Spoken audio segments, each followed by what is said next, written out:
Chapter 353. When Yushu returned home from the princess residence, the first thing she did was to take out the 2 copies of Chaotic Sky Divination from the cabinet and read them while sitting in the light. With the Greater One Dao's unique technique in her hands, Yushu previously had an awkward thought of taking advantage of others, but after seeing Shui Yun today, she finally felt that she had no qualms about it. Celestial Divination was written by Taoist Master Huai Xian of Mount Longhu.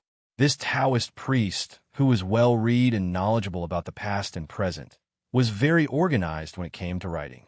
The first introduction systematically covered the content and thoughts of the entire work and emphasized on his greatest understanding of the art of stargazing, heaven's perception. Taoist Master Huai Xian believed that the heavenly Tao and the Tao of humanity were interlinked. They complemented each other and could sense each other. Heaven could interfere with human affairs, but humans could also sense the heavenly Tao.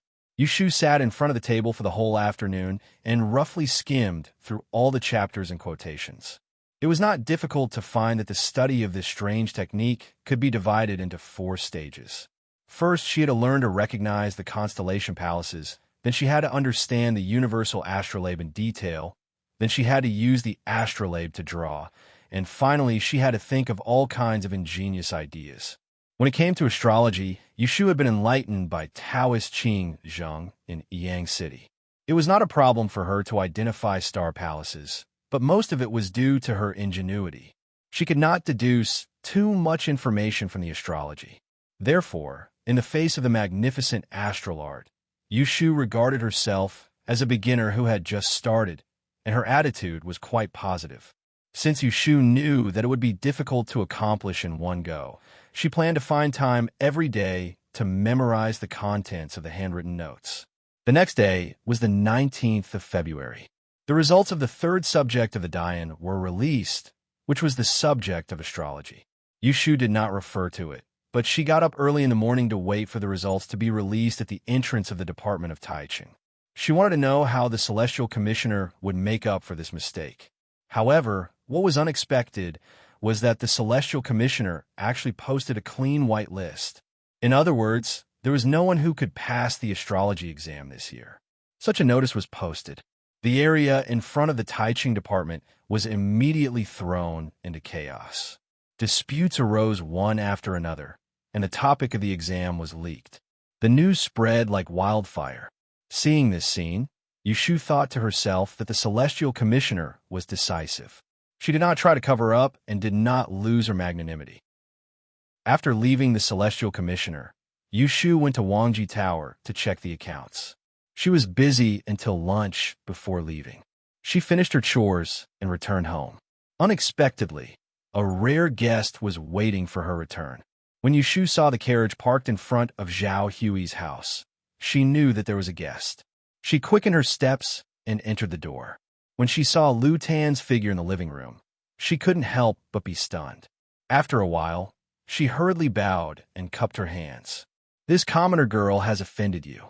Greetings, Ninth Highness." Lu Tan sat there and raised his hand to help her up. "Miss you may rise." Only then did Yushu get up, pondering the purpose of Lu Tan's visit. She looked at him from head to toe, but didn't interrupt him. When Lu Tan saw Yushu's cautious appearance, he inwardly nodded. His expression softened as he said, "You don't have to be so formal. Sit." Yushu nodded and picked a chair not far from him.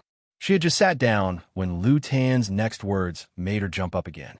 "This lowly prince came here today to invite Miss to go with me to the twin sons gathering the next day. What do you think?" Yushu gritted her molars and cursed Shui Yun in her heart. Then, she pulled out a bitter face to deal with Lu Tan. "Your Highness is really flattering me. This kind of heavy responsibility is too much for me. This commoner girl is afraid that I can't do it and delay your official business for no reason. That would be a crime."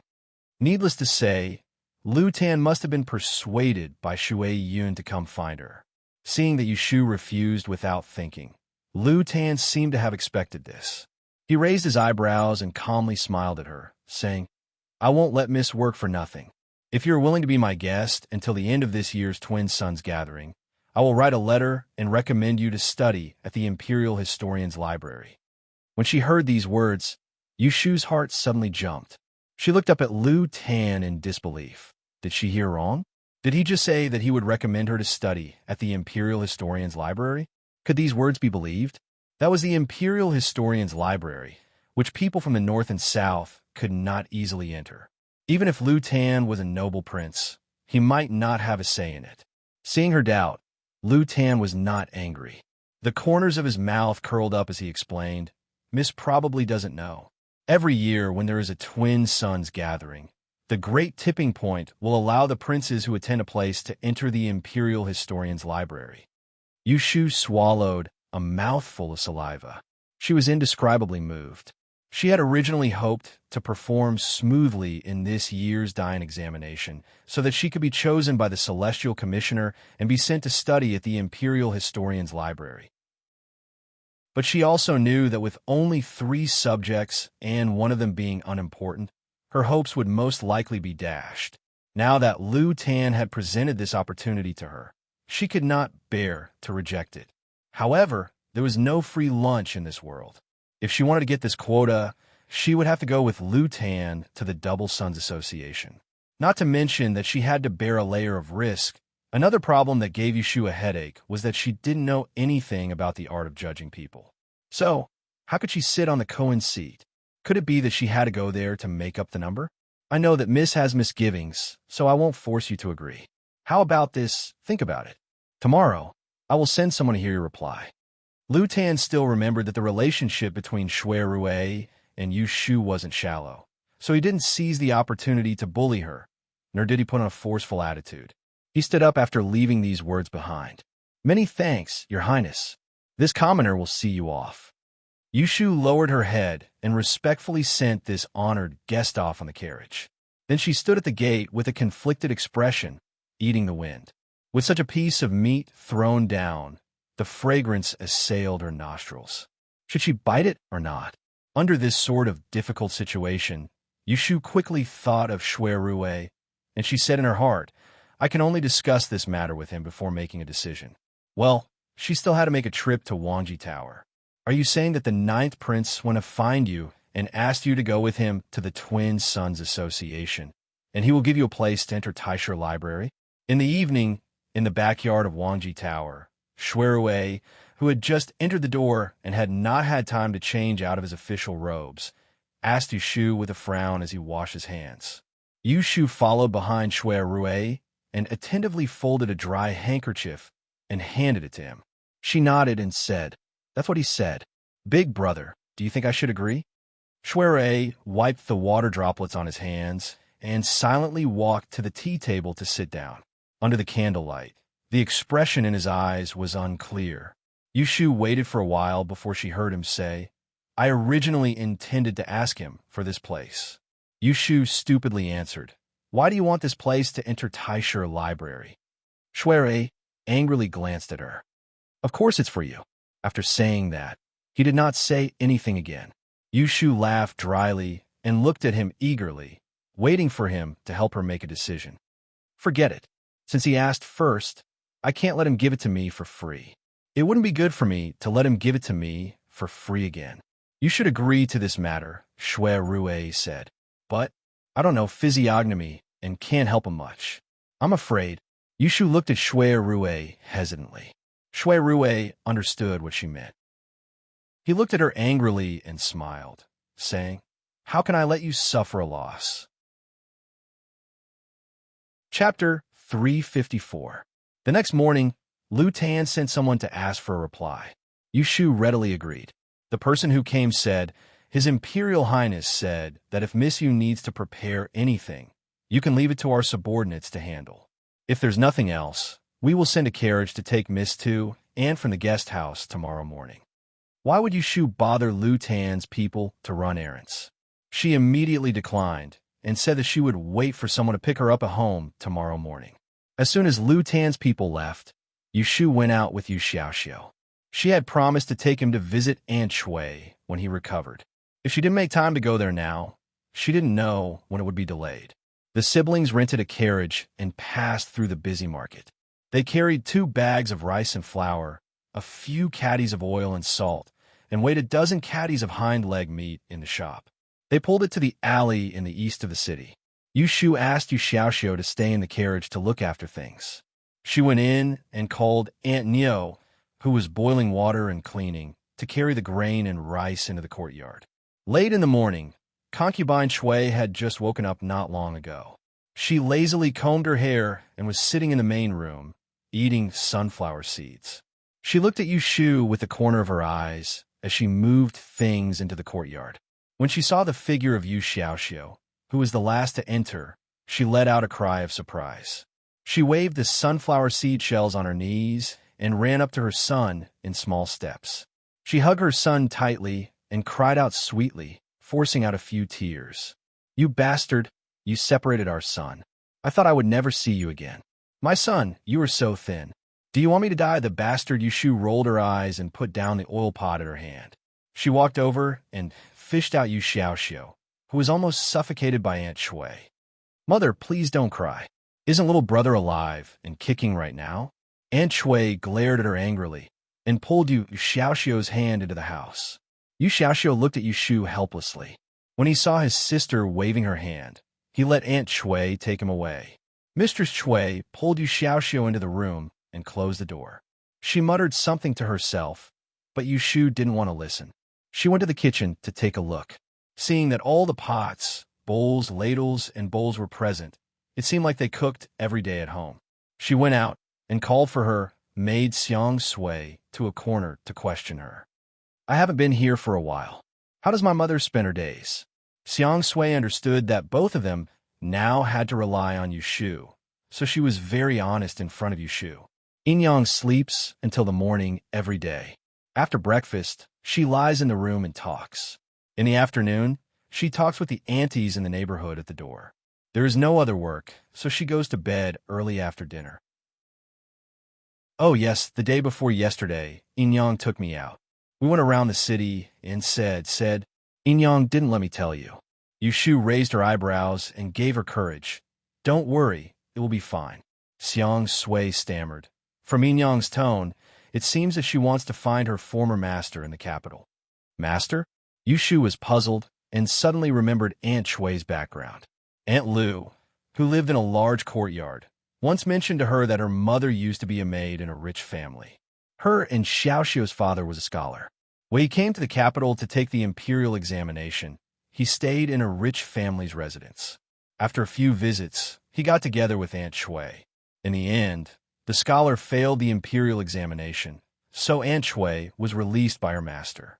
She said that she was married to Yu Shu's father and was brought back to the south to start a family. Unfortunately, Yu Shu's father was short-lived. Not long after Yu Xiaoxiu was born, he died in an accident. Later, there was a story about Aunt Shui being chosen by the third master of the Ji family because of her beauty. Thinking of this, Yu Shu changed the topic. Presumably, Aunt Shui had been living too peacefully recently, so she wanted to find her former master. Okay, I know. In the future, if she wants to go out, just follow her. Don't stop her. Tell me later. Yu Shu was not interested in asking about Aunt Shui's former master. This woman was not knowledgeable and couldn't do anything. Moreover, so many years had passed. Maybe they had already moved away. It was uncertain whether they could find the door. Yu Shu and Yu Xiaoxiu stayed at Aunt Shui's place for lunch and dinner. From beginning to end, Aunt Shui's eyes never left Yu Xiaoxiu, as if he was her hope for the future. After dinner, Aunt Shui wanted to force Yu Xiaoxiu to stay with her. However, Yu Shu dismissed her by saying that she had to go to school tomorrow. She dragged Yu Xiaoxiu away and promised to visit her at the end of the month. Seeing that Aunt Shui was living a good life, Yu Xiaoxiu was finally relieved. After all, she was his biological mother. No matter how careless she was still his flesh and blood. On the 21st of February, the heavenly fire rushed to the bull. Good luck was in the east. It was suitable to go out and live in peace. Last night, Yu Shu calculated the almanac. Today was good, and there were no big ups and downs. So, she got up early to feed the horse and cleaned up. With Fangji's permission, she took off her hat and put on a new dress. She brought some common tools and went to the front door to wait for Lu Tan to send someone to pick her up. The carriage arrived at the door of the house on time. It was the same 2 guards who came to receive her yesterday. They politely invited Yu Shu to get on the carriage. She didn't see Lu Tan in the carriage. Yu Shu asked the guards and found out that they were going to take her to the guest house where Lu Tan was staying. Then, they would go to the Chunlan River together in a sedan chair. Yu Shu didn't have any objections to this. She knew that she couldn't compare to Shui Yun in terms of status. Shui Yun could make an imperial prince send and receive her all day long. She wouldn't dare. When Lu Tan saw Yu Shu, he didn't waste time talking to her. One bowed with his hands in front, and the other dispensed with the formalities. He introduced Mr. Heelan to the Qianxi. After greeting him, he got on the sedan chair. One after another, they got on 2 sedan chairs and headed towards the Shuangyang Association. The reason why they didn't take the carriage was because there were too many people near the Chunlan River. It wasn't convenient for a carriage to move. It was faster to squeeze and squeeze than a sedan chair. The 3 palanquins stopped in front of the Cheonyu building.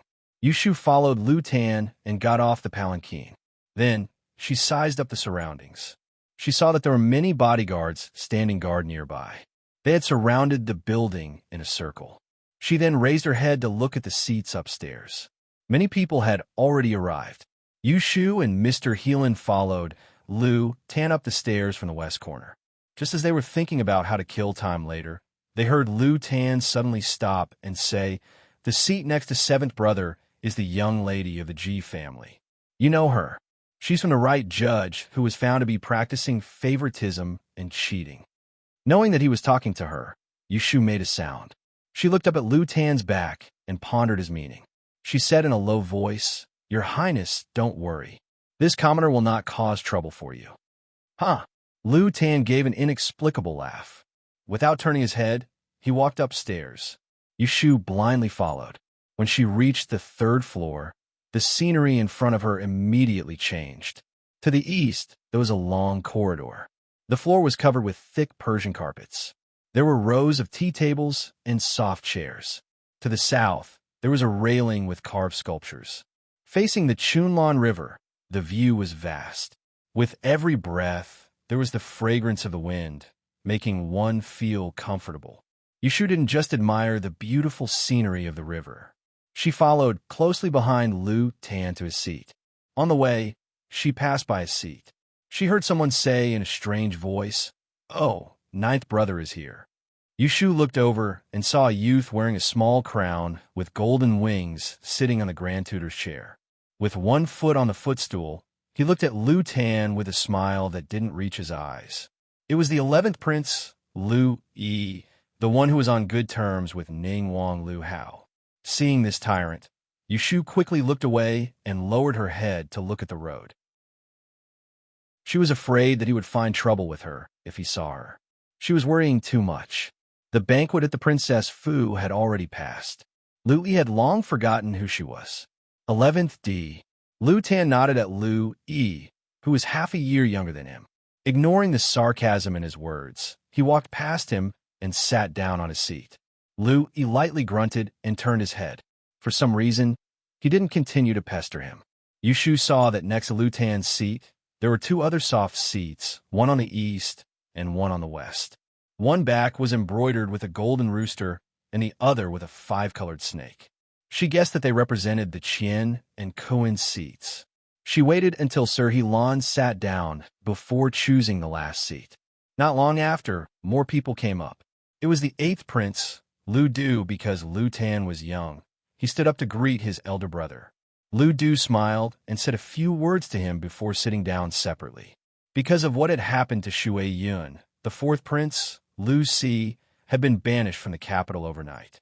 So the 7th Prince, Ning Wang, who had arrived late, had become the oldest among the princes present in Xiongyu Tower. 7th brother is here. 7th brother. As soon as Lu Hao came up the stairs, the atmosphere immediately changed. Everyone on the floor stood up to greet him. Lu Tan was no exception. Yu Shu knew that Ji Xingxuan was following Lu Hao. Very quickly, she found the figure of a veiled woman behind Lu Hao. This was the first time that Yu Shu saw Ji Xingxuan so clearly in public since the trial of the Supreme Court. She was dressed in plain silver jewelry. She was still in mourning and had lost a lot of weight. She followed behind Lu Hao with light brows and eyes. A veil blocked people from peeking at her. It was impossible to see whether she was happy, angry, sad, or happy. Instead, there was a faint sense of loneliness. Because Yushu knew that Lu Hao had sent people to catch her and Shui Yun and then framed Lu Si, she became more suspicious of Ji Xingxuan. She couldn't help but look at her a few more times. She didn't know if she was involved in this matter. "Hey, ninth brother, this is..." Lu Hao noticed Yushu, who was beside Lu Tan. With just the right amount of surprise on his face, he turned to cast a puzzled look at Lu Tan. Lu Tan glanced at Yushu and reluctantly explained to Lu Hao, "I'm attending the Shuangyang gathering, so the seat can't always be empty. Marshal Uncle Jing Chun helped me ask Miss Yu to temporarily take my place." Hearing that Lu Tan was using Jing Chun as a cover, Lu Hao smiled and didn't ask any more. Hearing Lu Tan's words, Yushu complained in her heart, but there was no change on her face. Ji Xingxuan, on the other hand, acted as if she didn't even see Yushu, her enemy. She followed Lu Hao and walked past them without looking sideways and sat down. Chapter 355. When all the spectators in Xiongyu restaurant had arrived, the drums on the banks of the Spring Wave River began to beat, calling all the heroes who had come to attend the meeting to the side of the arena. Today was a literary contest. On the Three Chi Hai arena, there were several long tables, complete with the 4 treasures of the study. Yushu only treated herself as a decoration. Sitting there, she placed the tools she had brought on the table and pretended to listen to the discussions upstairs. From time to time, she would jot down a few strokes on a piece of paper. It looked like she was divining something, but in fact, she was just scribbling. Luton did not care about what she was doing. He turned to the side and whispered to Mr. Heelan. Occasionally, he would glance at the situation on the arena. When he saw something that caught his eye, he would make a hand signal to somewhere downstairs. Spies would then run to investigate. On the tea table, there were some flour cakes and wine. Yushu ate and looked around. She was quite at ease. Just like that, she spent the entire morning. Midway, she even went to the toilet. At noon, everyone moved to the dining room in the building. Inside, a banquet had already been laid out. The private rooms were separated, and the princes brought their own people to the banquet. There were also those who were close to each other, such as Lu Hao and Lu Yi, who entered the same room. Not mentioning how awkward it was for Yushu and Lu Tan to eat lunch together, Lu Hao entered the inner room and avoided being seen. He frowned and coldly snorted. He said to his left and right, "Lao Jiao is making things difficult for us. He found someone to make up the numbers to make us unhappy. He's afraid that people don't know that he's close to Daozi." Lu Yi curled his lips and disdainfully said, "Isn't it to see what he found? Which one of U.S. brothers did not invite a descendant of an aristocratic family? Today, that stinky girl, I really did not recognize her at first. TSK. Without a word, Ji Xingxuan sat down beside Lu Hao. She picked up the wine pot and poured him a cup. Lu Hao took it and turned to look at her. His expression softened. "If you feel uncomfortable with that person, you can go back today." Ji Xingxuan paused and nodded. Hiding the flash of hatred in his eyes, he hugged the wine pot and bowed his head. "Many thanks for your understanding, but I can't hide forever." Xingxuan still has this much patience. Lu Hao sighed and looked at her lovingly. He said indulgently, "Up to you." Before the sun went down, the honored guests of Qiongyu House dispersed one after another. Yushu sat on the sedan chair that she came in, following Lu Tan and the others back to the guest house. Lu Tan returned to the rear courtyard to change his clothes while Yushu and Mr. Heelan sat in the reception hall, waiting. The servants served tea and fruits and handed them hot handkerchiefs for them to wash. What Yushu didn't expect was that Mr. Heelan, who looked to be in his 40s and had a scholarly appearance, would take the initiative to talk to her. "I heard that Miss Yu is an examinee for this year's major examination." Yushu raised her head to look at him. Seeing that the other's expression was amiable and didn't look like he wanted to cause trouble, she smiled and nodded. It's the first major examination this year. Which subjects did you take? Mr. Heelan asked again. He seemed to be purely curious. Yushu said, other than ELE, which is a compulsory subject, I also took the arts of mystery and mathematics. Why don't you try a few more subjects? Yushu shook her head. I know that I'm not a genius. How can I study everything? It's better to only choose subjects that I'm confident in. Mr. Heelan looked at her approvingly and said, I think that Miss Yu is a down-to-earth person, which is good. Young people shouldn't bite off more than they can chew. I've seen many young people try to eat their fill the first time they take the major examination, but in the end, none of them got what they wanted. Who would have thought that the major examination isn't a place to test one's luck? Then he changed the topic and asked Yushu, I don't know about the arts of mystery and mathematics. Which subject is Miss more confident that you can enter the rankings? Yushu was asked directly. She hesitated for a moment and then answered, mathematics. Hearing this, a trace of disappointment flashed across Mr. Heelan's face, but he quickly concealed it. It wasn't seen by Yushu. The two chatted for a while more before Lu Tan changed into casual clothes and entered the reception hall. Yushu and Mr. Heelan stood up and bowed. The two of you, please sit and serve some tea. Lu Tan was actually only 16 or 17 years old, but he already had some experience in his conduct. He had the arrogance of an imperial prince, but he didn't lack modesty and amiability. In Yushu's eyes, compared to people like Lu Hao and Lu Yi, the person in front of her was the most pleasing to the eye. This is the list of names that the spies have collected in the past few days. Some of them were outstanding in the literary duels, and some of them are popular candidates for the next subject of physiognomy. The two of you can take it back and look at it. Lu Tan indicated for the personal attendant behind him to hand 2 stacks of books to Yushu and Mr. Heelan. Yushu took the list and flipped through it. She saw that a few people were listed on it. Their names, birthplaces, dates of birth, as well as their strengths and weaknesses were all listed in great detail. The next Great Yuan examination results will be released on the 26th. There are only a few days left. I'll have to trouble the two of you to draft the list as soon as possible so that I can send someone to post it. Is there a problem? Lu Tan's last words were clearly directed at Yushu. Yushu immediately felt a headache coming on. She was clearly here to mingle. So how could she help Lu Tan choose talents? However, she couldn't show any fear on her face. Otherwise, if Lu Tan regretted asking her to be his substitute, then what would she do if the quota for the Taisher library flew away? I will definitely do my job well, but how many people do you want on this list? Will it only include the examinees of the Great Yuan examination, or will it include the scholars? Yushu was puzzled. She was still unfamiliar with this new business and didn't want to make a mistake while being muddle-headed. Lu Tan glanced at Sir Heelan. The latter understood and explained on her behalf. Miss has seen the list that His Imperial Highness gave you. You only need to select the best. Usually, it's fine to limit it to 3 to 5 people. You need to separate the scholars and martial artists from the merchants. You just need to rank them according to the ones who have the highest chance of passing the examination. Yushu thanked him. Then I understand.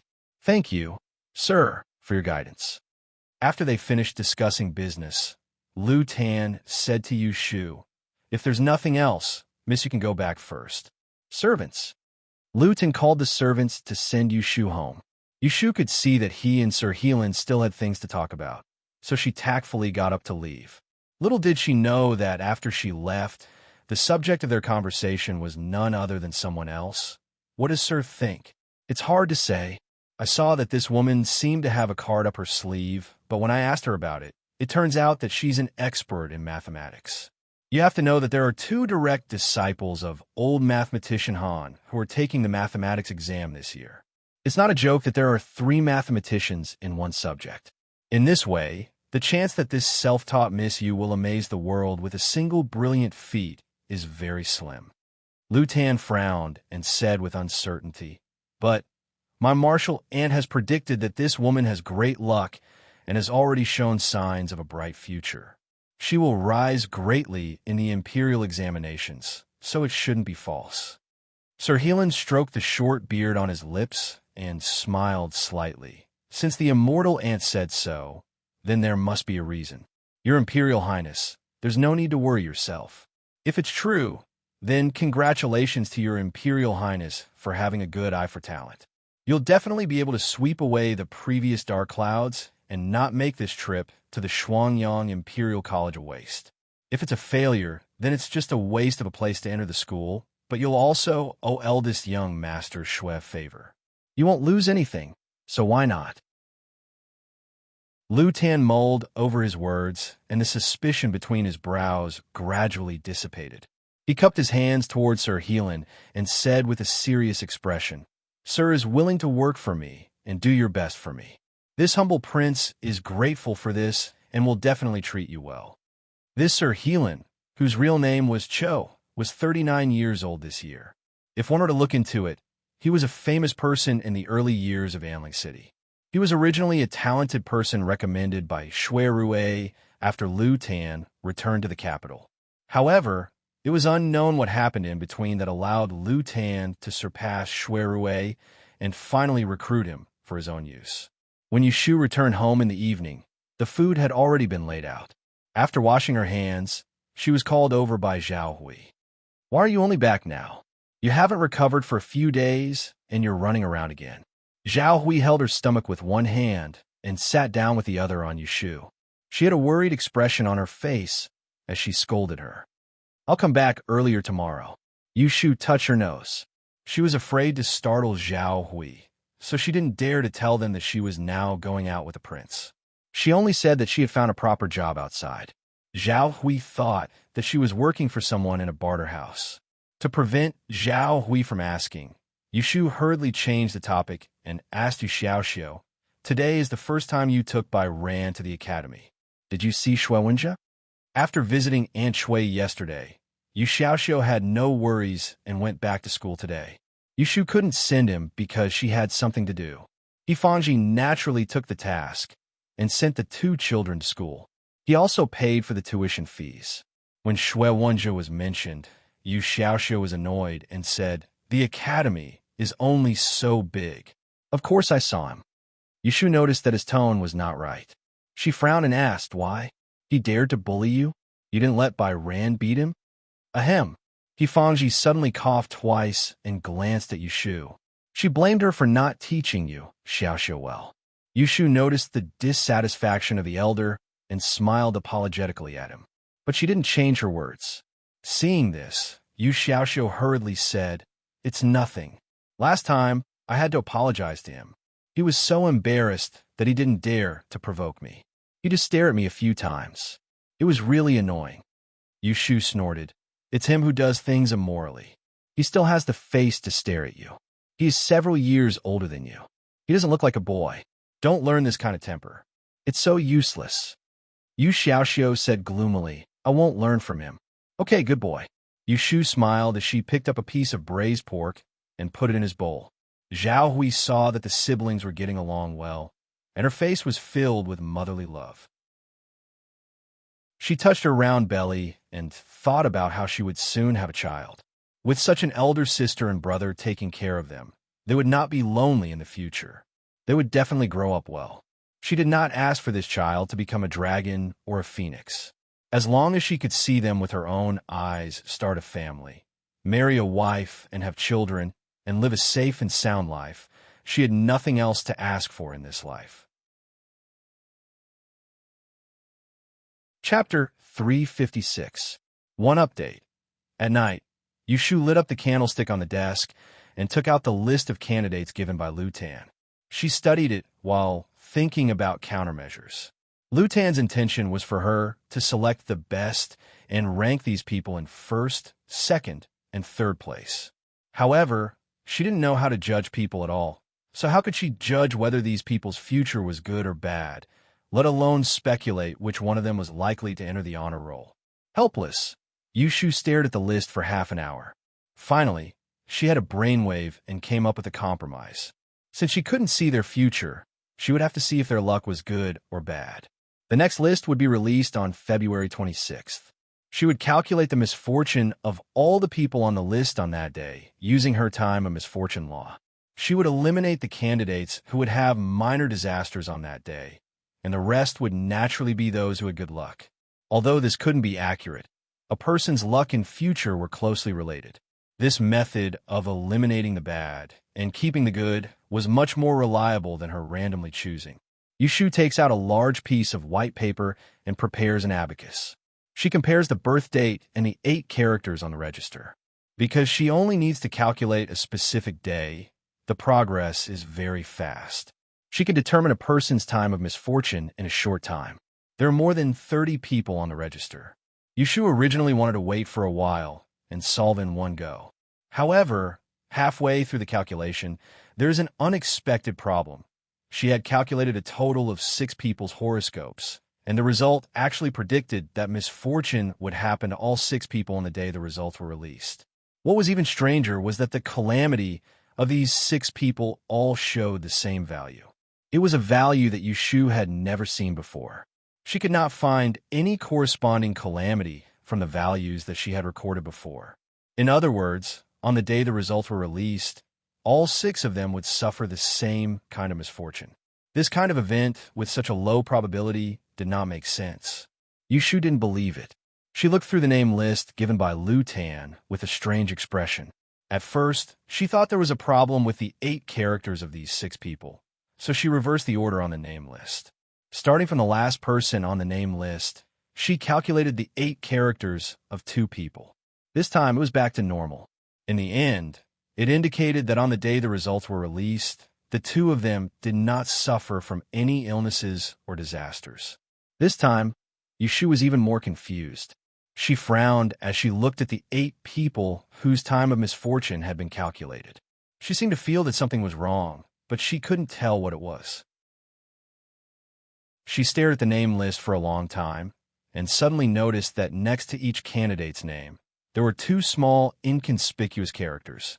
The first 6 people that she calculated had the word Dian, and the next 2 people that she calculated had the word Imperial Examination.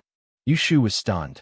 It was as if a string in her brain had snapped, and her eyes lit up. She gripped the name list tightly, dipped her finger in her saliva, and quickly flipped through the pages. When she reached the 7th person, who was also a candidate with the word Dian, she held a pen in her hand and quickly used the formula of the time of calamity. Then, the 8th person, the 9th person. By the time the 10th person had finished counting all the people on the name list, the sky outside had turned from dark to dawn. Yushu finally stopped writing. She grabbed a thick stack of paper and examined the densely packed numbers on it. Her eyes were red from working too hard, and the corners of her mouth curled into an extremely excited smile. Ha ha ha. So that's how it is. There were a total of 32 people on the name list. There were 21 people who participated in the Dian examination and 11 people who participated in the Imperial examination. On the day the results of the Dian examination were released, a total of 18 people met with the same unknown misfortune. They were all coincidentally Dian examinees, and there was only one person who had a known misfortune, and that person was a scholar who participated in the Imperial examination. However, among the 21 examinees, only 3 people had a smooth omen on the day the results were released. Yushu boldly hypothesized that if the same unknown misfortune that caused 18 people to meet with the same unknown misfortune referred to failing the Imperial examination, then the other 3 people who had no misfortune that day were most likely high school graduates. This conjecture made Yushu so excited that her face and ears turned red. She stood up and paced around the room. She hadn't slept all night, but she wasn't sleepy at all. If her conjecture was true, then her time of misfortune law would have a new use, and it could be used as a type of physiognomy. For a guest, was there anything more wonderful than this? Wonderful, wonderful. The more Yushu thought about it, the more she felt that it was possible. She couldn't contain her excitement, and only calmed down after drinking half a pot of tea. She couldn't wait for the day the results were released, so that she could verify whether her conjecture was right or not. Yushu's good mood continued until the day the results of the physiognomy course were released. She had drafted the name list and presented it to Lu Tan 2 days in advance. But she was afraid that it would be too disgraceful if it came true. So, Yushu paid attention to it. She didn't write all 3 names on the list. Instead, she only chose 1 name to write at the forefront. Then, she added 2 names to make up the number. What Yushu didn't know was that after Lu Tan received her name list, he had privately discussed it with Heal Cho. Coincidentally, he only kept the first person on her name list, along with the other 2 candidates who had a good background. After writing down the 3 people, he sent someone to exchange their name cards. The day before the results were released, the names were sealed and pasted in Cheongyu Tower, waiting to be revealed. On the 26th day of the 2nd month, Yushu was sent to the guest house by a horse carriage as usual and sat in a sedan chair with Lu Tan to watch the twin suns gathering. It was just after dawn, and the sun was completely red. As always, there was a sea of people in the spring river. Yushu sat in Cheongyu Tower, leisurely playing with a pink teacup, her eyes looking down at the arena below. Today was the day of the martial arts competition. The time for the results to be released had not yet arrived. So the 2 people currently fighting on the arena were the 2 martial artists who had won the previous competition. One used a whip, and the other used a pair of hammers. It was a very interesting fight. Ninth brother, I heard that after you returned to the capital, Imperial Father assigned 2 bodyguards to you. They are both first-rate experts. How do they compare to the 2 people downstairs? The one speaking was 8th Prince Lu. He and Lu Tan were sitting next to each other. The people Imperial Father assigned are naturally good, Lu Tan said ambiguously. However, there was someone who did not let him go. Sitting a few seats away, He did not know how he overheard their conversation. He suddenly sighed and raised his voice, saying, "This martial arts competition is getting more and more boring after watching it for a few days. Since Ninth Brother has experts by his side, why don't you ask them to go down and show us something new?" A cold light flashed through Lu Tan's eyes. How could the bodyguards assigned by the Imperial Father be entertainers? If he really did ask them to go down, wouldn't he be humiliating himself? With his mind clear, Lu Tan did not fall for the trick. He smiled at Lu Yi from afar, avoiding the topic and dwelling on the trivial.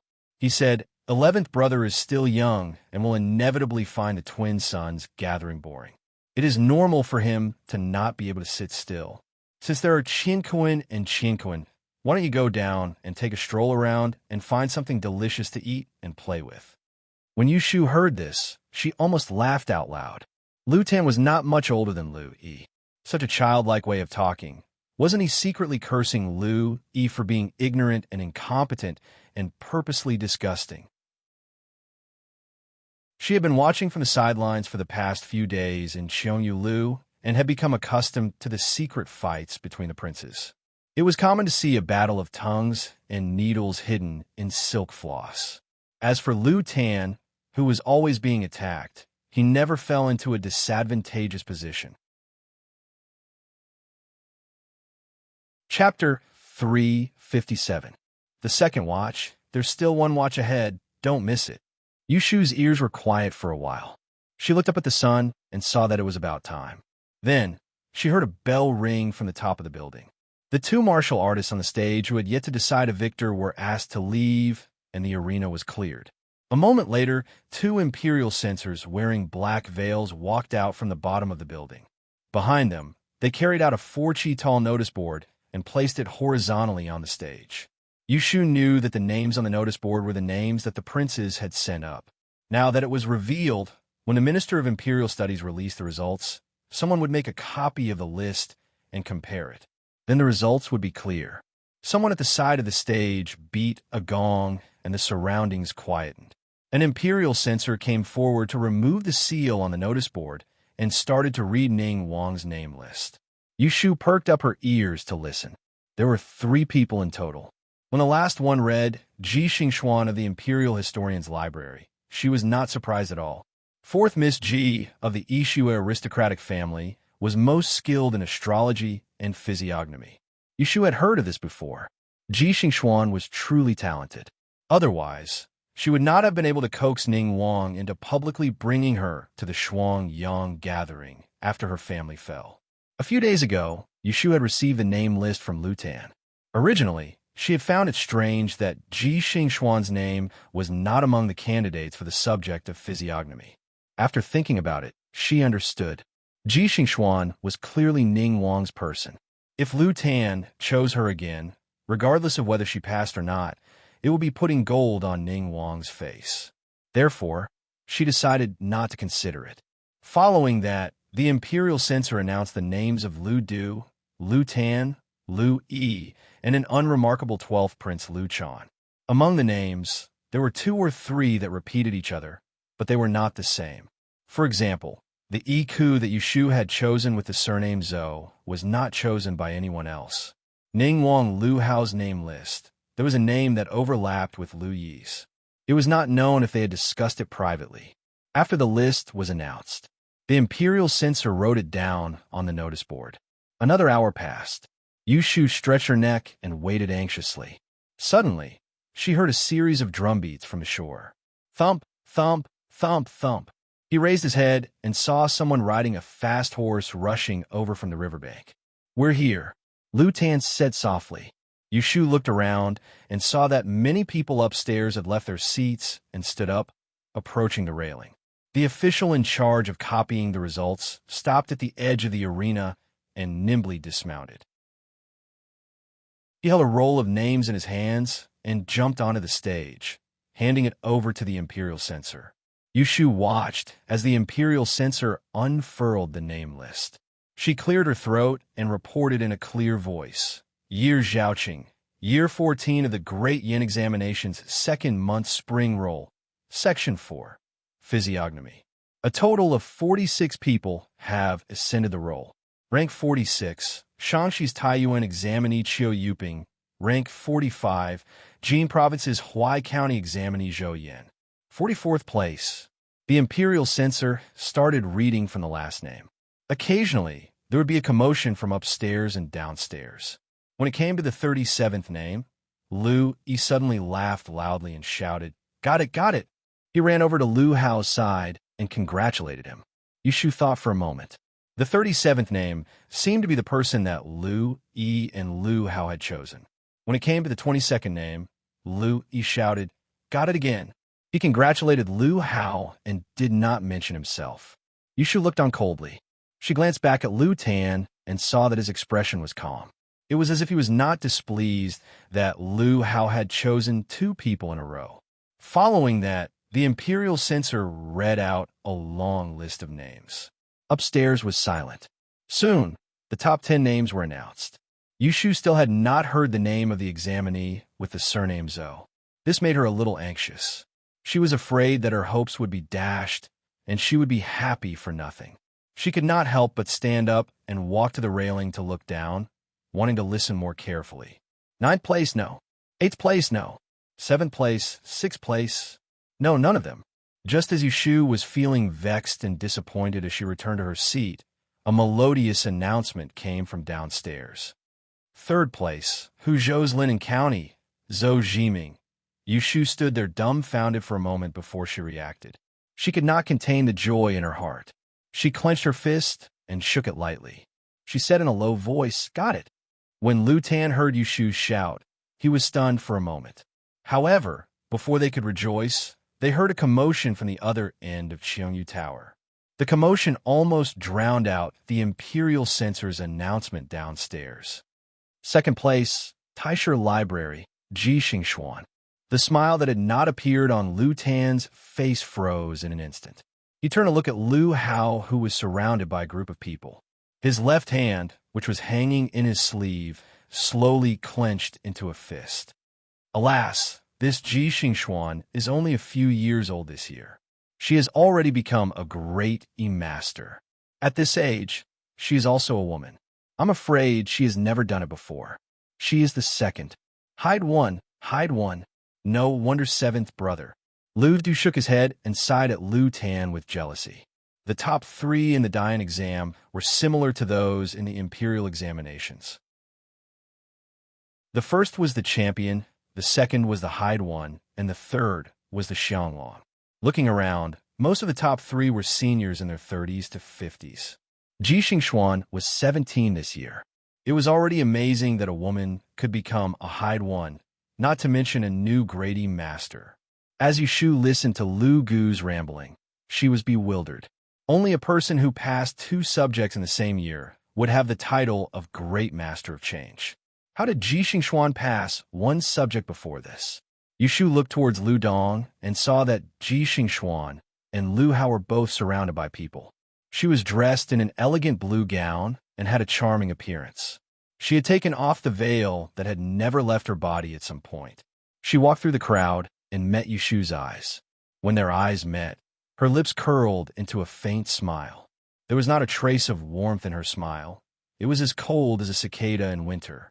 Yushu could read too many meanings from her smile. There was hatred, disdain, and even determination. How could Yushu feel comfortable seeing Ji Xingxuan so proud and elated? This meant that Ji Xingxuan had climbed back up after experiencing that disaster. This was something that she didn't want to see. Yushu should have been overjoyed that the rules of the time of calamity had come true.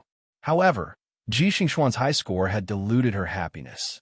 She silently sat back down and was about to pour a cup of tea to calm herself down when she heard someone say, "Miss Yu is indeed a knowledgeable person. Since you helped me invite a Xianglong, I will naturally reward you according to your contributions. There are still 2 more exams in the Dian exam, as well as the spring liturgical examinations. I will have to trouble you to take care of them." This was the first time that Yushu had heard Lu Tan praise her in the past few days. She hurriedly stood up and bowed to him humbly. "I don't deserve such praise." "Don't worry, Your Imperial Highness. I will do my best." Lu Tan smiled and waved his hand for her to sit back down. He stood up and straightened his robe. He changed his expression and went over to congratulate Lu Hao. It was rare for him to be able to keep his composure. Originally, a Xianglong had already overshadowed the other imperial princes. Who knew that a hideous master of great change would appear and firmly suppress him? It went without saying how sullen he was. Yushu leaned back in her chair and flipped an empty teacup in her hand. She listened to the people upstairs calling her Miss G again and again. She sneered and flipped the teacup upside down on the table. Chapter 358. Because the results were released today, the Double Sun meeting ended in the afternoon. The only ones who were happy were the guests whose names were on the list and the princes who liked to find talents. Yushu followed Lu Tan back to the guest house. The 3 of them sat in the hall where they conversed daily. Helenshu praised Yushu generously. Perhaps he was afraid that she would be discouraged by the Hyde 1 from Prince Ning's side, so his words were full of encouragement, with the intention of urging her not to be discouraged and to continue working hard. "I was able to choose a fragrant husband because of the reliability of the list your highness gave me." Yushu modestly accepted these words and pushed the credit back to Lu Tan. She saw that Lu Tan's expression was good, so she took advantage of the situation and said, "It's true that the list given by His Royal Highness is very thorough, but the number of people that I can compare with is somewhat small. May I ask your highness if you can relax the limit on the number of candidates so that I can have more candidates?" Yushu had made this request to Lu Tan after careful consideration. This time, it was a coincidence that there were 3 people on the list that Lu Tan had given her. The reason why Yushu had deliberately chosen the fragrant boy, surnamed Zhou, to hand over to Lu Tan wasn't because she had blindly guessed it. Although these 3 people were people who had no calamity on the day the list was released, but according to the data value calculated by the law of calamity, the one surnamed Zhou's luck was the smoothest. She couldn't see what was good about him, but she could completely infer which one was the least bad. Reality proved that this kind of inference was not wrong. In this way, as long as she was willing to spend time, she had enough candidates in her hands. She could completely cut down another round from the candidates on the list and select the best. It was not an exaggeration to say that if she counted all the examinees who took part in a certain subject and asked for the time of misfortune on the day the results were released, she could completely infer a list. Of course, this was too laborious, and she could not do it without 10 days to half a month of hard work. Back to the main topic. Now that Ji Xingxuan has won the hideous title of the Grady Master, she is enjoying the limelight. Ji Xingxuan's physiognomy was exceptional. She had been overshadowed by Shui Yun previously, so it was not obvious. Now that there were no more opponents, and with the release of the two major rankings, she would be able to dominate the twin sons' meeting and solidify her reputation. It would not be easy to suppress her in the future. Hence, Yushu decided to borrow Lu Tan's hand to take down Ji Xingxuan's prestige. Coincidentally, she had discovered the magical use of the time of calamity. It would be a waste not to use it. Although doing so would make her a target compared to letting Ji Xingxuan get what she wanted, she couldn't care less about hiding it. However, Shui Yun had already chosen a champion out of 10,000. Yushu thought that even if she was correct in every round and didn't miss anything, she wouldn't attract much criticism. Moreover, there wouldn't be any prince who would be stupid enough to do that after the fourth prince was expelled. They would still dare to go against the wind and attack her. When Lu Tan heard Yushu's request, he didn't immediately agree. After thinking for a bit, he turned to look at Helen Chu. What does Sir Helen Chu think? Helen Chu was very good at dealing with people and went with the flow. There is no harm in doing as Miss Yu says. Lu Tan nodded and then asked Yushu, how do you think we should expand the pool of candidates? Yushu hurriedly said, anyone who has participated in this exam and is found to be truly talented can be considered.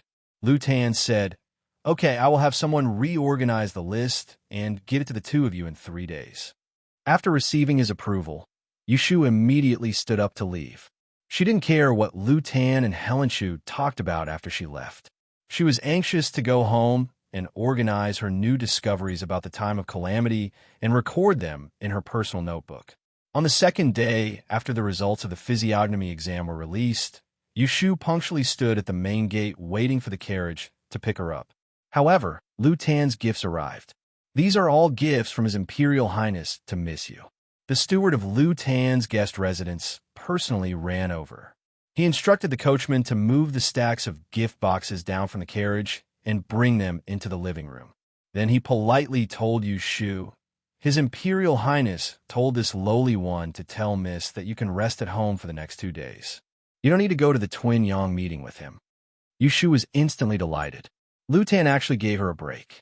She didn't want to face Ji Xingxuan's smug face.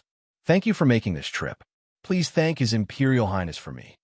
Yushu accepted Lu Tan's favor and sent the steward to the main gate. After the steward left, she went back to the living room to count the gifts that Lu Tan had given her. She opened the gift boxes on the table one by one. When Yushu saw the things inside, she couldn't help but secretly praise Lu Tan for being a good person. The gifts he gave her were all good things that could be used by a merchant. Looking at the color, they were all good goods that were hard to find in the market. There were 4 boxes of high-quality ambergris, a set of white-backed tortoise shell, 12 packets of all kinds of fortune thread, a tube of carved blank sandalwood sticks, and a hardcover edition of the Yizhuan. All in all, it was no less than 1,000 taels.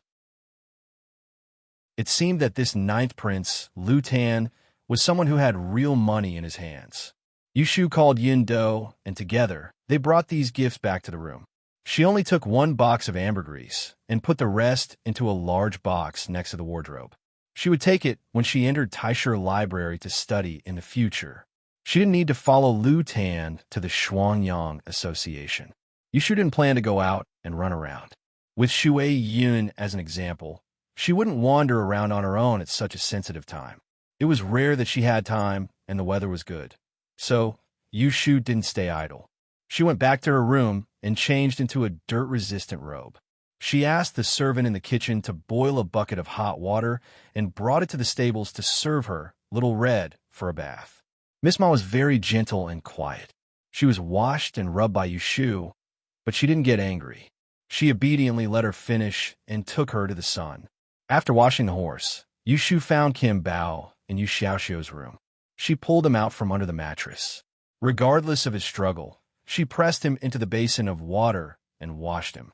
Finally, she closed him in a bamboo cage and put him on the windowsill to bask in the sun. She didn't want him to run around wet and get muddy again. It was almost noon, and the sun was very bright. Yushu and Zhao Hui discussed for a while and called 2 maids to bring out bedding and pillows from each room. They pulled a rope in the yard to dry the quilt. Tomorrow was an auspicious day. Zhao Hui and her husband were going to live in the yard next door to make room for old Madame He, who was about to go to the capital. After finishing these chores, Yushu didn't feel tired. She wiped the sweat on her forehead and stood under the sun, breathing in and out. Her whole body felt warm, and her spirit was several times better. However, her stomach was growling. Zhao Hui was sitting on a soft chair in front of the door to bask in the sun. Her sharp ears heard the growling, and she shook the towel in her hand. She called Yushu over to wipe her sweat and asked Shinani to urge the cook to make lunch with a smile. Yifangji often stayed at the clinic at noon. When it was time for lunch, Zhao Hui would ask the servant to bring him a lunchbox. Yushu took a nap. After asking Yindo to prepare the bathtub, he washed up and rubbed his hair until it was half dry. He loosely tied his hair into a braid and burned some newly obtained dragon saliva in the incense burner. Feeling refreshed, he sat in front of the desk and picked a brush to mix the ink. She picked up the brush and recalled for a moment. She accurately wrote down Shui Rui's birth date on the paper. The last time she was in trouble, she was grateful for Shui Rui's affection for her. She promised him that when she was safe and sound, she would pay more attention to this big brother. She couldn't help him with anything else, but with what she had learned, she could help him to be safe. The law of calamity had to be combined with the 8 gates life and death art. It was related to the sunrise and sunset, so to ensure accuracy, she could only calculate it for 3 months at most. With Yushu's proficiency in those complicated formulas, she could calculate it in 1 day. The time it takes to drink a cup of tea was enough to calculate a day's misfortune. In this big family, including He Fangji, Zhao Hui, and even Lil Xiao, as long as she sensed that something was amiss, she would calculate it. Normally, she could slack off and ignore them, but she did not see Shui Rui every day, so she could only put in more effort to keep an eye on him. Yushu sat in front of the desk for the whole afternoon. With the help of the pot of ambergris, she concentrated.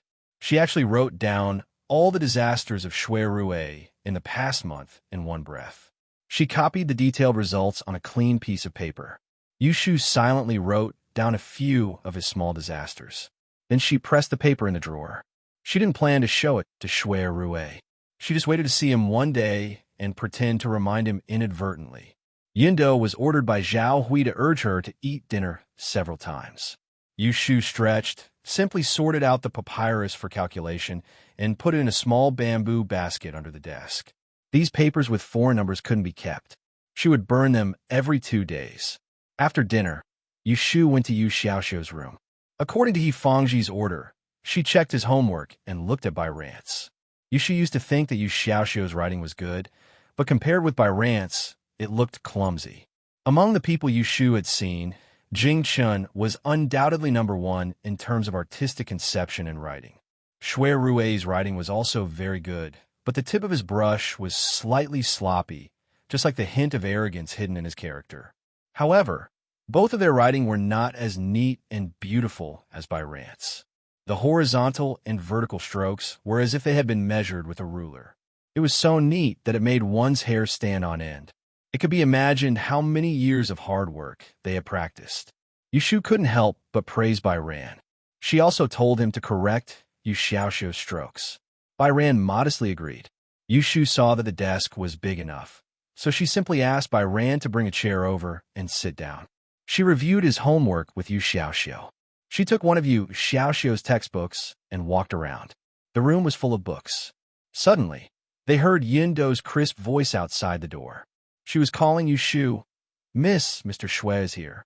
He is waiting for you in the front." When Yushu heard this, she stopped in her tracks.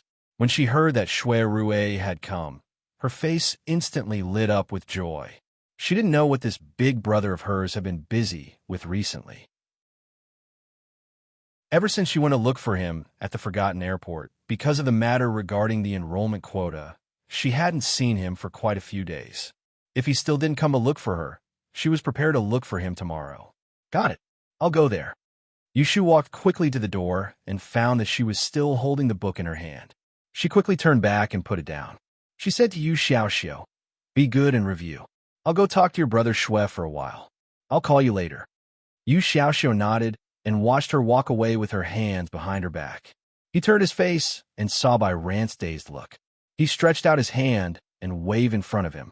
He said, Bai Ran, what's wrong with you?" Bai Ran suddenly came back to his senses and realized that he had lost his manners. He reluctantly smiled at Yu Xiaoxiu and covered up, "I'm fine. I was hysterical just now. Let's read. Teacher will ask questions in class tomorrow." Chapter 359. Yushu saw Shui Rue in the living room of the front yard. She saw that he didn't have time to change out of his scarlet official robe. She walked towards him and sat down. She asked suspiciously, "Big brother, did you come directly from the yamen?" Shui Rue nodded. He put his elbows on the armrest and clasped his fingers in front of his abdomen. Because he had been working for a whole day, he looked a bit lazy. He said in a hoarse voice, "I have investigated Chu Hai's case. You should release him as soon as possible." Yushu asked in surprise, "What's going on? What did Big Brother find?" Shui Rue raised his hand and pressed his 2 fingers between his eyebrows. He said in a low voice, "Chu Hai is in trouble. It has nothing to do with you. You will only arouse suspicion if you keep him. I will go outside the capital tomorrow for 5 to 6 days. So I came to you at this time to inform you. You should release him tomorrow." Yushu was curious. She hesitated and asked, "Is it convenient for you to tell me what happened? I always feel that Chu Hai has something to do with me. If I don't figure it out, I will feel disgusted." Shui Rue put down his hand and looked up at her face. He seemed to be thinking about whether he should tell her or not. Yushu felt a bit uncomfortable under his stare. She twisted her shoulders and said considerately, "It's fine if you don't want to tell me. It's not that Chu Hai wanted to fake his death to escape from prison. Someone wanted his life." Shui Rue suddenly said. Yushu was surprised at first. Then she felt confused. She didn't understand what Shui Rue meant. She asked, "What do you mean?" Shui Rue said, "I've sent people to investigate in private for many days and found out that on the night Chu Hai committed suicide in prison, there was an outsider who entered the prison to visit him. The jailer who was on duty that night and found Chu Hai's corpse was transferred away the next day. I asked someone to find him to inquire about it, and after some investigation, I found out that there was indeed a person who claimed to be Chu Hai's brother who entered the prison. Not long after that person left, the jailer found out that Chu Hai had died after hitting his head on the wall." "I knew it." Yushu slapped her thigh. He interrupted, "It's not like he's sentenced to death. Was there a need to risk his head and pretend to be dead to escape from prison? There must be something wrong with that prison scout." Shui Rue nodded. He told her, "Chu Hai is not a native of Anling City. He used to be the deputy leader of a small gang in the south of the city. I investigated his family and learned that he only has a wife and a daughter and no brothers." Yushu suddenly understood. He has a wife and children? No wonder. No wonder a fugitive like him would take the risk to stay in the capital and refuse to leave. He must be worried about her. Chu Hai's wife and young daughter jumped into the river 2 months ago. Shui Rue's cold words stunned Yushu. It took her a long time to find her voice. "He dead?" "Yes, they were already gone before Chu Hai escaped from prison." Shui Rue used his finger to press his aching brows again. He slowly told his speculation to Yushu. The gang that Chu Hai used to be in was backed by the assistant minister of the Ministry of Rights, Song Sixian. Later on, Song Sixian was impeached by the censor for corruption. The Evergreen Gang then scattered after the fall of the tree. Chu Hai was a killer in the pugilistic world. He had done many bloody things for others in secret, but his hands and feet were very clean. Who knew that he would be killed by you and be executed? According to my speculation, it should be one of the rich men who hired him to kill. When he learned that he was arrested, he was afraid that he would leak something to the authorities. So, he made the first move and sent someone to threaten him in prison. Most likely, he used the lives of his wife and daughter to force him to commit suicide. Yushu's mouth opened wide. Only now did she understand what Shui Rue meant. She took a deep breath and continued. But Chu Hai was worried about the safety of his wife and daughter, so he faked his death.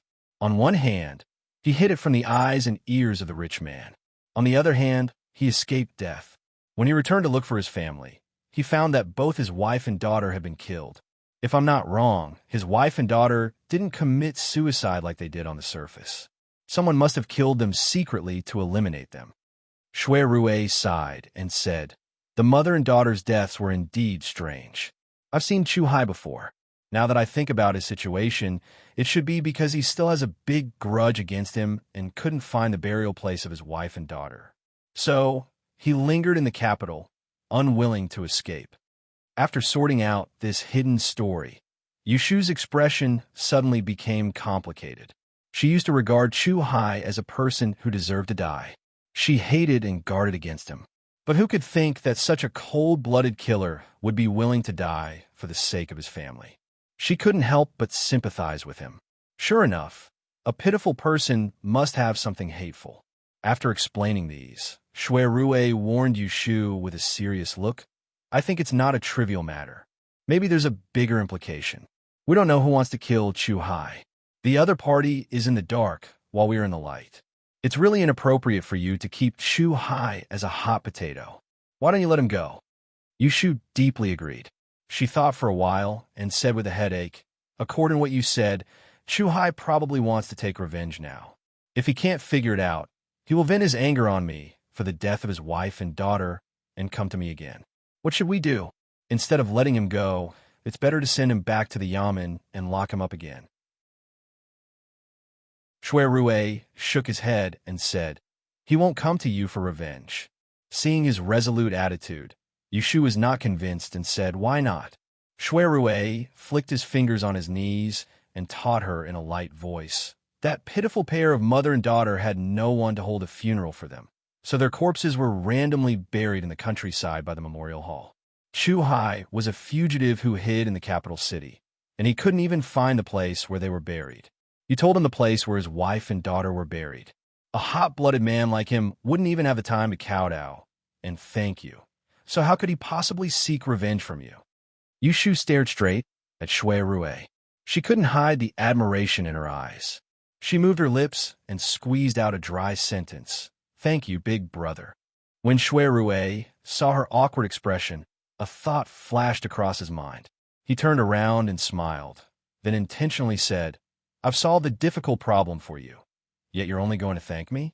Show me something practical. Don't just say empty words." Hearing his words, Yushu's face blushed. She scratched the back of her right hand with her left hand. She can't use her usual cleverness at this moment. She doesn't know what benefits she can give him. After thinking for a while, she simply asked, "Then tell me, how do you want me to thank you?" Shui Rue was just teasing her. Seeing that she took it seriously, he couldn't help but feel itchy. He curved his lips and tentatively said, "Is it okay if I say it?" Yushu felt that she owed Shui Rue a great deal, and she couldn't help but lose some confidence before Shui Rue, so she didn't fuss about it so much and nodded. "Just say it. So long as it's within my ability, I'll surely do it without delay." Shui narrowed his eyes and said, "Aren't you afraid that I will make things difficult for you?" Yushu rolled her eyes and said, "You don't know how." Yushu didn't know that when she said this, she unconsciously said it with a tone of trust.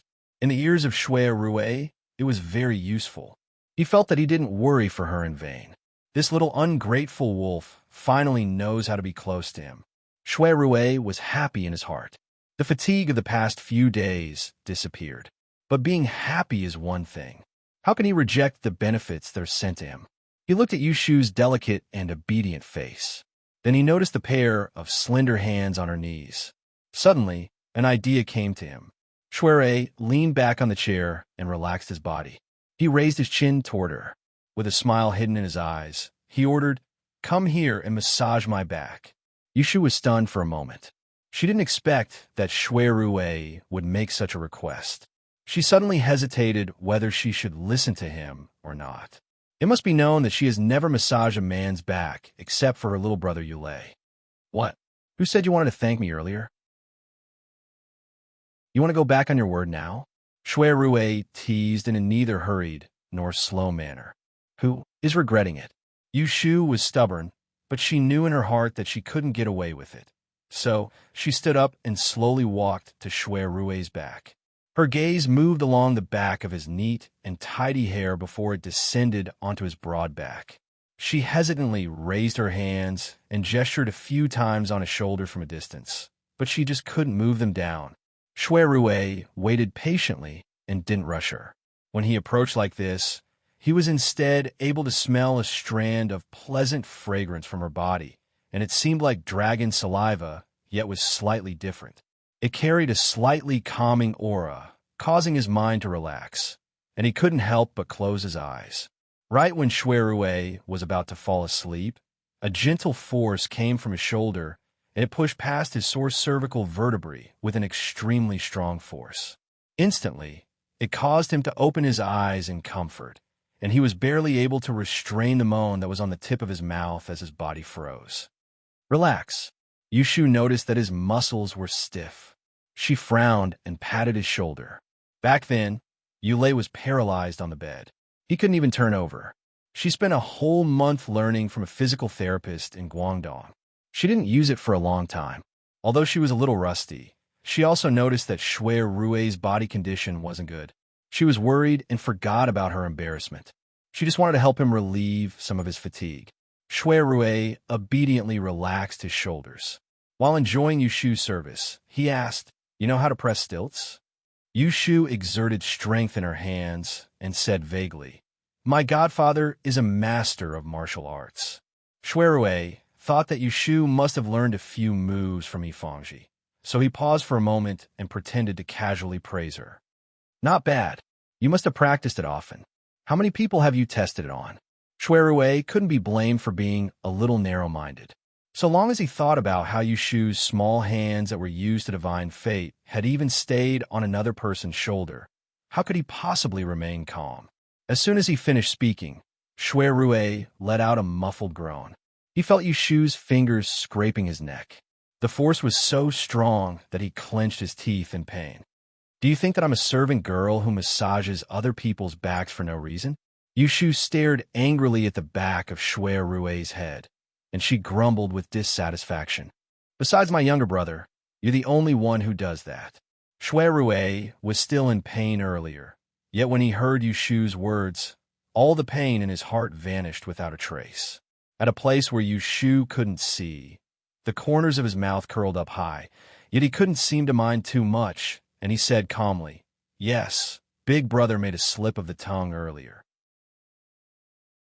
However, I'm still young, and it's not suitable for me to exercise my muscles and bones often." You shouldn't know what was on Shui Rui's mind. She only thought that he misunderstood that younger brother was referring to Yu Xiaoxiao. Chapter 360. On the last day of February, Zhao Hui asked Yushu to tidy up the house and move the house. During breakfast, Yushu told Zhao Hui that she was going out.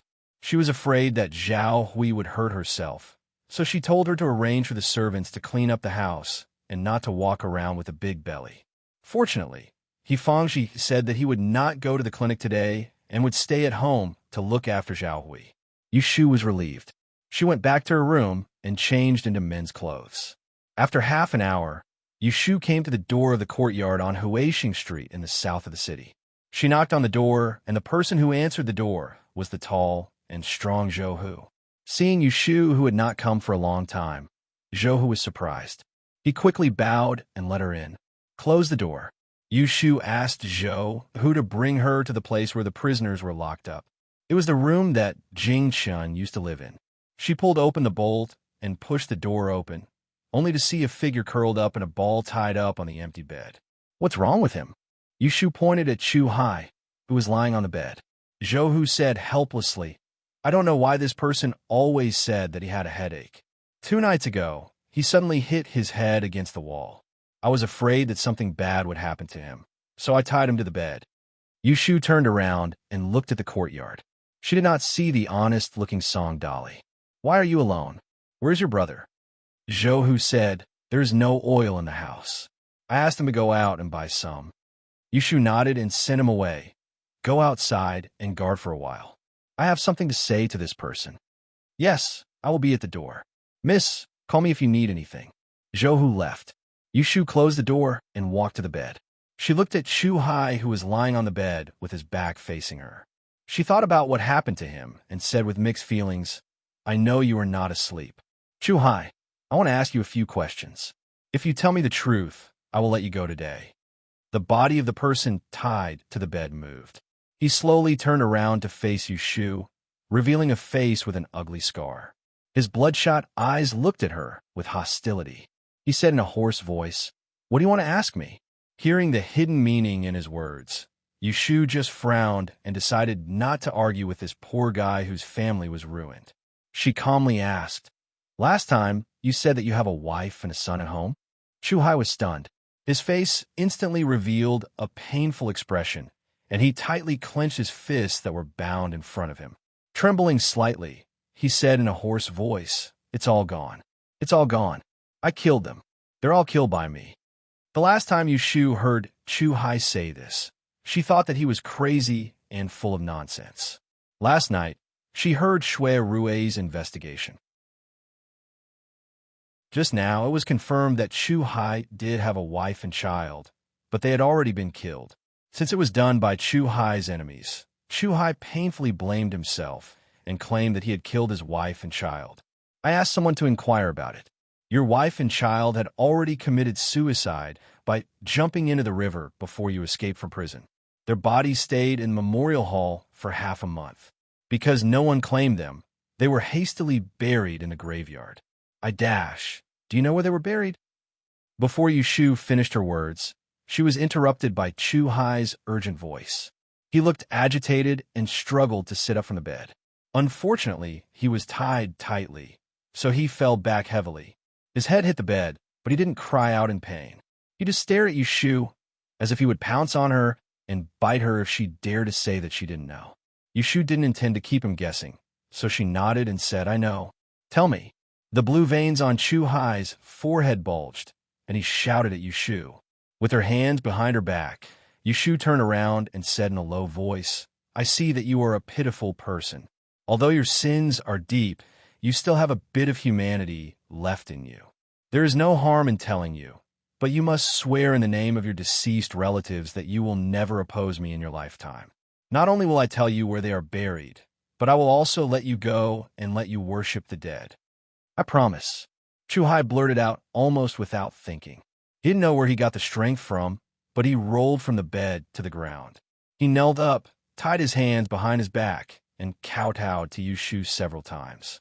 He said hoarsely with all his strength, I, Chu Hai, swear today that if I go against you or make things difficult for you, I will be smashed to pieces, and my wife and daughter will die in the netherworld with everlasting regret, and my soul will scatter. Yushu's back was facing Chu Hai, and a trace of pity flashed across her face. She secretly apologized.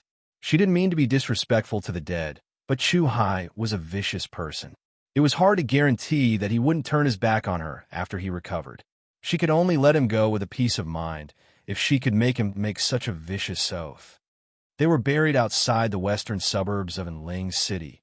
Yushu squatted in front of Chu Hai, slowed down her voice, and told him the place where his wife and daughter were buried. Because the place was remote, she repeated it twice, and Chu Hai nodded to show that he remembered it. In fact, Yushu was very curious about the person who could send people into the prison to threaten Chu Hai, force him to fake his death to escape from prison, and then kill his own flesh and blood.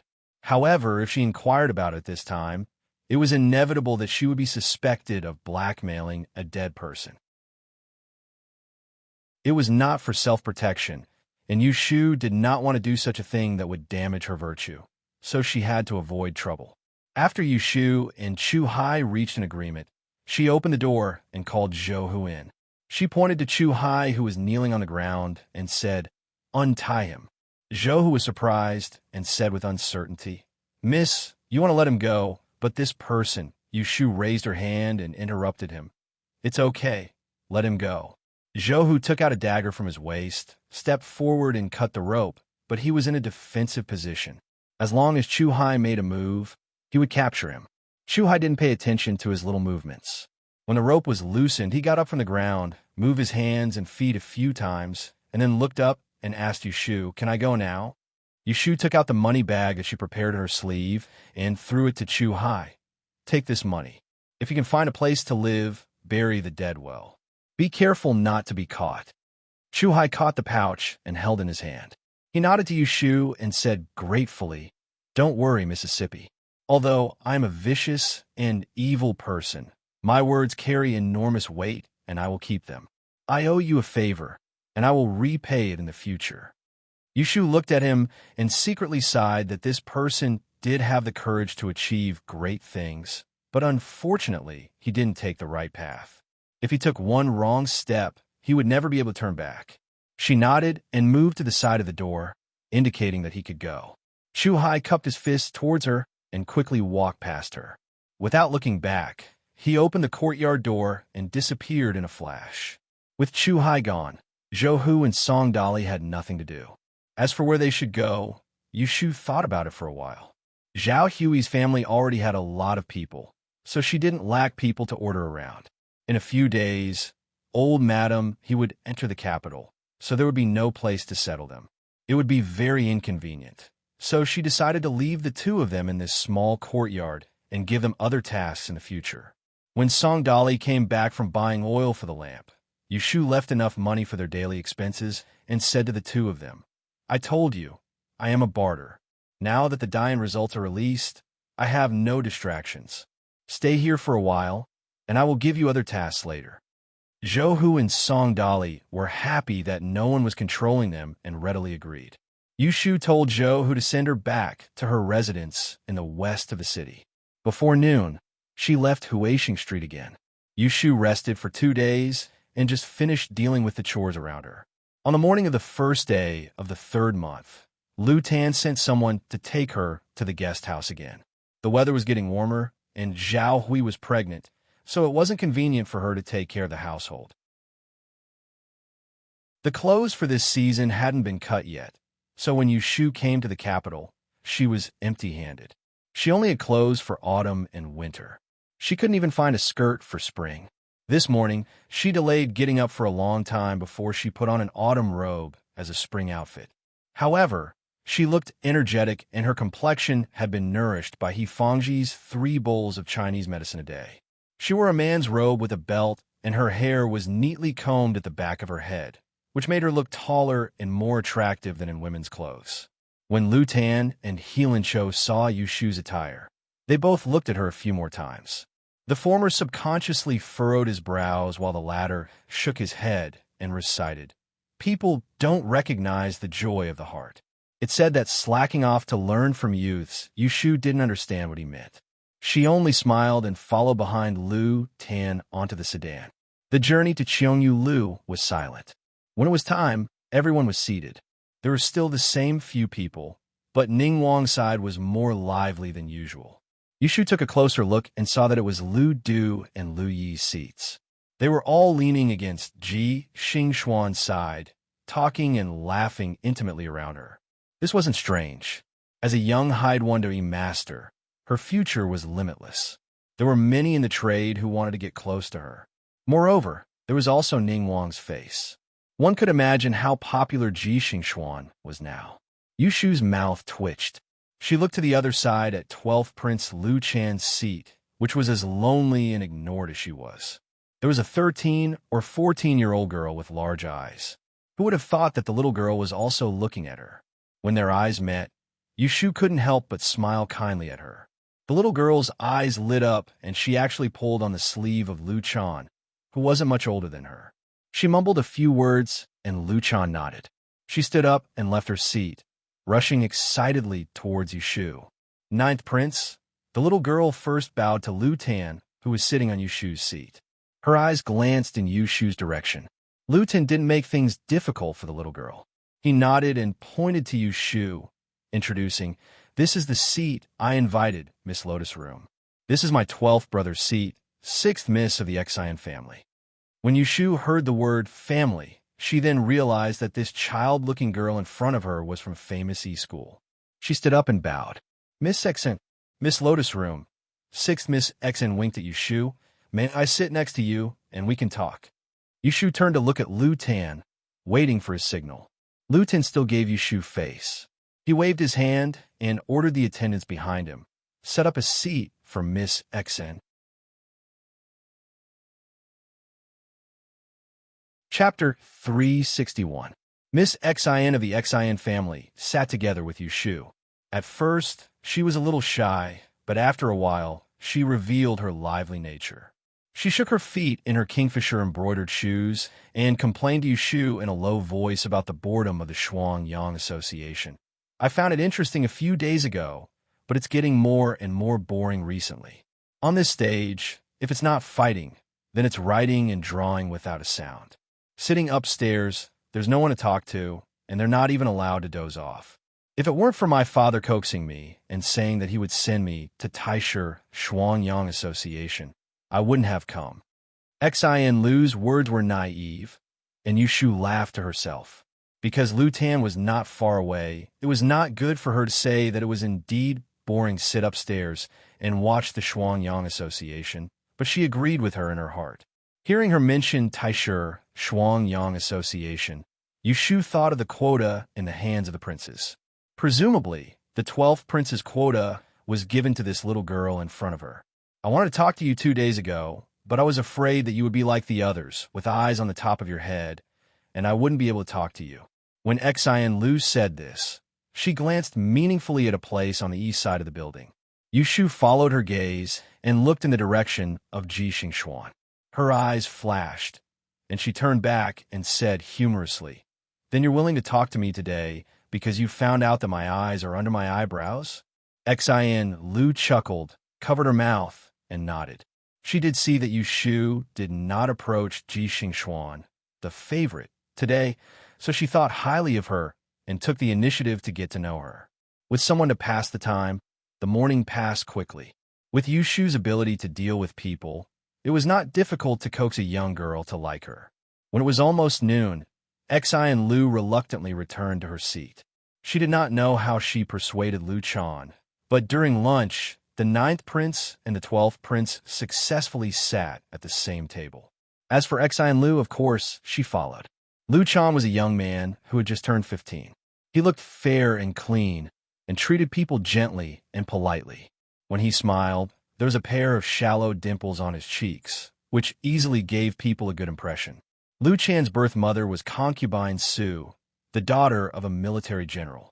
Because she was somewhat favored by the emperor, Lu Chan, who was still young, was able to catch up with this year's double yang gathering and recruit a few subordinates in advance instead of waiting for 3 years. Lu Tan cultivated in Longhu Mountain all year round. He did not have a close relationship with his brothers, and Lu Chan did not seem to have a close relationship with any princes.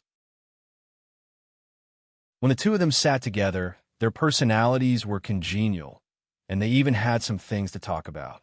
They got along well. Lu and Lu Chan were Lu. In less than a day, Xin Lu had become familiar with Yushu.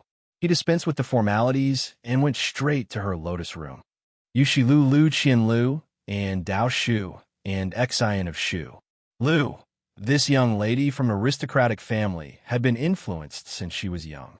Between the lines, she had unintentionally imparted some general knowledge of the East studies to Yushu.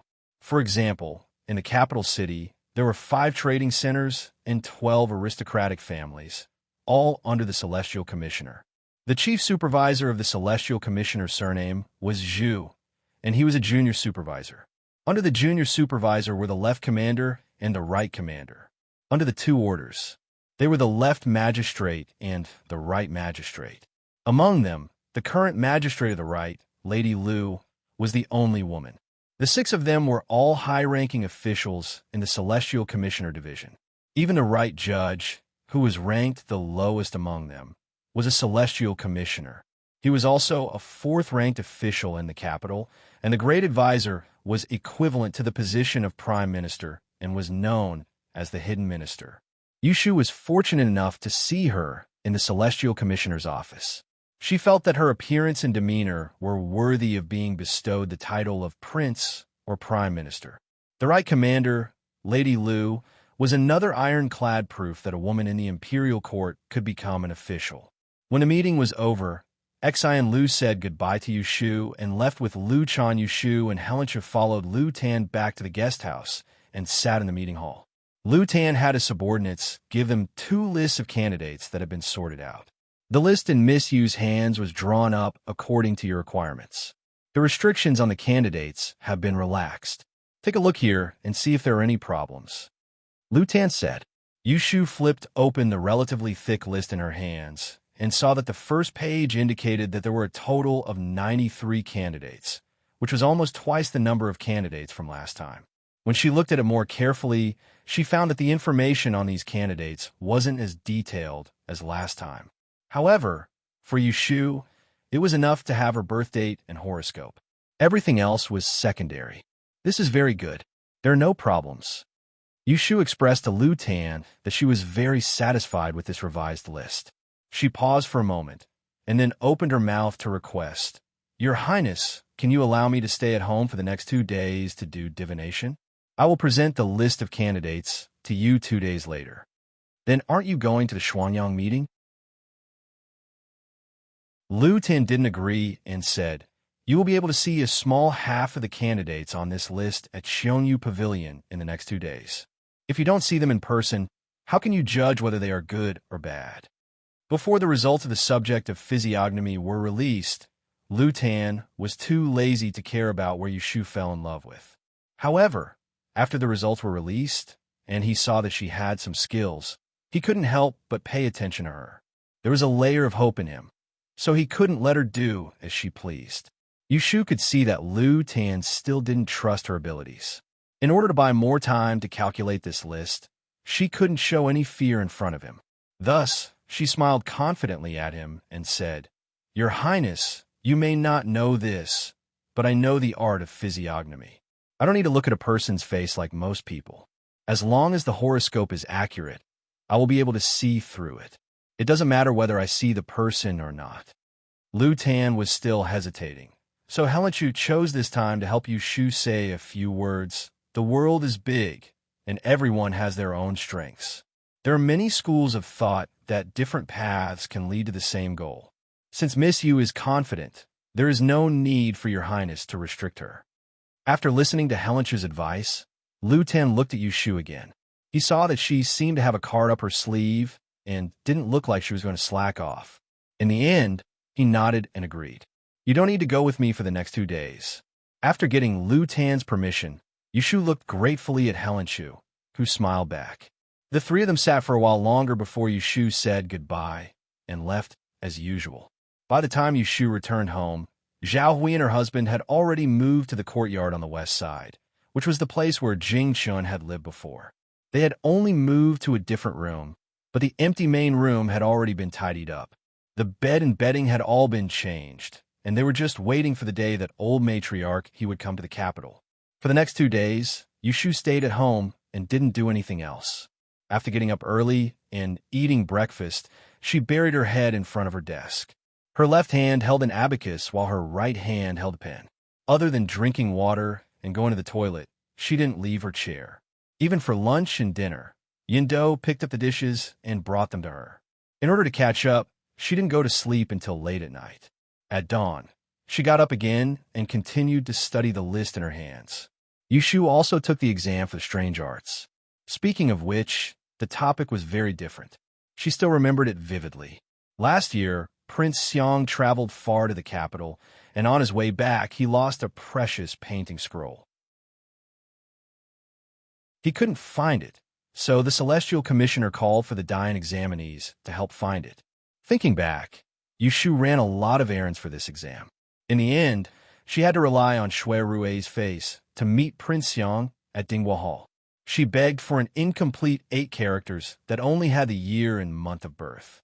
She used the rules of the time of calamity to calculate carefully, racking her brain to find a result. Who would have thought that she would make a mistake, causing her to work for nothing? It was exactly like when Xiao An's maxim of drawing water with a wicker basket. But until the last moment, Yu Shu didn't give up on the strange arts. She first begged for Prince Xiang's worry character, then went to the Ren training hall to find Wen Xiao and to calculate her character. When she returned home, she deduced the incomplete 8 characters several times. In the end, she was forced to come up with an unimaginable solution and didn't hand in a blank paper. Thinking of her answer, Yushu felt that it was ridiculous. Therefore, when she saw her name in the list of candidates that Lu Tan had given her, she decisively skipped over it. It wasn't that she wasn't curious about whether or not she could pass the exam, but that her 8 characters didn't correspond to her fate. It was simply impossible to accurately predict, and thus, she couldn't use the laws of calamity to calculate. She could calculate others, but not herself. This was one of Yushu's biggest regrets. After a brief recollection, Yushu turned her attention back to the list in her hands. Flipping to the last few pages, she wasn't surprised to see Wen Xiaoan's name.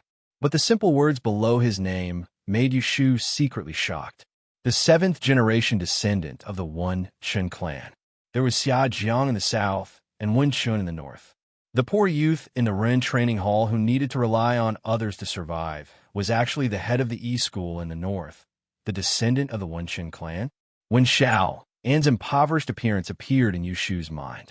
Then she recalled the descendants of the Xia Jiang clan in the south, Xia Jiangying and Xia Jiangmin, the 2 pampered sisters. It was hard not to suspect that there was a wrong person on the list. But Wen Xiao, and also had the characteristics of a descendant of the Wen Chen clan. First, he had the ability to calculate characters. There weren't many people in the world who didn't know that in the north and south, Xia Jiang knew about dreams, and Wen Chun comprehending characters.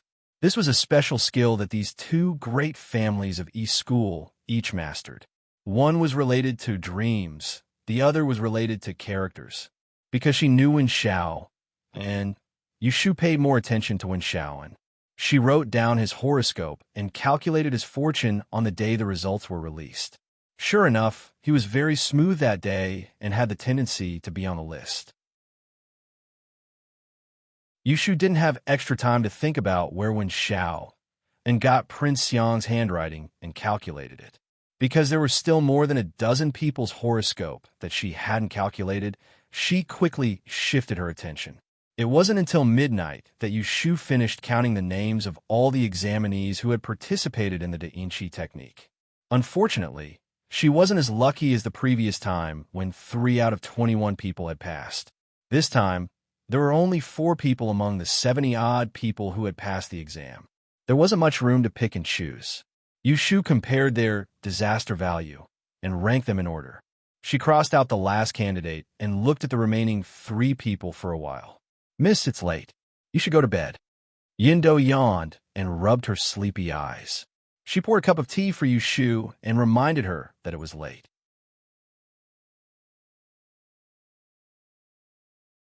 Chapter 362. The next morning, when Yushu handed over the name list to Lu Tan, she said, "These 3 examinees have been carefully selected by me. From their horoscopes, it can be seen that each of them will have a period of good luck in recent days. If your Highness has another candidate in mind and needs to delete my name list, then the last person on this list could be used as a replacement. Or, if your Highness is willing to trust me, then it would be best to not change these 3 people." Lu Tan looked at the name list in his hand and bluntly asked Yushu, "How confident are you?" Yushu didn't dare to say too much.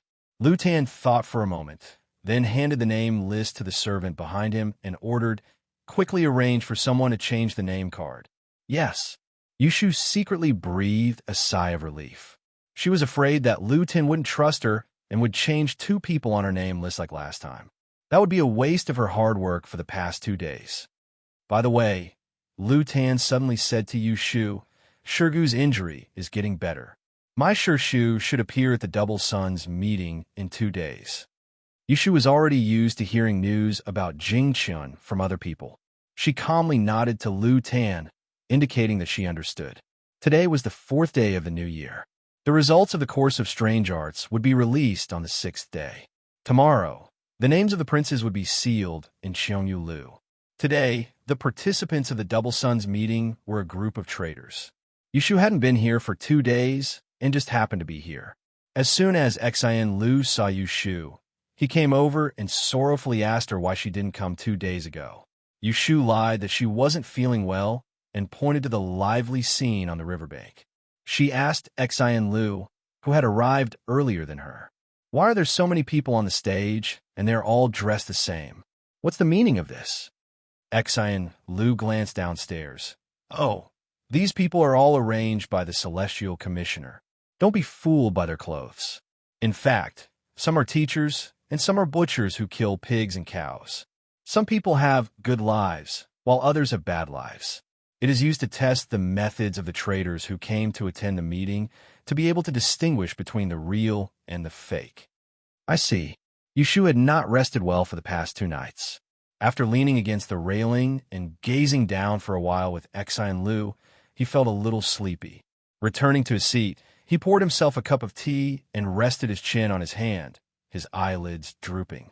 Cough. A light cough made Yu Shu suddenly sit up straight. She turned her head to look at her temporary boss, Lu Tan.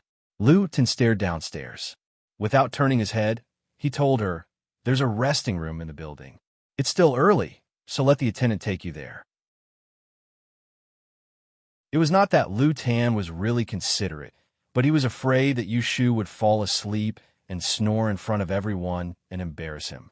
Yu Shu was indeed very sleepy. She gave an embarrassed smile to Lu Tan and said, "Thank you, Your Highness. I'll be back after a short rest." Lu Tan waved his hand, letting the attendant lead the way. Yu Shu and Xian Lu excused themselves and followed him into the building. But they did not notice that not far away, there was a pair of lazy eyes that swept over their movements. This Qiongyu building had 3 floors and was very well equipped. There was a meeting hall, a dining hall, and a balcony. Of course, there was no lack of places for people to lie down.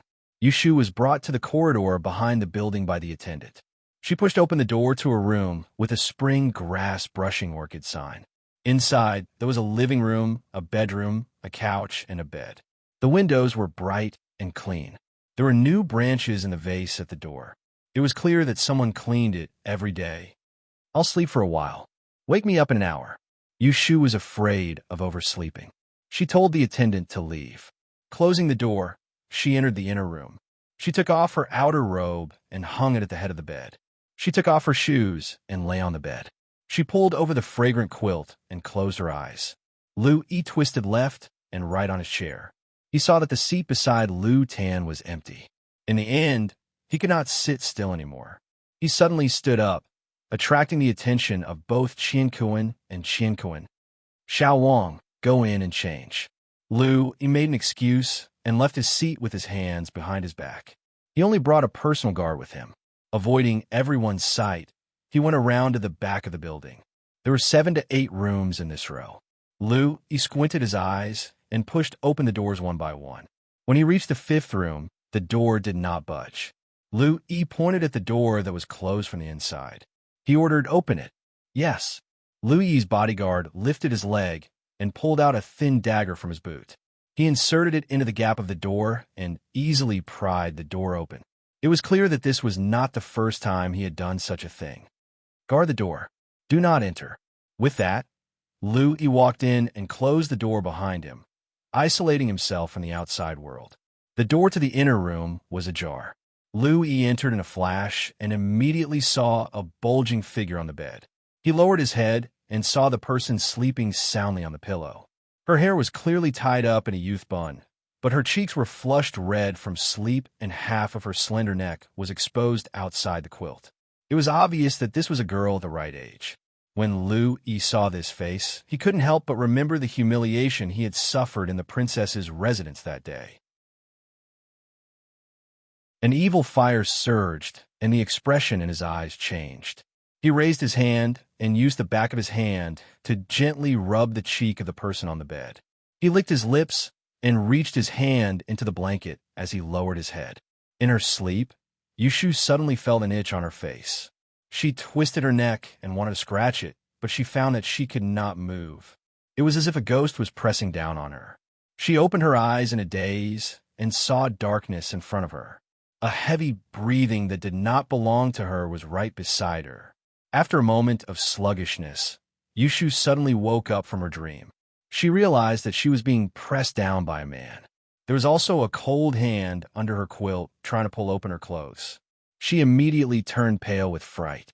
Without thinking, she used brute force and clenched her teeth to hit that person. He wasn't affected at all, and Yushu bumped into him. The moment he kissed her face and touched her waist, he felt a sharp pain in his nose. He immediately rolled down from Yushu's body and covered his nose as he squatted by the bed. Yushu sat up in a fluster and tightly held onto the quilt. Her face was pale as she looked at the figure on the bed. Her body trembled, and she was shocked and angry. She wanted to scold him, but just as she opened her mouth, she held it back. The people sitting in Xiongyu Pavilion were all high-ranking officials and nobles. If they really called someone over and saw this scene, then what kind of reputation would she have as a woman? He covered his burning nose and stood up. He turned around and fiercely glared at Yushu. He opened his mouth and scolded, "I gave you face, but you don't want it." This time, Yushu clearly saw who it was. When she heard his scolding, she saw that this animal still had the guts to be angry at her. Her shoulders trembled, and she gritted her teeth. She raised her leg and used all her strength to kick his lower body. Who cares if he was some bullshit prince? She would first waste this bastard. Seeing her move, He quickly moved to dodge. He barely managed to move his body to the side, and that kick landed on his hip, causing him to lose his balance and fall to the ground. He gave a muffled groan as he held his hip. He thought that his waist was going to break. His face turned red and blue, and his forehead was covered in a cold sweat. He only cared about the pain, and how could he care about threatening Yushu? While he was in a daze, a blanket covered his head, trapping his hands and feet. Following that, a series of kicks landed on his body. He was caught off guard and could only cover his head as he endured the beatings. From within the blanket, he shouted for the guards outside. Yushu stood barefoot on the ground. Her hair was a mess, and her eyes were filled with fire. She stomped on the person under the blanket. Her teeth chattered, and she was so angry that she was muddled. Even when the guards outside the door rushed in and separated her and rescued Lu Tan from under her feet, her mind was still ringing. Beat her to death for me." Lu Yi's face was covered in blood as he was helped to a chair by the guards. His words were unclear as he trembled and pointed at Yushu. There was no longer a trace of desire in his body. Fire. The guards hesitantly looked at Yushu. They recognized her as the ninth Princess Kuan Shi and hesitated on whether or not they should obey the order to make a move. After venting her anger, Yushu quickly calmed down. She looked at the master and servant not far away, and her gaze landed on Lu Yi, who had a bloody nose and swollen face. Her heart sank as she knew that she had caused trouble due to her impulsiveness. It would not be easy for her to get away from this. She had hit a prince, and this was not something that could be easily resolved with just an apology. Yushu's mind raced, and she quickly sorted out the situation. First, she could not afford to lose. Second, she could not attract the attention of the people in front of her. Third, she could not let this brat take advantage of her. She clenched her fists, took a deep breath, and took 2 steps back. She pulled her coat over the head of the bed and sat on the head of the bed. She combed her hair and said in a deep voice, "I dare you to touch a single hair of mine." He wiped the blood from his nose and gritted his teeth. "You are just a commoner. You dare to make a move on this prince and offend your superiors. Even if I beat you to death, you deserve it." Yushu coldly smiled. "Then you better beat me to death right now. Let this year's Twin Sun Gathering have one more life. If word gets out that the 11th prince molested a female customer and killed someone to vent his anger after failing to use force, then that would be spectacular." Louis glared and felt a little guilty. However, his entire body was aching, and he did not want to go around Yushu. He took a deep breath and said, "You are trying to scare me. Do you think I will be afraid? I will not kill you, but I will break your legs. You can go and complain to Lu Tan and see if he will help you." He was waiting for Yushu to be afraid. Who would have thought that there was no fear on her face? Instead, she gave him a disdainful look and said in a tough voice, "There is no need to find the 9th prince to help you. When my master enters the capital and goes to the palace to complain to his majesty, you can forget about being a prince. Just wait to be banished from the capital like the fourth prince. Louis was taken aback when he heard how confident she sounded. Your master? Yu Shu sarcastically said, you are not stupid enough to think that I, a woman with no one to rely on, can escort the Daozi back to the capital, can call the eldest young master of the Shui family brother, and can be invited as a guest by the ninth prince? Let me tell you the truth. I am not afraid of you knowing. My master is a reclusive spiritual master of Mount Longhu. Even spiritual masters Huai Xian and Huai Su of the Tai sect have to respectfully greet my master. I am his last disciple. It is only because my master wants me to go out and gain experience that I am not allowed to mention his name. You fool, do you really think no one can help me?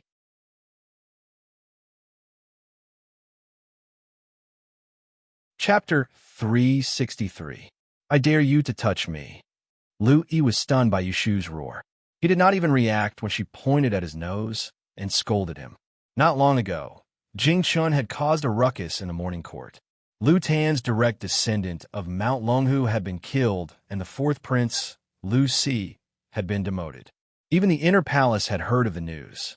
The emperor's anger had not yet subsided. A few of the palace masters and imperial concubines with status had privately warned their sons to be well-behaved. The princes did not say that they were all in danger, but they were especially careful. At this time, if he caused trouble and implicated the Dao sects, he might become the second Jiao Wang. A layer of cold sweat appeared on the back of Lu Yi's neck, and his face turned ashen. Because Yu Shu's words were half true and half false, it did not arouse his suspicions. Looking at Yu Shu, who was even more arrogant than him, his anger at being beaten had mostly subsided. What was left was regret. He should not have been blinded by greed and gotten involved with this trouble. Count it as Xiao Wang's bad luck today. Lu Yi pretended to stand and warned Yu Shu without confidence. I did take advantage of you, but you also beat me to this state. At most, we are even. If you still want to protect your reputation as a woman, you are not allowed to speak of what happened today. Yu Shu coldly snorted. Seeing Lu Yi take a step back, she was still unrelenting. Are you unlucky, or am I unlucky? I was just resting here, and you, a dignified prince, snuck in here and tried to harm me first. Do you think I'm wrong for beating you up? Do you think we're even just because you say so? You did not even ask if I agreed or not. Lu Yi's expression changed. He wanted to explode, but was afraid that he would force Yu Shu into a corner. If she did not care, he would be the one to suffer. He could only endure and said, Then tell me, what do you want to do? Yu Shu saw that Lu Yi was weak and did not feel relieved. Instead, her anger flared up again. She had not seen such a perverted person like Lu Yi before, but such a vexing thing had happened to her. This was the first time. Even though she was not a chaste woman, she still cherished herself. How could she tolerate Lu Yi's shamelessness? Yu Shu thought of what happened when she fell asleep. This little brat was kissing and touching her body, and when she woke up and bumped into him, he still had a self-righteous look on his face. She really wanted him to die without descendants. Yu Shu laughed at herself. She couldn't compare to Shui Yun, who had the backing of a large sect like Mount Longhu. If something happened, how could she have the confidence to make a prince pay with his life? Therefore, he could only fabricate a master to vent his anger. What do I want to do? Yu Shu narrowed her eyes and said coldly, Unless you kneel down and apologize to me, this matter is not over. Lu Yi was tongue-tied as he looked at Yu Shu in disbelief. After a long while, he stammered, You bastard! How dare you make this little Wang kneel to you? Dream on. Yu Shu did not utter a word. She stared at Lu Yi like a frog staring at a fly. No, I won't kneel. I am a prince. How can I kneel to a little girl like you? Don't even think about it. Lu Yi was a little scared by her stare. He turned his head and said in a muffled voice, If you change it to something else, this little Wang will do as you say. Yu Shu did not really want him to kneel to her. Seeing him admit defeat, her eyes flashed. She sneered and said, It's fine if you don't kneel. From today onwards, don't come to the Double Sun group. Otherwise, when I see you, I will think of your shameless behavior. When I see my master, I can't guarantee that I won't complain to him and let him teach you a lesson on my behalf." The Double Sun group was only halfway through. There were still 2 more courses to go, as well as the main event of the Imperial examinations.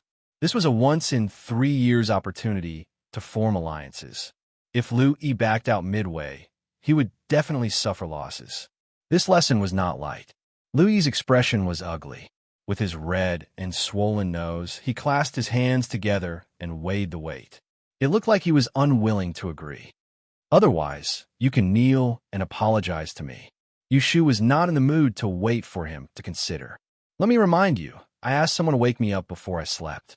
It's about time. When the person comes down, I want to see how you explain yourself. As the saying goes, those who have nothing to lose are not afraid of those who wear shoes." It should have been Yushu who cared about her reputation and didn't want to make it public, but she just had to act like she didn't care, which made Lu Yi worry. Okay. Lu Yi gritted his teeth and stood up suddenly. He glared at Yushu. This little Wong lost his footing and fell down the stairs. "His injuries are not light, and I need to rest in the guest house. I won't come to the Double Sun group anymore. Are you satisfied now?" Yushu smiled mockingly and said, "As long as you don't let me see you again during the Double Sun group, when my anger subsides, I will just pretend that I was bitten by a dog and not remember. You." Lu Yi flew into a rage out of humiliation, but he could not lose his temper. He flung his sleeves, but it caused his muscles and bones to ache. He took a few cold breaths and did not look at Yushu again. He put his arm around the guard's shoulder and limped away. Yushu heard the sound of the door being slammed outside and relaxed her cold expression. She first closed the door to the inner room and silently returned to the bed. She sat down weakly and slowly lifted her numb legs to the side of the bed. She wrapped them around her knees and expressionlessly stared at the pile of brocade quilts on the ground in a daze. She sat there motionlessly until the servant outside the door asked her softly. She suddenly came back to her senses. "Miss you, are you awake?" "Oh, I'm awake," Yushu replied in a hoarse voice. Thinking that she could not let others see the mess in the room, she ordered the servant outside the door, "Please help me get a basin of water so I can wash my face and wake up." "Yes, please wait a moment, Mississippi." The footsteps outside the door faded away. Yushu wiped her face and cheered herself up. She bent down to pick up her shoes and put them on. She tidied up her clothes, cleaned up the bed and the floor, and wiped away the few drops of blood from Lu Yi's nose on the floor. When the servant came back with the water, she had already returned to normal. From her appearance, it was impossible to tell that she had been wronged. Yushu tidied herself up and followed the servant back to the long corridor of Cheonyu Tower. She sat next to Lu Tan and looked over Lu Yi's seat. When she saw the empty seat between Qianquan and Qianquan, her heart calmed down. As long as Lu Yi could take the scare, she was sure that he would not find someone to testify. Regardless of anything else, it would be shameful for him to be beaten black and blue by a woman. She was afraid that he would not even tell Lu how, let alone get to the bottom of it, and care about whether she really had a Taoist master. Yushu was very experienced in deceiving people and was not overcautious. Although Lu Yi had been dealt with, such an evil thing had happened. Yushu was in a bad mood. She sat in Cheonyu Tower and did not pay attention to the liveliness on the arena. She could not let anyone notice her abnormality and get involved with Lu Yi's withdrawal. She could only sit there and not ask for Lu Tan's resignation. When it was almost time for lunch, Lu Tan was the first to notice that Lu Yi was missing and asked about it. After hearing the news, Lu Hao told the other brothers that Lu Yi had fallen down when he went downstairs and had gone back first. Although Lu Tan was puzzled, he did not ask much. He did not have a good relationship with Lu Yi. If he cared about his injury now, he would be suspected of putting on a show. Yushu kept her head down and followed Lu Tan into the dining room as if nothing had happened. She did not notice a gaze staring at her from behind. Xingxuan?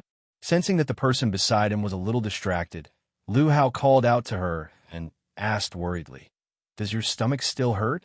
Do you want to lie down at the back and rest for a while? I'll get someone to send you food."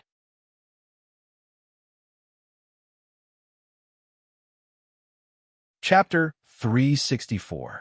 That night, Yushu lay on the bed, tossing and turning restlessly.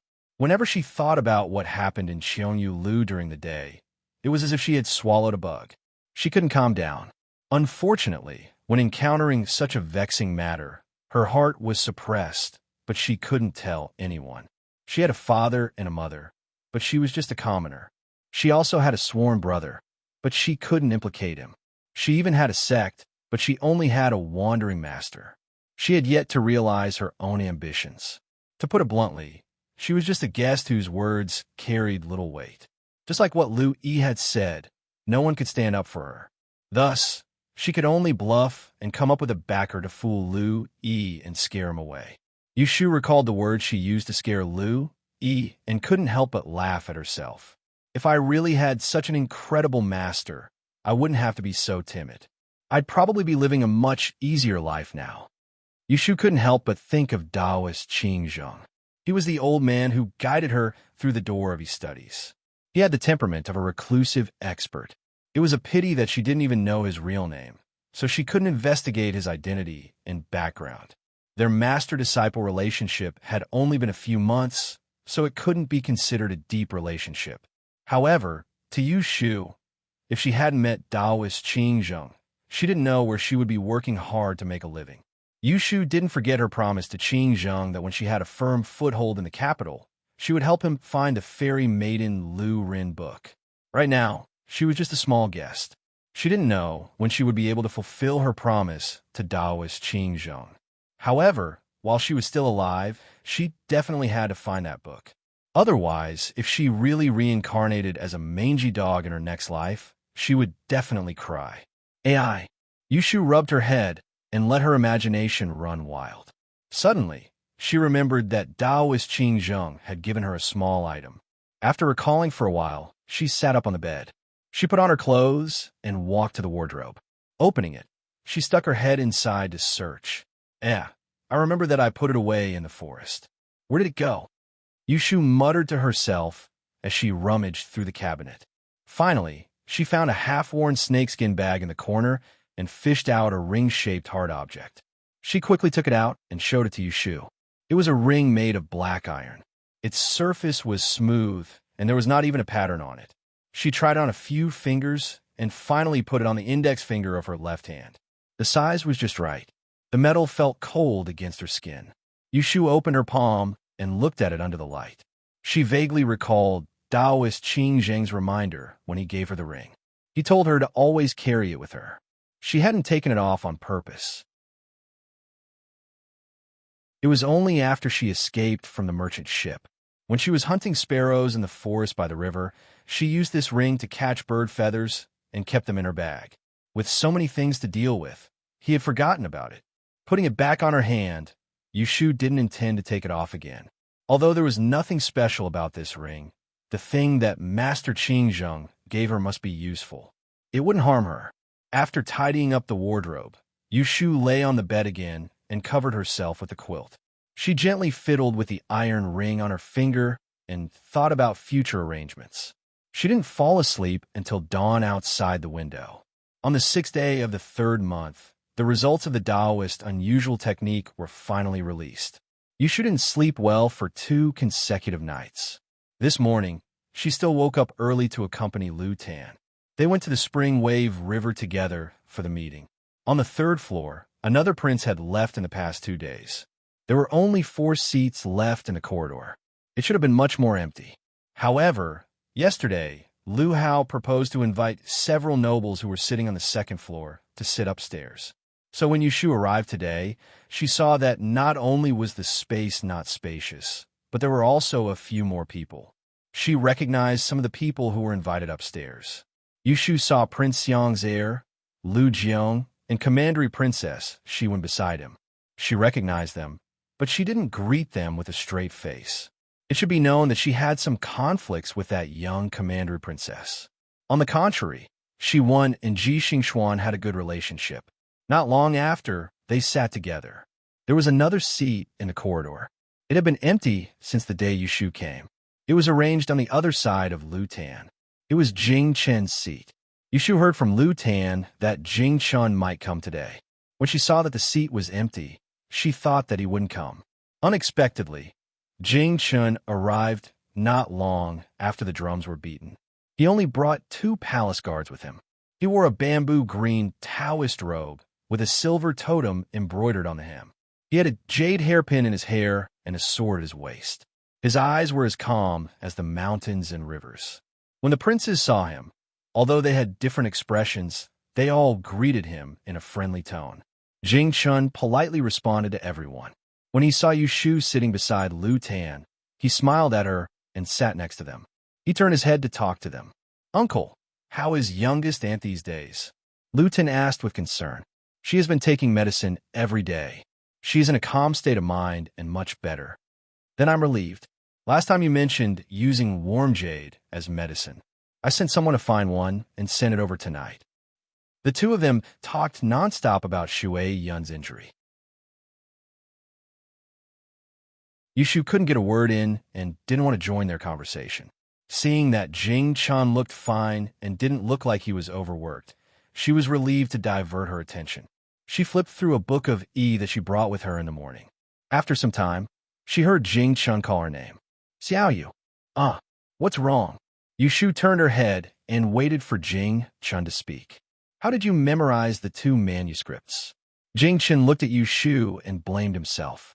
He had promised to teach Yushu the secret techniques of the sect, but he couldn't find the time to teach her. Yushu said, "I've read it once, but I only memorized 2 or 3 pages. I haven't had much time recently. I want to wait until the end of the Twin Suns gathering to study it properly.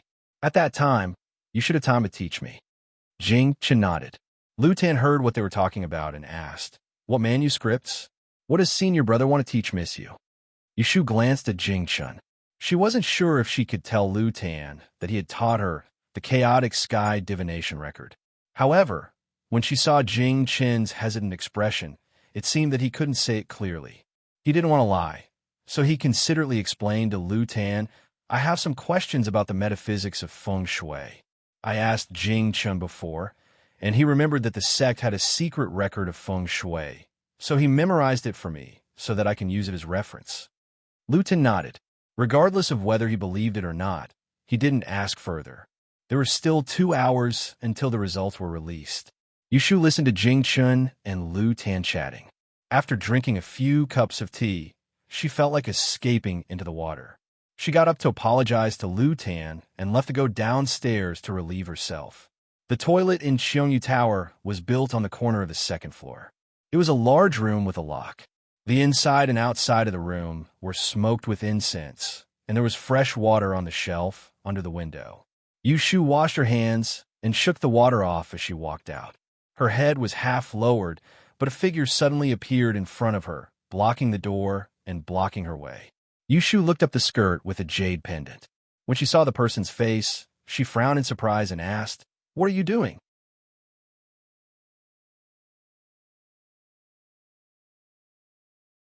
Chapter 365.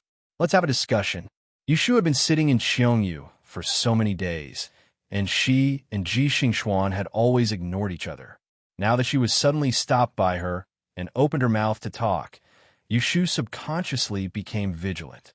"There's nothing for us to discuss." Yushu directly bypassed Ji Xingxuan and walked out the door. She had only taken 2 steps when she heard someone say behind her, "I wasn't feeling well in the morning the day before yesterday, so I went to the back room to rest." Who knew that it would be noisy next door? And through the wall, I actually heard a good show. It was very interesting. Yushu's body froze, and her expression changed. She slowly turned around and looked at Ji Xingxuan. On one hand, she was trying to discern whether she was speaking the truth, but on the other hand, she didn't believe that it was such a coincidence that she had eavesdropped on the wall the day before yesterday. It was unknown when the green veil covering Ji Xingxuan's face had been taken off, revealing an extremely elegant face. She was a typical water beauty, and every frown and every smile was as gentle as water. Especially her pair of eyes, which were full of quiet, could cause one's heart to sway and give birth to a desire to get close to her. If Yushu didn't know that Ji Xuan, this beauty, was born with a selfish and cold temperament, just looking at her face would make it hard for her to feel hostile. "Oh, what show did you see? Tell me, I want to hear it." Ji Xuan chuckled and muttered in a low voice, "I didn't know that Miss Lianfeng has a Taoist master. If you are referring to Taoist priest Qing Zheng, then I can tell you that he is indeed a Taoist master, but he can't be compared to those few Taoist masters of the Greater One Path. How can he speak for you in front of His Majesty?" She caught the stiffness in Yushu's expression and stopped smiling. She asked again in a playful tone, "Can we discuss it now?" Hearing what Ji Xuan said, Yushu didn't show any signs of impatience on her face, but she was annoyed in her heart. It didn't matter who heard what she said to Lu Yi that day. If someone found out, at most, she wouldn't admit to it. However, Ji Xuan knew her background, so she used her as a scapegoat. It would be strange if he didn't use this opportunity to threaten them. It was a good day for her to go out in the morning and look at the lunar calendar. Casting the hexagram was also a good omen. Who would have thought that there was a villain waiting here? What do we have to discuss? Tell me. Ji Xuan was no longer in a hurry to speak. She lowered her head and flicked her sleeves. She raised her eyebrows and said casually, "You seem to have forgotten that I am now a master. Why didn't you greet me when you saw me?" There is a difference in status among the masters. The masters who passed the Dayin examination would have their names recorded in the Celestial Commissioner's office. A Dayin master would receive the Imperial Court's tribute. Even a normal master would have to show respect to a Dayin master, not to mention a Dayin master who could set up his own office. Yushu gritted her teeth. She saw that Ji Xuan was deliberately making things difficult for her. She wanted to turn around and leave, but she knew that she could not. She could only endure it. She thought that she would not die if she paid her respects, so she raised her hands and bowed. She lowered her head and raised her forehead. She said unhappily, "Student Yushu greets teacher Ji." Ji Xuan suddenly smiled. Seeing that Yushu lowered her head, her eyes showed a trace of pleasure. She pointed to the end of the corridor and said, "It's not convenient to talk here. Follow me." Yushu doesn't want to talk to her here, so she doesn't follow her. She doesn't want to talk to her here. She doesn't want to follow her. Instead, she turned around and walked toward the staircase. "Let's talk downstairs." She went downstairs on her own. She was not worried that Ji Xuan would not follow her. Xiongyu Tower faced the bank of the Chunlan River. Behind the tower was a small garden. There was no one around, so it was much quieter. Ji Xuan followed Yushu to an old banyan tree and saw her turn around. She turned around and stopped. "This is it. Speak quickly if you have something to say." Yushu's tone was not good. Ji Xuan did not care. She raised her head to look at the layers of branches of the banyan tree. She slowly said, "You only taught me half of the 6 lines wondrous art. Other than the general principles, there should be a few other corresponding incantations. Also, little Xiao, hand them to me. If you don't want to deceive me, I will let you go this time." Yushu blinked her eyes when she heard Ji Xuan's conditions. She suddenly smiled and looked at Ji Xuan. She said mockingly, "Back then, I promised to teach you, but you didn't learn from me. Instead, you just wanted to frame me. Now that things have come to this, you're threatening me and forcing me to give in. Dream on." Ji Xuan's gaze fell back onto Yushu's face. Seeing that Yushu was unwilling to cooperate, she wasn't in a hurry. Instead, she said coldly and faintly, "Then I can only tell His Highness Ning Wang the truth about you deceiving the 11th Imperial Prince. Offending your superiors, improper conduct, having an affair with an Imperial Prince, any of these are enough for you to lose a layer of skin. Don't blame me for not reminding you. The 11th Imperial Prince is not someone to be trifled with. If he finds out that you fell for your trick, he will suffer for nothing. He will have ways to punish you. Maybe he will use that day's matter to take you as a concubine and torture you when you return. You are just a merchant who has not finished his apprenticeship and is not from a noble family. Do you think you can refute him? I want to see if you can still smile at that time." When Yushu heard Ji Xuan's malicious words, she couldn't help but frown. She knew that Ji Xingxuan wasn't just trying to scare her. Lu Yi, that unscrupulous bastard, was really capable of doing such a wicked thing. Thinking that she could be forcefully taken back by that kind of shameless person to be a concubine, Yushu wanted to vomit the food she ate the night before. How about it? Have you thought it through? Is the six-line divination technique more important? Or is it you? You're a smart person, so you shouldn't be confused. Ji Xingxuan calmly waited for Yushu's answer, as she was sure that she wouldn't refuse her request. Yushu's brows furrowed and then relaxed. Looking at the young girl in front of her who was an enemy and not a friend, she slowly nodded and said, "You are right. How could I be confused?" Finishing, she took a step forward without warning. Her eyes did not look sideways as she walked past Ji Xingxuan. Without another word, she wanted to leave. Ji Xingxuan was stunned. She quickly turned around and called out to Yushu with an ugly expression. "Are you not going to promise me?" Yushu stopped in her tracks, but did not turn around. She only raised her voice and said coldly, "Since you know that I am a smart person, why would you still ask such a stupid question? Could it be that if I give you the 6 lines divination diagram, you won't talk nonsense to others? If I promise you, then I am the one who is stupid. Humph, if I am stupid, the ones who were sent to prison by the Celestial Commissioner to await death would not be you and your granddaughter. Lord Ji would still be doing his job as the magistrate of the right. How could he become a dead man just to protect you?" Ji Xingxuan's face turned pale after hearing Yushu's words, especially the last sentence. It was like a knife stabbing into her heart. "What happened that day? If you want to say it, just say it. Let's see if I will be at your mercy as you wish." Yushu sneered and went upstairs without looking back, leaving Ji Xingxuan standing alone under the tree. Her face turned green and then red. She held the tree trunk to steady her feet. After a long while, she muttered to herself, "Then I will see if you will die a horrible death as I wish."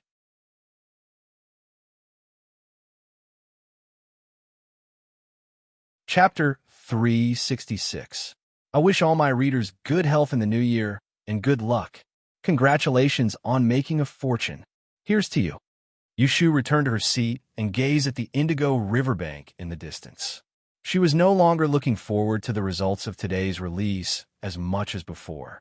At this moment, her mind was spinning quickly, thinking about how to deal with the troubles that might appear next. She had directly rejected Ji Xingxuan's request, not because she was impulsive. Instead, she had considered the current situation.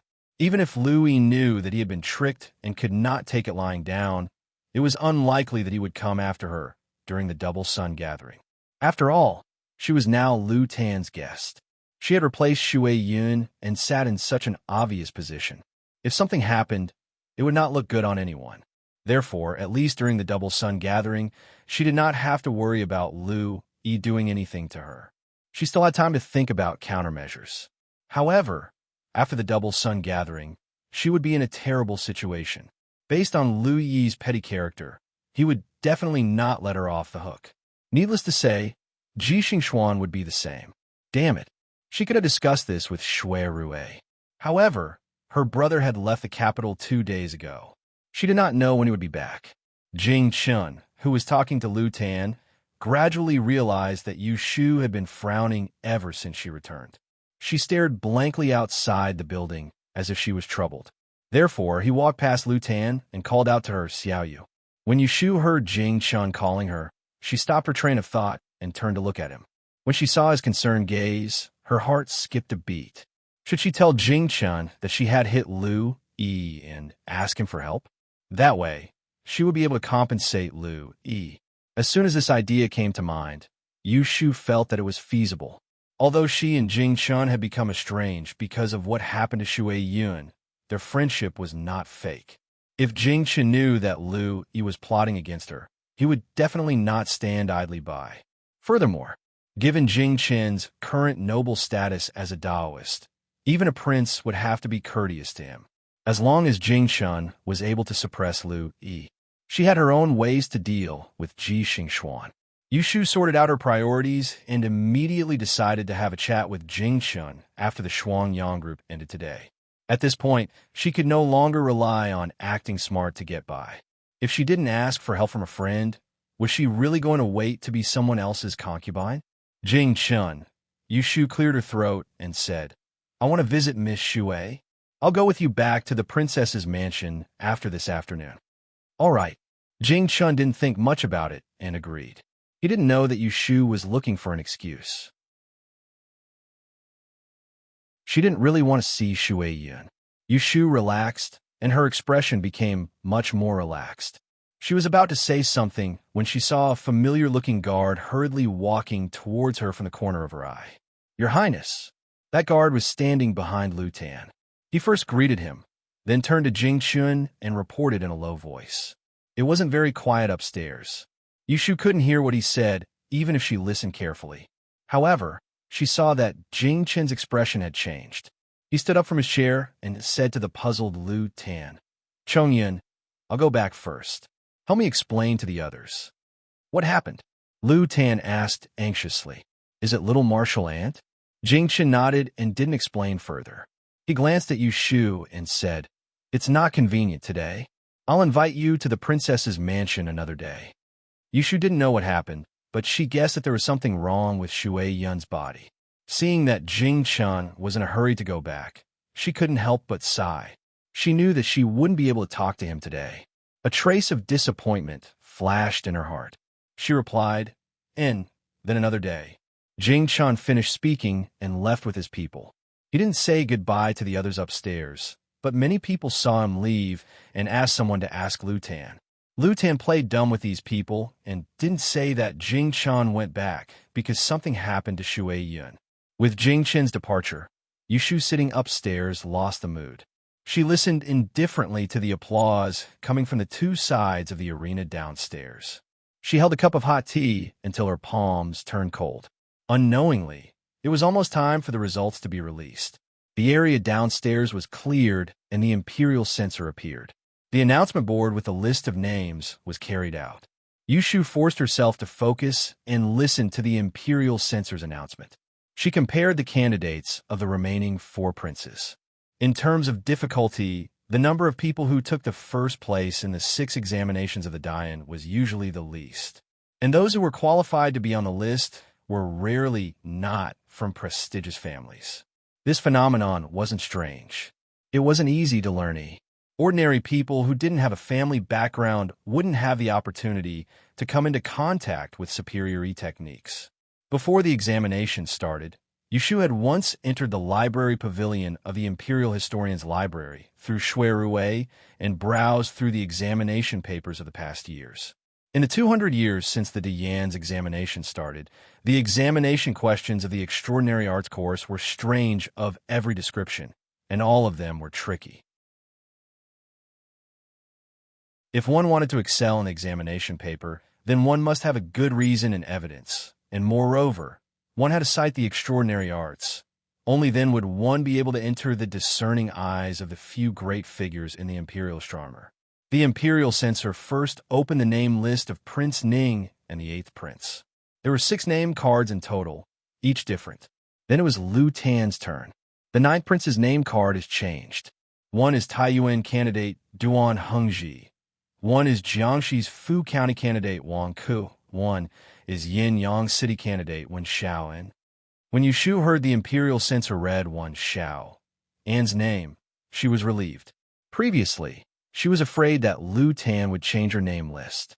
It wasn't a pity that the other 2 names were changed, but Wen Xiao, and was the number 1 candidate that she had calculated from a name list given by Lu Tan out of more than 70 candidates. If Wen Xiao and did well and entered the top 3, then Yushu's position would be secure. No one would see her as a stopgap. If Lu Tan knew people well, he would definitely choose her. In this way, she would have another layer of protection. Thinking of this, Yushu couldn't help but feel more energetic. She poured away the cold tea in her hand and refilled a cup of hot tea in her palm. She opened her eyes and looked at the riverbank in the distance, waiting for the people copying the results to arrive quickly. Across the table, Helenshu noticed Yushu's anxious expression. He pinched his lips and smiled. He tilted his head and said to Lu Tan, Your Highness, look. Miss Yu looks even more anxious than you are. Lu Tan looked at Yu Shu and said to her, "You don't need to be nervous. If someone enters the top 3, then that would be for the best. If they don't, I won't blame you." Yu Shu embarrassedly smiled at Lu Tan and sighed in her heart. She wasn't worried that they would fail. She was worried that when Xiao and the Dark Horse would not be able to enter the top 3 for her. Just as they were talking, the sound of people outside the building suddenly increased. Yu Shu looked out and found that there were officials on horseback in the distance. They were pushing through the crowd on the riverbank and rushing towards Xiongyu Tower. Her eyes suddenly lit up, and she almost stood up from her chair. "They're here. The people copying the results are here." The voices of people below rose and fell. Dang, dang, dang, dang. The Imperial censor saw that the situation was a bit chaotic and ordered the guards to beat the gongs and drums hanging on a stand to the side. After a while, the 2 officials in charge of escorting the results finally squeezed downstairs and handed the sealed copy of the scroll to the Imperial censor. After the 2 censors inspected it, they opened the scroll. The one on the left held it up and announced, "Year Zhaoqing, Year 3 of the Great Yin Examination, Spring Roll of the 5th subject of Physiognomy." A total of 39 people passed the roll. Rank 39, Wei Province Examinee. As soon as the results were read, Yu Shu heard a burst of shocked discussion in Xiongyu Tower. Even Lu Tan couldn't help but say to Helen Chu, "How come only these few people passed the wondrous art subject?" Helen Chu also found it strange. He had been in the capital for so many years and had experienced several great yin examinations. It should be known that the wondrous art subject often gathered the descendants of aristocratic families. More than half of the people on the Golden Roll, which could accommodate 100 people, were considered few. But this time, only 39 people passed. Could it be that the questions this year were really that difficult? You shouldn't care about how many people passed. She only wanted to know the rankings of the 3 people she had chosen. The higher they were, the happier she was. As long as they could surpass the people that Ji Xingxuan had chosen and steal her limelight, that would be satisfying. There were 30-something people in total. The Imperial censor quickly read out half of the list. The first person to pass was an examinee on Ning Wang's list. He was ranked 24th. There were many people sitting on the 3rd floor today. There were many people who wanted to curry favor and loudly congratulated Lu Hao. Lu Hao had Ji Xingxuan, the hideous great E-Master as prime, accompanying him. His face was flushed with success. He raised his hands towards Lu Tan and Lu Du from afar and said with a clear laugh, "8th brother, 9th brother. My apologies, this brother was ahead of you." Lu Du was envious but didn't dare to directly say anything sour to Lu Hao. He laughed dryly and turned his head to the side. Just as Lu Tan was about to congratulate Lu Hao, Helen Chu's sharp ears heard the Imperial censor read out the next name. The corners of his mouth curled up, and he somewhat unceremoniously interrupted Lu Tan's voice. He said with joy, "Congratulations, Your Highness. Another person has been chosen. He is ranked 21st. Lu Tan was stunned for a moment before he reacted. His eyes revealed a bit of joy. He nodded and looked at Yu Shu with a slightly profound look. Then, he turned his face towards Lu Hao and cupped his hands in obeisance. He said loudly, "Thanks to 7th brother's happiness, I also have my eyes on someone." Lu Hao's smile paused for a moment. Without changing his expression, he replied, "Congratulations, 9th brother." Lu Du saw that Lu Tan had also been chosen. He was happy and turned to congratulate Lu Tan. His words implied that he was envious of his good luck. Yu Shu, on the other hand, did not feel excited. She used the rule of time of misfortune to be sure that the 3 people she had chosen were all on the list. The earlier the names were read out, the worse it would be. Yu Shu didn't want to hear the name of the person she had chosen too early. However, after a moment, the Imperial censor read out another person on Lu Tan's list. 18th place, Taiyuan candidate, Duan Hengzhi. Congratulations, Your Highness. Lu Tan was dealing with Lu Du suddenly. He heard someone congratulating him. With Helen Chu's reminder, he knew that another person had been chosen. He couldn't hide the surprise on his face. He turned to look at Yu Shu. He wanted to say something, but couldn't find the words. Since when did the talents of the Xuanyang meeting become so easy to pick? His youngest Ant Master was a descendant of the Taoism sect. She had extraordinary wisdom and a rare treasure in her hands. That was why she could recognize people at a glance. However, wasn't this Yushu a self-taught genius? Where did she get this ability? Yushu was in a dilemma because of the two people's low rankings. She didn't notice Lu Tan's probing gaze. On the other side, because of Lu Tan's second success, Lu Hao's eyes flashed with a hint of gloom. However, there were some people who had a screw loose in their heads. They talked in a loud voice. How is it that the ninth prince is still so lucky without the help of that fairy master? Who do you think the lady on his banquet is? I heard that she has some relationship with Daozi. Princess Shiwen was sitting beside Ji Xingxuan.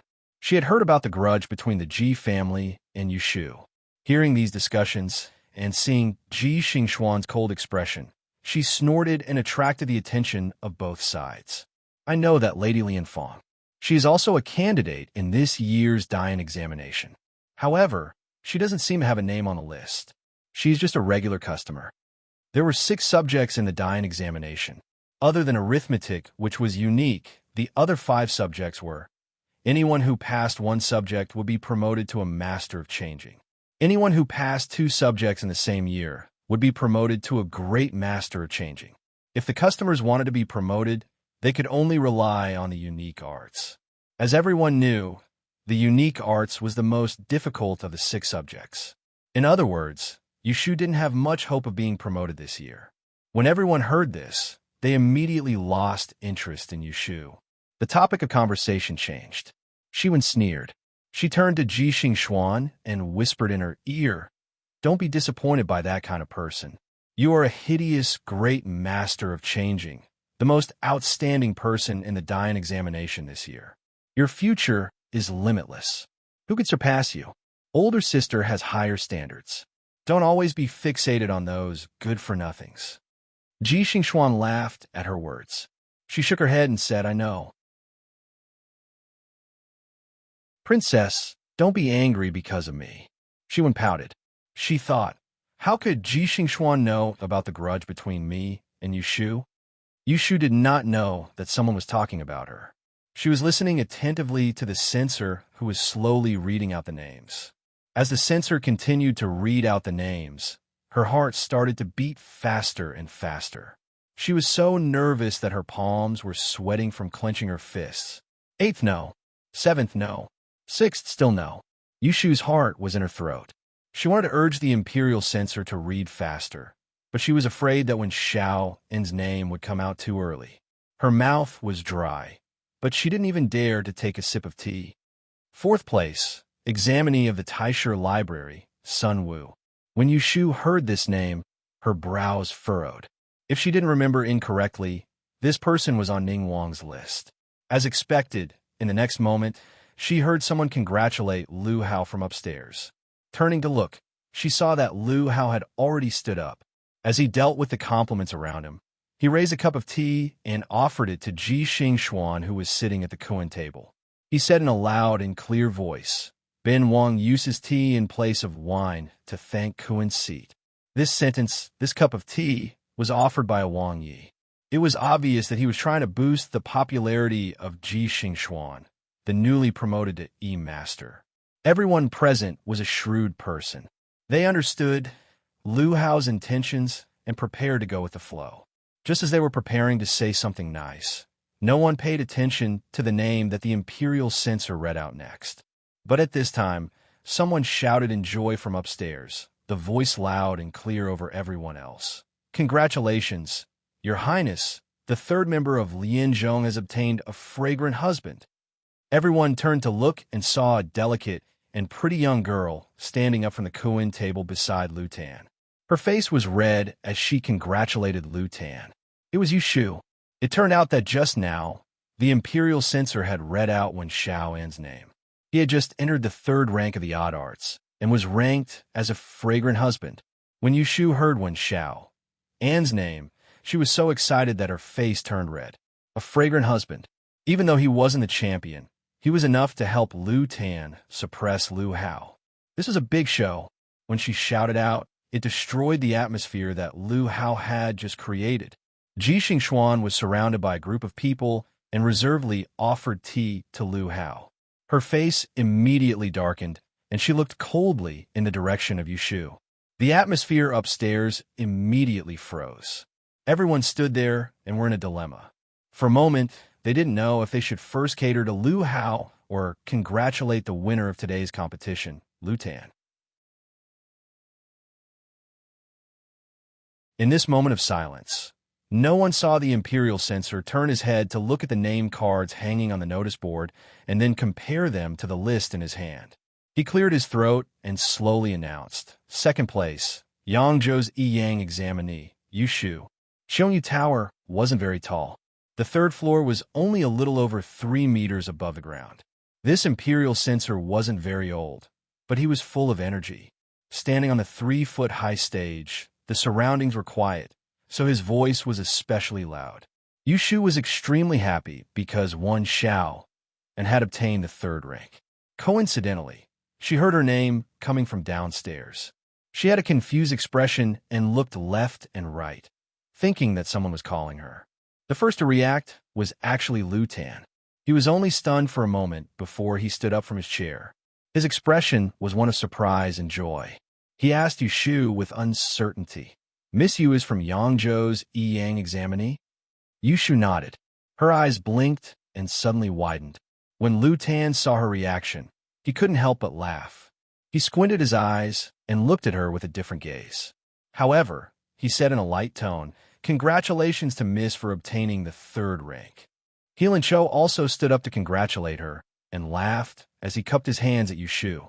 Yushu's blood rushed to her head and her face was flushed red.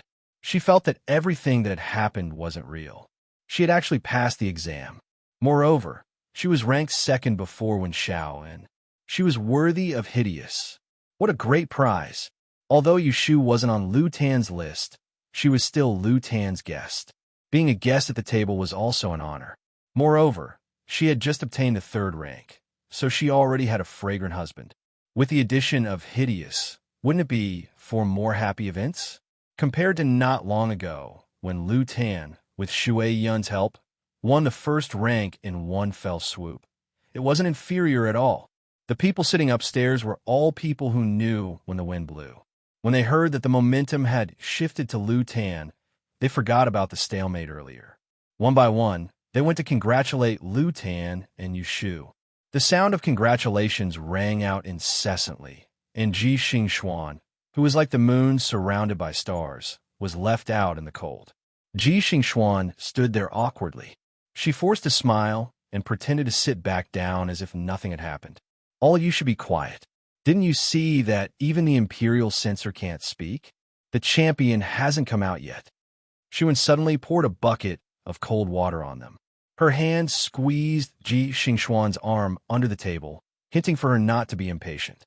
The group of people then realized that the Imperial Censor hadn't spoken for a long time and was left out in the cold. Lu Hao maintained his composure and waved his hand downstairs. "Will the Imperial Censor please continue to read the results?" The Imperial Censor's expression was strange. He held the results and studied it with his colleague beside him for a while. He cupped his hands and reported upstairs, replying to Prince Ning, "This year's the Yuan Qi Arts examination has an empty 1st rank. There is no one above hideous."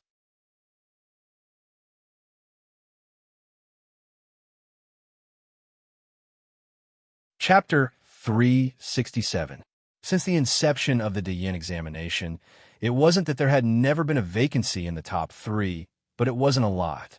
Usually, it was because the examinee's answers didn't meet the criteria of the Celestial Commissioner to be able to enter the top 3, and among them, the number of vacancies for the champion was the highest. During the peaceful era, there was a record of only 2 champions emerging from the 6 major examinations. Therefore, it wasn't surprising that the champion of the Odd Arts course was vacant this year. To others, this might have been a pity, but to Yushu, it was an unexpected piece of good news. Without the champion of the top 3, she, the Hyde one who was ranked 2nd, had vaguely become half the champion. She had ascended the rankings, attracting the admiration of others, a champion who wasn't the champion. Realizing this, Yushu's entire face was radiant like a spring flower. She was truly happy. This Hyde one had really come at the right time.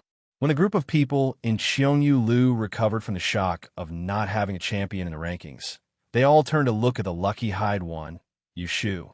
Lu Chan's Kuan Shi, Xian Lu, had unknowingly appeared beside Yushu. She held hands with a smile as she congratulated this new friend. She knew that Yushu had previously been a mere trader. After passing this course, she had just been promoted to a master shifter. Although it couldn't compare to the glory of a grand shifter, there were only a few grand shifter masters every year in Yen. As for the top 3 of the Odd Arts course, it had a different meaning and was definitely worth befriending. Their Xian family was one of the 12 aristocratic families in the capital. They had been around for less than 100 years and ranked last among the 12 aristocratic families. However, they were able to firmly occupy a spot in the 5 great exchange halls. Their Xian family was good at making friends and had a discerning eye for talent.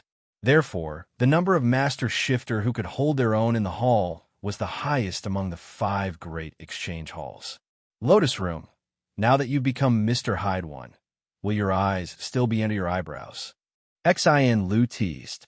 Yushu laughed heartily, unable to close her mouth. Yes, yes. Other than Yushu, the one who was most happy to see this result was Lu Tan. He exchanged a look with Heelan Shou and looked at Ning Wang in the distance. Sensing the low pressure over there, he could not help but curl the corner of his mouth. The gloom he had felt when Shui Yun had been murdered and he had heard people talk about his incompetence had been swept away. Looking at Yushu again, Lu Tan increasingly felt that his little martial aunt was a brilliant strategist. This woman could really help him get out of trouble. Waves rose and fell in Xiongyu Pavilion. After the ranking list was announced, it was soon time for lunch. The group of people chatted and laughed as they stood up and left the table, turning into the dining hall, leaving aside the harmonious atmosphere in Lu Tan's private room. When Prince Ning Lu Hao entered the dining hall, he pulled a long face and sat down without a word. Ji Xingxuan also felt suffocated and sat down on the other side with her head lowered. Seeing this, Lu Hao's Qianxi hesitated for a while before finally consoling. Your Highness, please do not be impatient. Now is not the time to be angry. The 9th Prince has temporarily taken the lead, but there is still mathematics and the Imperial Examinations gold rankings. It is still unknown who will have the last laugh. Lu Hao said coldly, there are a total of 5 rankings. They have already taken in a champion, a fragrant husband, and today's fake champion.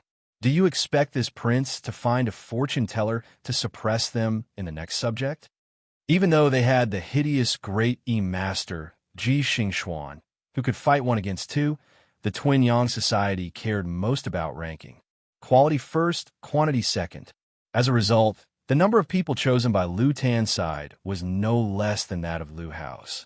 Originally, Ji Xingxuan could suppress them by a head, but with the unexpected appearance of Yushu, it was clearly not enough. Unless there was a fortune teller in the next subject, there was no way to reverse the situation. However, the candidates of the Grand Yin examination were not cucumbers in the market. They could not be spread out for everyone to pick and choose from. This, Lu Hao's Qian, she was also a rather reputable scholar. After being humiliated by Lu Hao, he felt ashamed and decided to keep quiet. Ji Xingxuan raised her head and sighed softly. She stood up and lowered her head towards Lu Hao, saying, It is all my fault for delaying your Highness's important matter. Please forgive me. Lu Hao was a man who cherished beauties.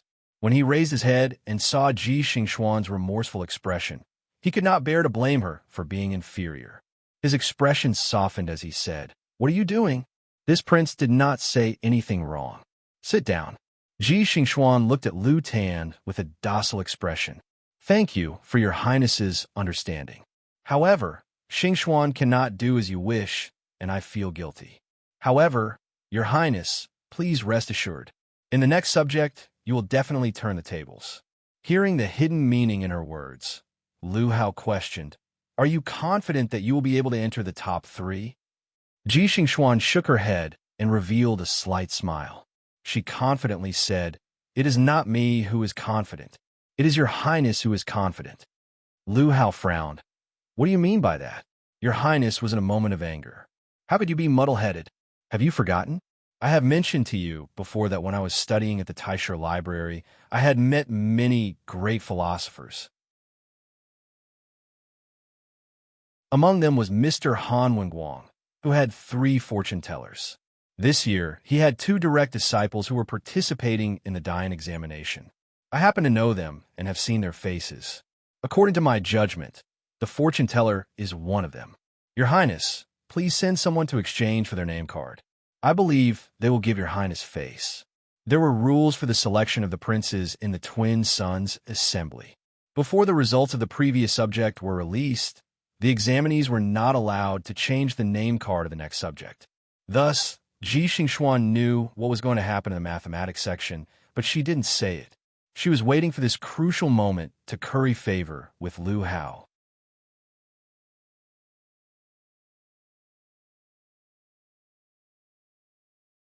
Chapter 368. Yu Shu, the lucky-eyed one, attracted the most attention at today's Double Sun meeting. She accompanied Lu Tan until the afternoon under all kinds of scrutiny. When the meeting ended, Prince Ning had already left with his people an hour earlier. When he left, he didn't even say goodbye to Lu Tan.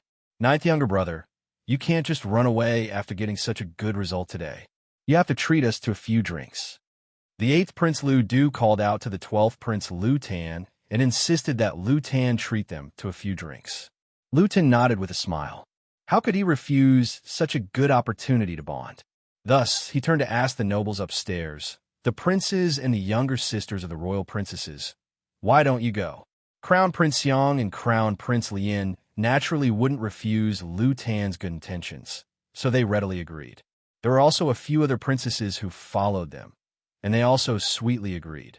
Only Shiwen looked unhappy. She pulled her elder brother's sleeve and said, "Elder brother, I'm not feeling well, so I can't go with you. Can you apologize to the 9th prince on my behalf?" Lu Jiong nodded and left her to talk with the other girls.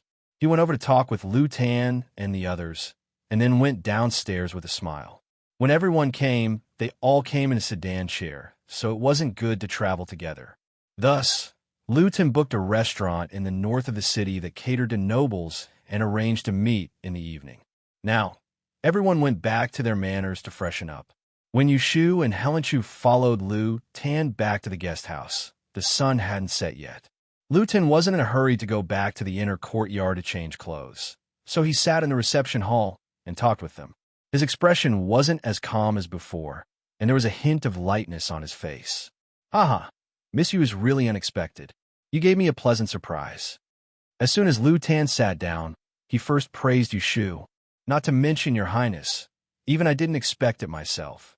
Yu Shu sighed with a smile. With regards to today's results, Yu Shu was no less surprised than Lu Tan. She spent the whole afternoon in bliss. Only now did she feel that it was real. She had not had much hope in the magic exam. Moreover, it was a true hide one. There wasn't even a first place on the list. Heelan Cho laughed brightly and said, "So you also did not expect this? I thought that Miss knew that she could enter the extreme proclamation. That's why I didn't add myself to the list. I'll be able to help your highness blossom 3 times, and I'll be able to add flowers to your brocade." How delightful! Seeing that Helen Chu was putting on airs, Yu Shu quickly waved her hand and said, "At the end of the day, it was all luck. How could I dare to be so careless?" Lu Tan was secretly satisfied with Yu Shu's humble attitude. He gently said to her, "You must be tired these days. You don't need to attend the banquet tonight. Tomorrow, you'll need to go to the Celestial Commissioner's office to collect your pen and seal. You can go home and rest for a few days. When a list of names for the first mathematics course is ready, I will send someone to invite you."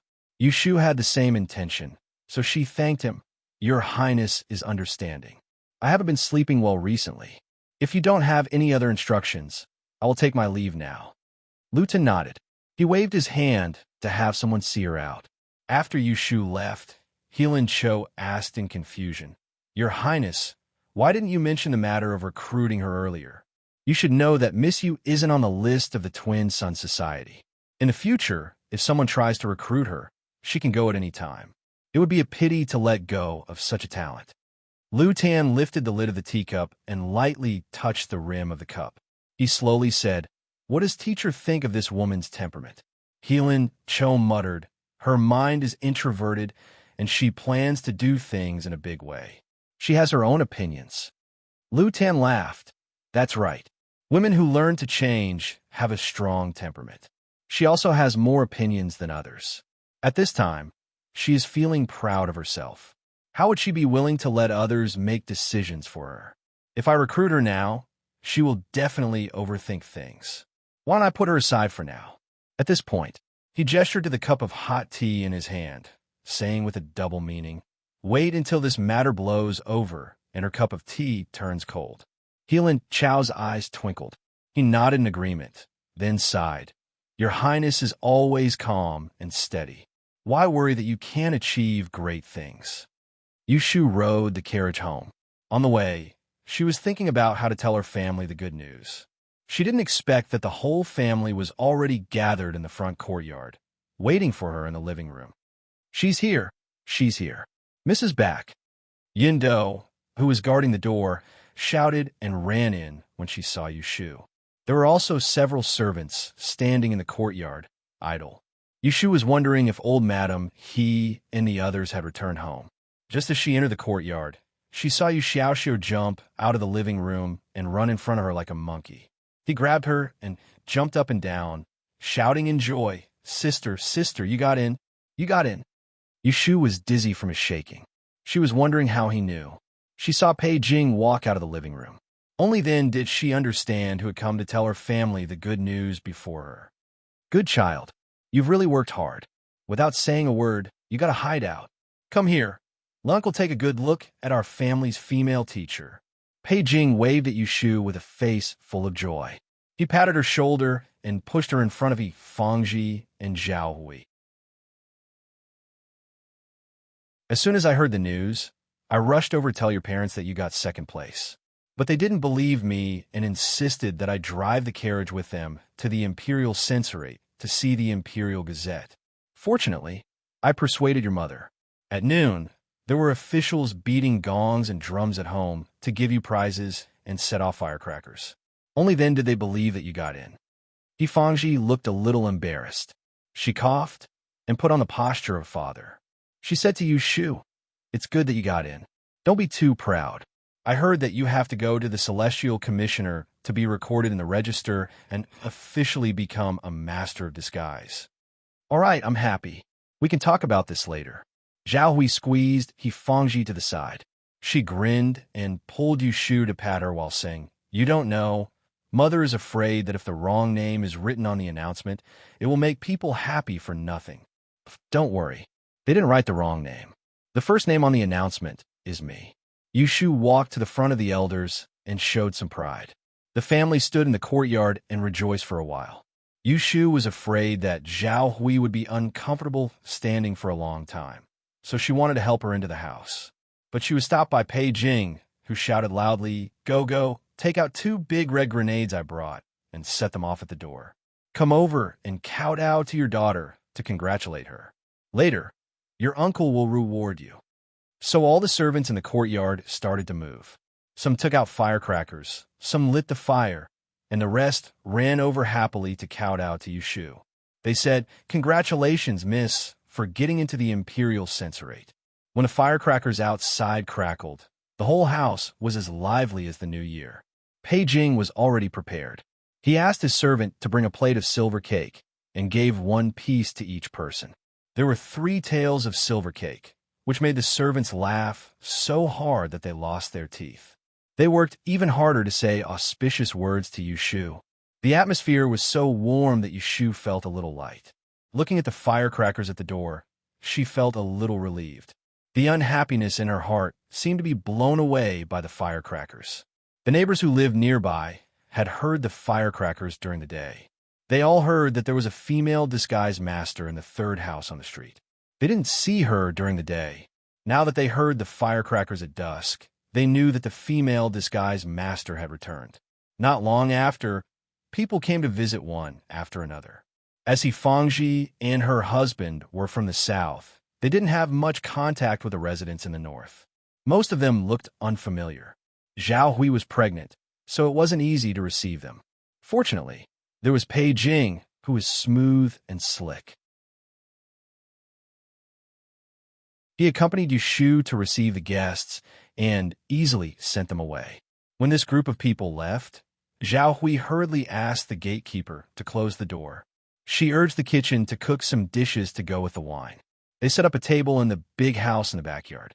The family ate and drank happily. When the moon was high, Pei Jing left in a drunken state. Yifangji also drank a lot of wine. She sent her brother-in-law out with a red face. "Mother, you should rest too. I'll get someone to clean up and go to bed. I have to go to the Celestial Commissioner's office to get my stamp tomorrow. I have to get up early." Yushu helped Zhao Hui back to her room. She turned around and asked Shanma to get someone to clean up the room. She also asked the kitchen to make some soup for Fangji to sober up. Yu Xiaoxiu followed Yushu around like a little tail. He didn't leave her side. His eyes were filled with admiration. Yushu felt good and didn't chase him away. She only brought him back to her room after everything was arranged. After closing the door, Yushu suddenly raised her arms and hugged him. She rubbed his little head and laughed. "My good little brother, I'm amazing, right?"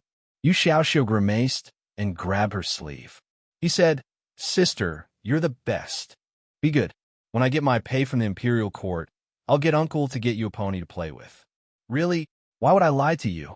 Sister, you're the best." The siblings played around for a while. When Yindo knocked on the door and said that the bathwater was ready, Yushu let go of Yu Xiaoxiu. She opened the door and pushed him out. "Sleep early. You don't need to study tonight. Tomorrow, let Bai Ran go to the academy to ask for a leave.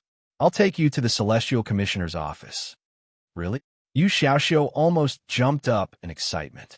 When he was studying at Baichuan Academy, he had heard many people talk about how imposing the Celestial Commissioner's office was. Unfortunately, not everyone had the ability to go there. If he had been there, he could show off to Hu Tian. Needless to say, he would have gained a lot of face in front of his classmates. "If you ask again, it'll be fake." Yu Shu smiled and flicked his forehead. Yu Xiaoxiu quickly shut his mouth and ran back to his room to talk to Bai Ran. Yushu was tired for the whole day. After soaking in the bucket of hot water for a while, she wiped herself clean and laid on the bed. She didn't remember any worries. She closed her eyes and went to play with Shougong.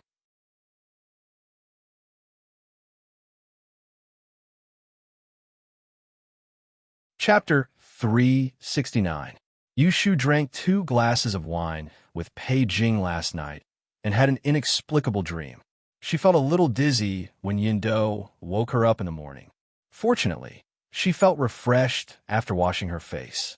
Yu Xiaoxiu had dressed up early and was waiting in the hall outside her room. Recently, he had been eating and sleeping well, so he had grown a little taller. Compared to Yushu's slim figure, he just reached the tip of his sister's nose. He wore a blue shirt issued by the academy and combed his hair neatly. He looked obedient and quiet. The weather in March was getting warmer and warmer every day. Yushu didn't have any good clothes to wear, so she found a green pleated skirt that Zhao Hui had made for her last year in Yang. She changed it into a newly knitted belt and tightened the waist. Even if it was a few inches shorter, it wouldn't be seen. Yindo combed Yushu's hair and wanted to put some rouge on her face. But Yushu waved her hand and said no. Zhao Hui bought her a few boxes of rouge for the new year, but she disliked it. She didn't want to put it on her face again after using it once. Yindo thought that Yushu didn't like fancy things, but she didn't know that she had been in the workplace in her previous life. She put on makeup every day as if she had a stupid face. Now that she finally got rid of makeup, she didn't want to waste her time in a foreign country. After tidying up, Yushu carefully put away her name card and examination card, fastened the money bag, and walked out of the room. She waved at Yu Xiaoxiu and said with a smile, "Let's go. I'll take you outside to eat breakfast. Tell Yindo to wait for father and mother to go and inform us when they wake up." Yu Xiaoxiu nodded happily and went forward to hold Yushu's hand. She pulled him out of the door and sat on the carriage that Pei Jing had ordered people to pick her up early in the morning. Not long after they left, someone came to send a congratulatory gift. The siblings ate sesame seed cake and beef meatballs on West Street. They each drank a big bowl of soup and ate until they were full. The Celestial Commissioner office was built in the north of the city. It took less than an hour to get there by car from the west of the city. When Yu Shu and Yu Xiaoxiu arrived and got off the car, the sun had just risen. "Coachman, please wait at the corner of the street. I'll come out once I'm done." Yu Shu told the coachman what to do and led Yu Xiaoxiu forward for another half of the road. In the middle of the endless street, they saw the symbolic gate of the Celestial Commissioner. The main gate of the office of the Celestial Commissioner was comparable to a small city gate. It had a deep doorway and a 10-feet-high wall. Guards were patrolling under the door day and night, and they were all real soldiers with blades and swords. "Stop right there. What are you doing?" As soon as the siblings approached the gate, they were stopped by 2 guards and interrogated meticulously. It seemed that they didn't look like they could go inside to work. "Sister." Yu Xiaoxiu pulled Yu Shu's hand nervously. "It's okay." Yu Shu took out the name card she had prepared and handed it to a guard. "I'm High One of the Dying Strange Arts this year. Today, I was informed to come to the office of the Celestial Commissioner to write a reply. Can you let us in?" To put it bluntly, the so-called reply was to show one's face in front of the examiner. After the candidates of the Dying Strange Arts passed the list, they couldn't change their faces immediately. Those who were not in the top 3 had to go to the office of the Celestial Commissioner for an interview to check if there were any fake candidates to avoid suspicion of corruption. As for the top 3, they had to go to the office of the Celestial Commissioner and meet with several senior officials in person. Yesterday, when Yu Shu was in Cheongyu Building, an official of the Celestial Commissioner went to her house to post a name card. He also informed her that she had to go to the office of the Celestial Commissioner today to receive a stamp from the Celestial Commissioner that represented the identity of a Hide One. The guard was surprised to see such a young female Hide One. He carefully checked her name card. After confirming it, he didn't make things difficult for her and let her pass. He also told her which way to go after entering the gate. Yu Shu swaggered into the door of the office of the Celestial Commissioner with Yu Xiaoxiu. This was the second time she came to this place that all the Hide One in the world yearned for. Last time, she was tied up and dragged in, but this time she walked in openly. During the day, the office of the Celestial Commissioner was very different from her impression of a dangerous place. Here, there were birds singing and flowers fragrant. The grass and trees were flourishing. In the distance, there were buildings, and up close, there were pavilions. It was like a huge garden. Yu Shu leisurely took Yu Xiaoxiu to look at the scenery as she walked. Unknowingly, they actually took a wrong turn and couldn't find the direction that the guard had pointed out at the beginning. "Sister, didn't we just walk through this place?" Yu Xiaoxiu rubbed his head and looked at the surroundings strangely. Yu Shu pulled him to stop at the entrance of a long corridor. Looking left and right, she stared at a familiar octagonal pavilion not far from the flower pond. There seemed to be a person sitting in the tall pavilion. She muttered, "Oh, it seems like we just came here. Then let's go back." Okay. The siblings went back and followed the way they came. They went around a painting altar, past a row of rockery, went through a small path, and stood at a fork in the road. They chose the road that they didn't walk through just now. After a cup of tea, Yu Shu stood at the entrance of the long corridor with black lines on her forehead. Looking at the octagonal pavilion in front of her, she didn't want to admit that she was lost. "Sister, why don't we go back and take another road?"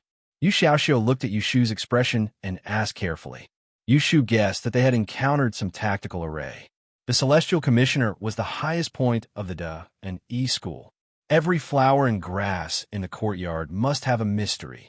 Ordinary people might not be able to walk out when they came here. When she was hesitating whether to take out a copper coin to see the direction, she heard a hearty laughter coming from afar. She turned her head and looked around. Her eyes skipped over the large clusters of blooming begonia and azaleas in the flower pond. She saw the figure in the pavilion stood up at some point. She couldn't see his face clearly, but she knew it was a man with a tall and straight posture. He He raised his hand and waved at them as if he wanted them to go over. "Sister, is that person calling us?" Yushu hesitated for a moment and decided to go up and ask for directions. It would save her trouble. "Let's go." Yushu and Yu Xiaoxiu went down the long corridor and went around to the flower pond. They stepped on a path made of pebbles and walked to the pavilion. Yushu then saw the person in the pavilion. She couldn't help but secretly applaud. "What a handsome young man. Where are you going? Why did you break into my Tianyuan platform?" The young man stood in front of the stone table in the pavilion with one hand behind his back and the other holding a jade chess piece. On the stone chessboard on the table, there were chess pieces of the same color scattered, and there was a chess wrecker upside down next to it. Yushu's eyes flashed. She could tell from his words that his identity was not ordinary, so she politely cupped her hands and apologized. "I was rash. I only cared about the scenery, but I mistakenly entered a tactical array and lost my way. Please tell us how to get out of the array, young master." Huh. When the young man heard Yushu's words, he actually laughed again. He tossed the chess piece in his hand and said, No, I don't have any tactical array here. It's just 4 identical courtyards connected together, surrounding this pavilion. You came out of that courtyard and then entered this one. You thought you were lost, so you went back and walked again. It would be strange if you didn't get lost." When Yushu heard this, she knew that the other party had seen her and Yu Xiaoxiu for a long time, but let them go around in a big circle. He only gave them advice after he had seen enough of a joke. She secretly rolled her eyes. Her impression of this person was greatly reduced. She didn't say anything more and said, "Thank you for telling me." Then she pulled Yu Xiaoxiu away. The young man didn't stop them. He stood in the pavilion and watched them go away. Then he shook his head and sat down again to read the chess record. Yushu knew that there was something strange about this courtyard, so she quickly found the door and walked out with Yu Xiaoxiu. On the way, they met an ordinary official who asked the examinees where the solemn pavilion was. This time, they met a good person. The official very enthusiastically offered to lead the way and only left after he led them to the place. She didn't know if it was deliberately arranged, but Yushu was brought into the pavilion by a low-ranking official. After waiting in the tea room for the time it took to drink a cup of tea, she was called out and told that the high-ranking official in charge of her return today was that junior eunuch Ren. "Lord Junior Eunuch has arrived. Miss you, please follow me to the second floor." Yushu had an extremely bad impression of Ren Qiming. Whenever she thought of him, her little finger, which hadn't been able to move properly, would ache. She couldn't be blamed for being narrow-minded. Anyone who was sitting in their own shop drinking tea was tied up and taken away. They were indiscriminately tortured and almost forced to confess. After that, they wouldn't easily forgive the instigator. Moreover, Ren Qiming probably didn't have a good impression of her. After all, because of her, Jing Chun had threatened to break one of his fingers. "I'll have to trouble this official to lead the way." Yushu politely treated the official who led the way. The other party smiled modestly at her and said, "I'm just a small scribe, so I don't deserve to be called an official. My surname is Zhao. You can call me Scribe Zhao." Yushu had thought that the officials of the Celestial Commissioner were all arrogant and eccentric, like the youth she had met in the pavilion before. Who would have thought that the two she met after that were both so warm and easy to talk to? For a moment, her impression of the Celestial Commissioner changed.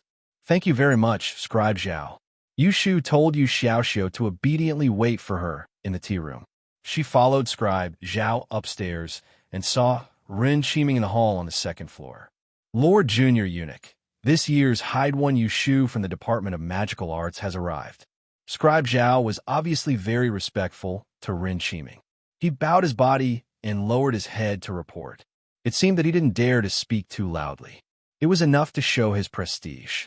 After the previous night interrogation, it didn't seem awkward for Ren Qiming to face with Yushu again. Ren Qiming still looked serious. He looked at her and asked Scribe Zhao to leave. He pointed to the empty chair under the window and said to Yushu, "Sit down. There is still one in the top 3 who hasn't arrived. When he arrives, I will question him together." Yushu was happy to play dumb. It was of course what she wanted, not to become enemies with Ren Qiming. So, she sat on the chair and waited. There was no top 3 in the magical arts. There was only her, the Hyde One, and a fragrant man. The fragrant man was Wen Shaoan, whom she knew.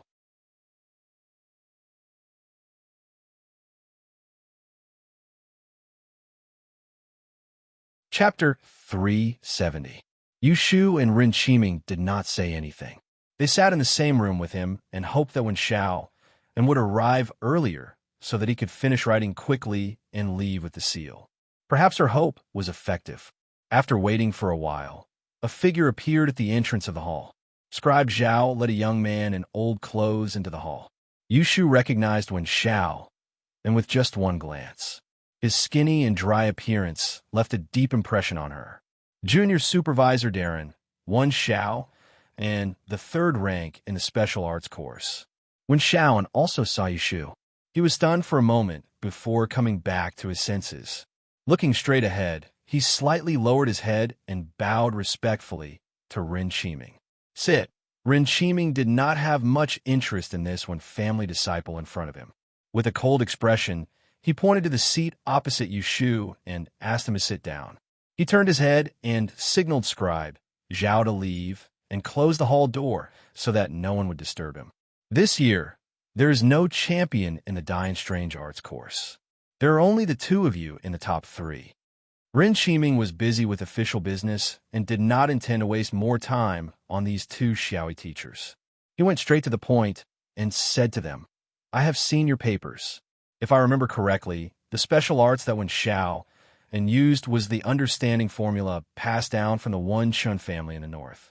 I heard that the understanding formula of the Wen Chun family is only passed down through the official line and not the concubines. Considering the age, you should be the 7th generation successor. May I know which young master of the Wen family is your father? My father passed away many years ago. Wen Shao and lowered his head. His voice was low, but he did not answer Ren Qiming's question directly. Ren Qiming saw that he was hiding something and did not ask further. Instead, he turned his eyes to Yu Shu and frowned slightly. He said, As for you, it was written clearly on your paper that you used a kind of mathematical method to divine for Prince Xiang. However, the description was simple and it was not explained in detail. I don't know where it came from. The Grand Secretary asked me to ask on behalf of you. Yu Shu thought to herself, the time of calamity was created by me. It would be strange if you had seen it. In order to avoid being treated as an anomaly, she didn't elaborate on the process of using the law of the time of calamity to calculate in detail when she answered the paper. She only described it as a kind of algebra inference using the 8 characters of birth. Her words were meaningful, but it also made it hard for people to figure out the details. My lord, what I'm using is a unique technique passed down by my sect. It was because of his master's instructions. Therefore, it is inconvenient for me to divulge it. Please forgive me, Darren. Please convey my gratitude to the great advisor. Yu Shu blames Taoist Qing Zheng for everything without any psychological burden. Anyway, he has said that he will never come to the capital in this life, so it doesn't matter if someone will expose her, even if it is Ji Xingxuan. How could she know Qing Zheng's abilities like the back of her hand? If you don't want to say it, I won't force you. Ren Qiming didn't manage to get anything out of Yu Shu. He sounded nonchalant, but there was a flash of disappointment in his eyes. Frankly speaking, he was very curious about the mathematical method of fate that Yu Shu described on the paper. Following that, Ren Qiming tested them with a few questions. If Yu Shu knew how to answer, she answered honestly. If she didn't know, she answered honestly. Wen Shaoan, on the other hand, answered fluently. In the end, Ren Qiming was more or less satisfied. He opened a file on the table and turned it to a blank page.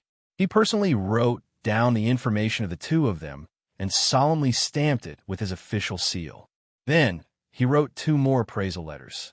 He also stamped his personal seal. He asked them to come forward and collect it. With a serious expression, he warned them, "You are now on the Celestial Commissioner's list of teachers. You have officially become Mr. E. From now on, you have to make more plans for the people of the Dan Dynasty. You have to accumulate virtue and good deeds first. You cannot use your abilities to commit crimes. Otherwise, if someone finds out, I will only need to write a stroke to make you lose your official titles and your future. Do you understand? I will definitely remember, Yu Shu and Wen Xiao, and said in unison. Also, Ren Qiming kept a straight face and added another sentence. Regarding the topic of the unusual arts, the painting that Prince Xiang lost, there's another hidden story. This is a serious matter. If you have mentioned it to someone before, then forget it. In the future, if someone were to ask about it, remember not to speak out of turn and speak cautiously. Yu Shu and Wen Xiao, and looked at each other and obediently agreed. All right, take my official seal to the rights office and have someone engrave it. After Ren Qiming finished his business, he didn't have the slightest intention to keep them. He waved his hand to let them leave. Yu Shu couldn't wait to leave. She bowed and left. When she walked out of the door, she found that Wen Xiao and was still inside. Yu Shu looked back in confusion. She didn't want to go in again, so she went downstairs to wait for him. She couldn't talk upstairs just now.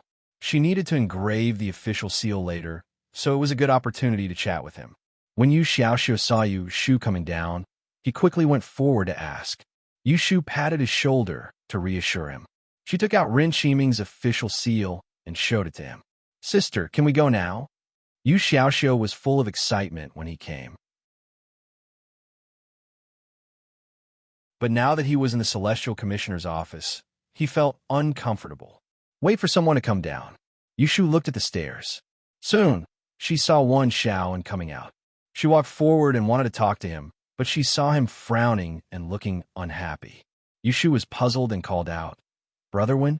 Wen Xiao, and looked up and looked at Yu Shu. He said indifferently, So it's you. This sentence had several meanings.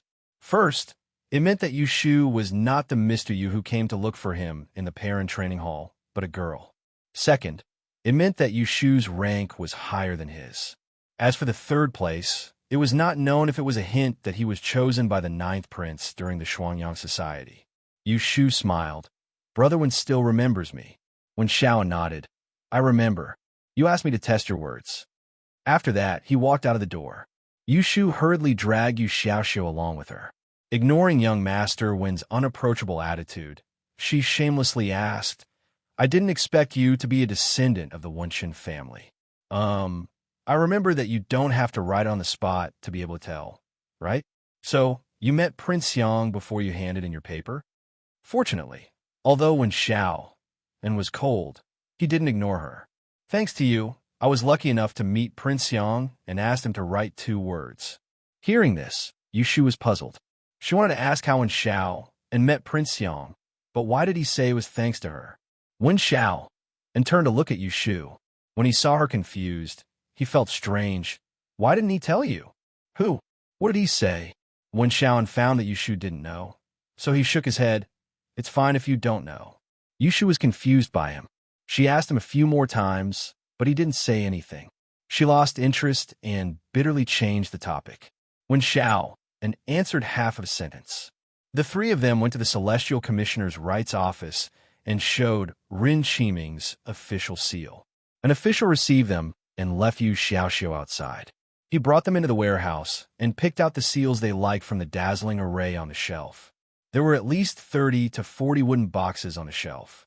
When each box was opened, there were at most 5 seals and at least 2 seals. There was a piece of jade, a piece of strange stone, and a variety of wood in different shapes and sizes. Compared to the seals circulating in the market, the quality was much better. Yu Shu heard from the official in charge of seal, making that the privilege of choosing seals here was only given to the top 3 of the various subjects in the Dian dynasty. The other newly promoted master shifters were all uniformly made by the Office of Rights, and finally sent to the Taiching department for people to pick up. How could they be chosen one by one? Fortunately, Yu Shu didn't have a hobby of looking at seals.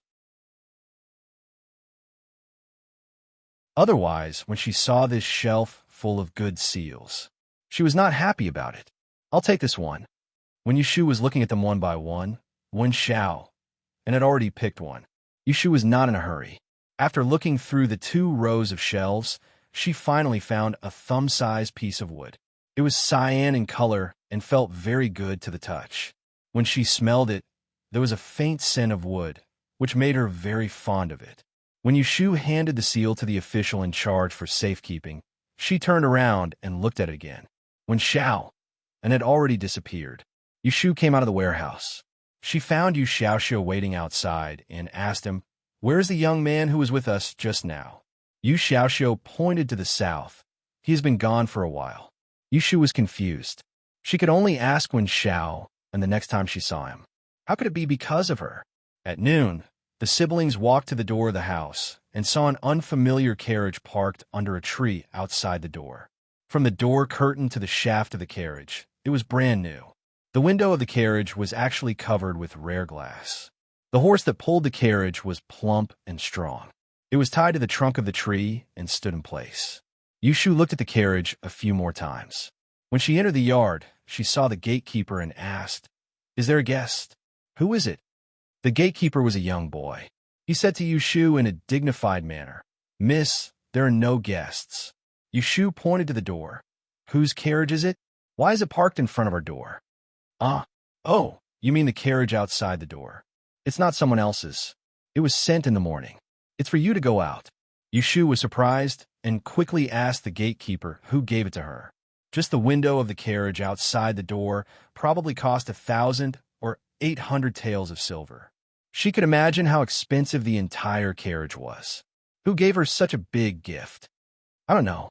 I wasn't here at that time." The gatekeeper couldn't explain clearly, so Yushu suspiciously pulled Yu Xiaoxiu into the backyard to look for Zhao Hui. She thought that it couldn't be a gift from Lu Tan. As a prince, giving someone a carriage meant that he was under the control of someone else, which was inauspicious and not in line with etiquette. Zhao Hui was sitting in the outer room, playing with a few children's bags. When she heard Yushu's question, she put down the things in her hand and said to her with a wry smile, "The carriage you said was sent by Mr. Shui. Your godfather is not at home. I can't make the decision as a woman. So I waited for you to come back and see if I should return it to him." Yushu didn't have time to be surprised. She was confused. She asked Zhao Hui, "Who sent the carriage?" "He didn't say why he sent it to me. The last time Brother Shui came at night, he said he was going to go to the outside of the capital. I didn't know he was back." Unfortunately, Zhao Hui also didn't know anything and was muddle-headed.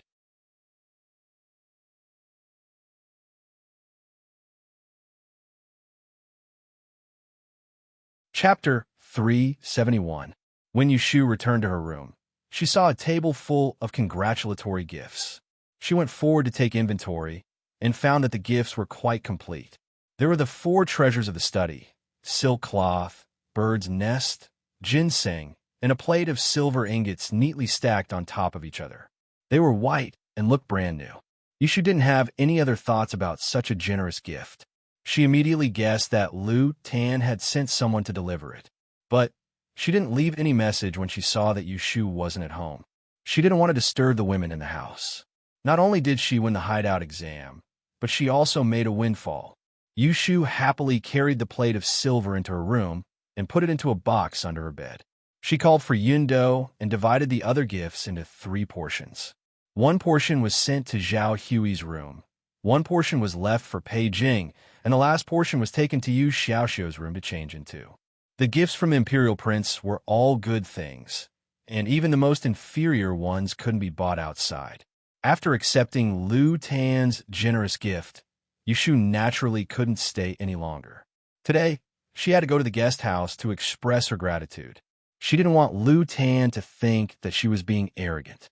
When the sun was about to set in the afternoon, Yushu estimated that the twin sun group would disperse and that Lu Tan would return. Only then did she step out of the door. When she arrived at the main entrance, she saw the carriage gifted by Shui Rue.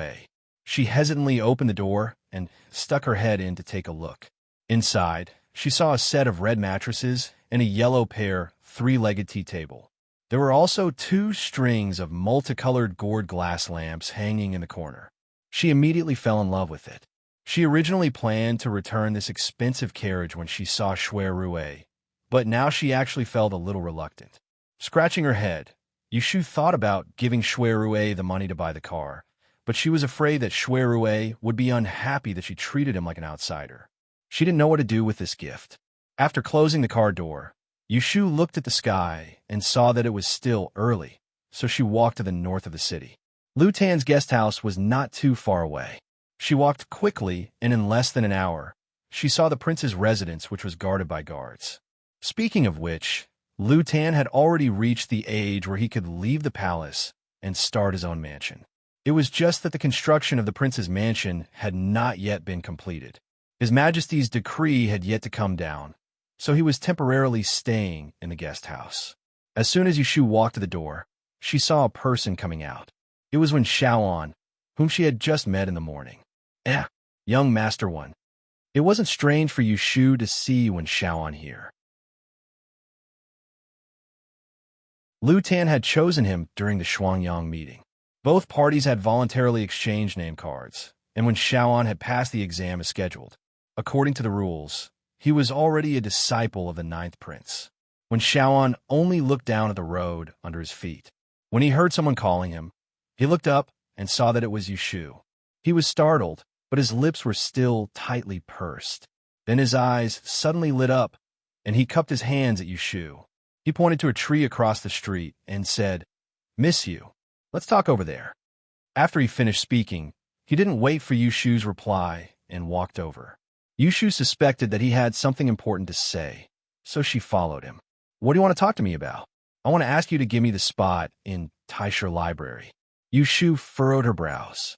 Looking at the pleading look on Wen Xiaoan's face, she guessed that when he met Lu Tan in the guest house just now, he must have mentioned that he wanted to enter Taisher Library.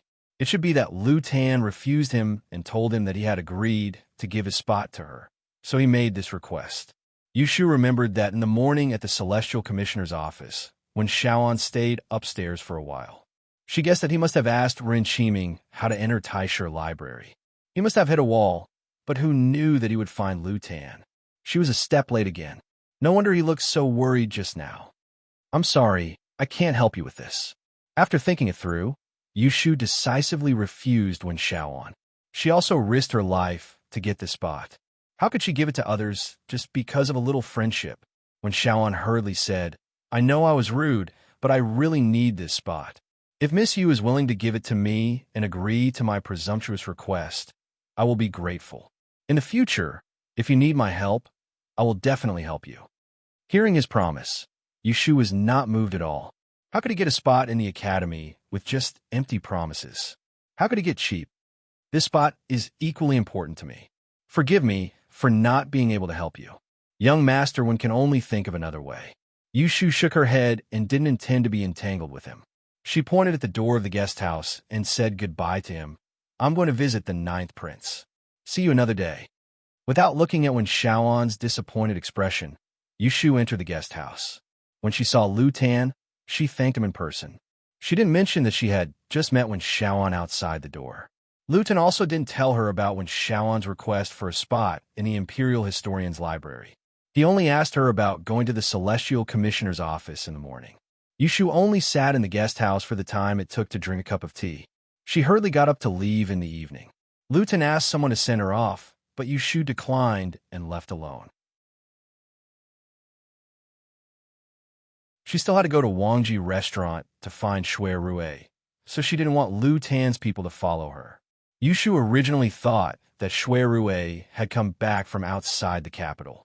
Who would have thought that when she went to Wangji restaurant, she didn't see him?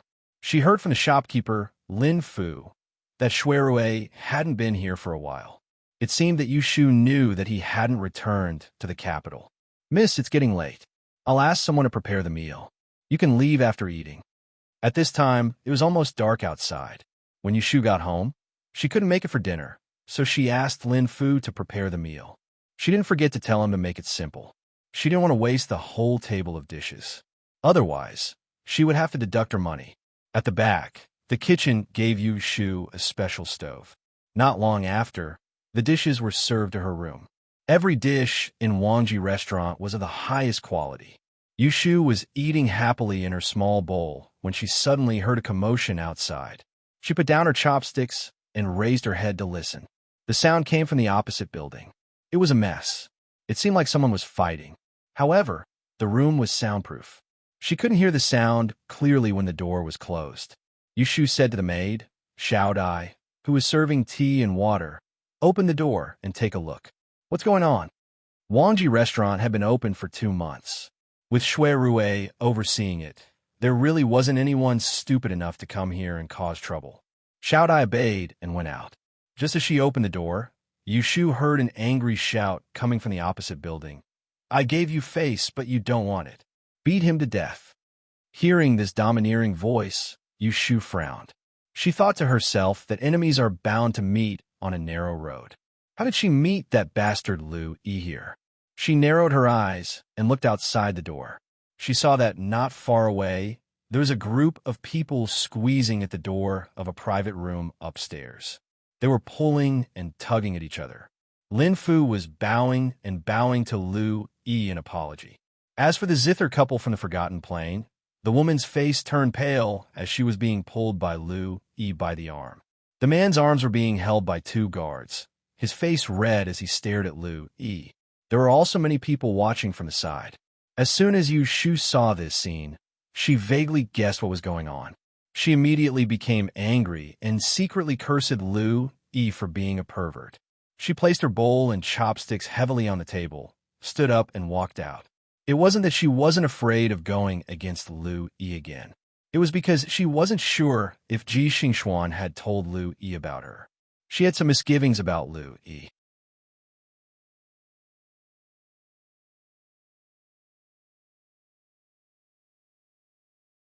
Chapter 372.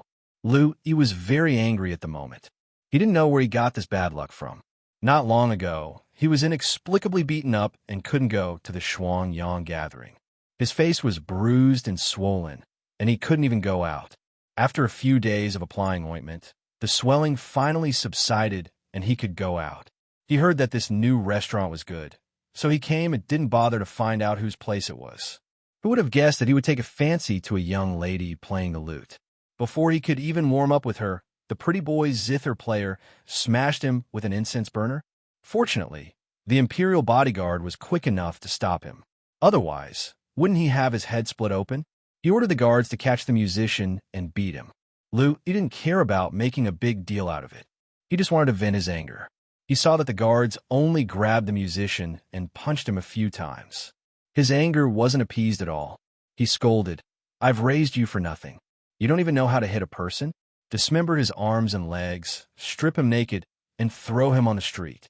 No, don't hit my husband. Young Madame Bai struggled under Lu Yi's hands and wanted to knock him away with her head. However, Lu Yi pushed her against the railing and she fainted on the spot. Wife, let me go. 11th Master, you can't do this. You're a great man and don't hold a grudge against a lowly person. What's wrong with that? Lin Fu was so anxious that his forehead was covered in sweat. He had good eyesight and had long recognized who the person in front of him was. He couldn't argue with him, and he couldn't fight him head-on. He could only beg for mercy and mediate from the side. He couldn't really let him strip him naked and throw him on the street. How could Wangji Tower continue doing business in the future? Even the owner would be humiliated.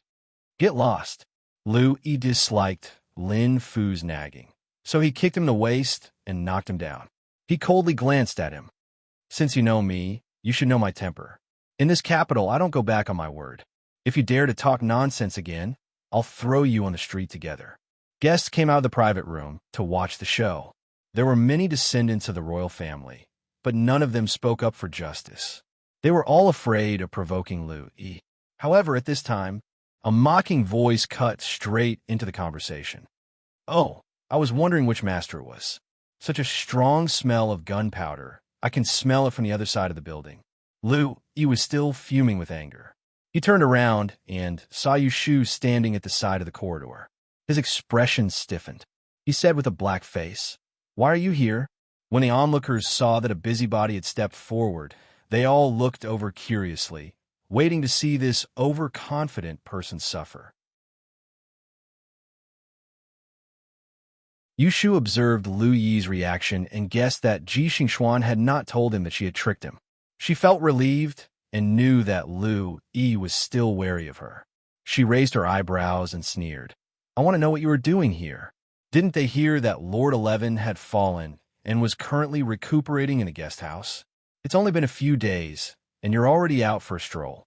Don't tell me you've forgotten the pain after your wound healed. He was a person who was easy to understand.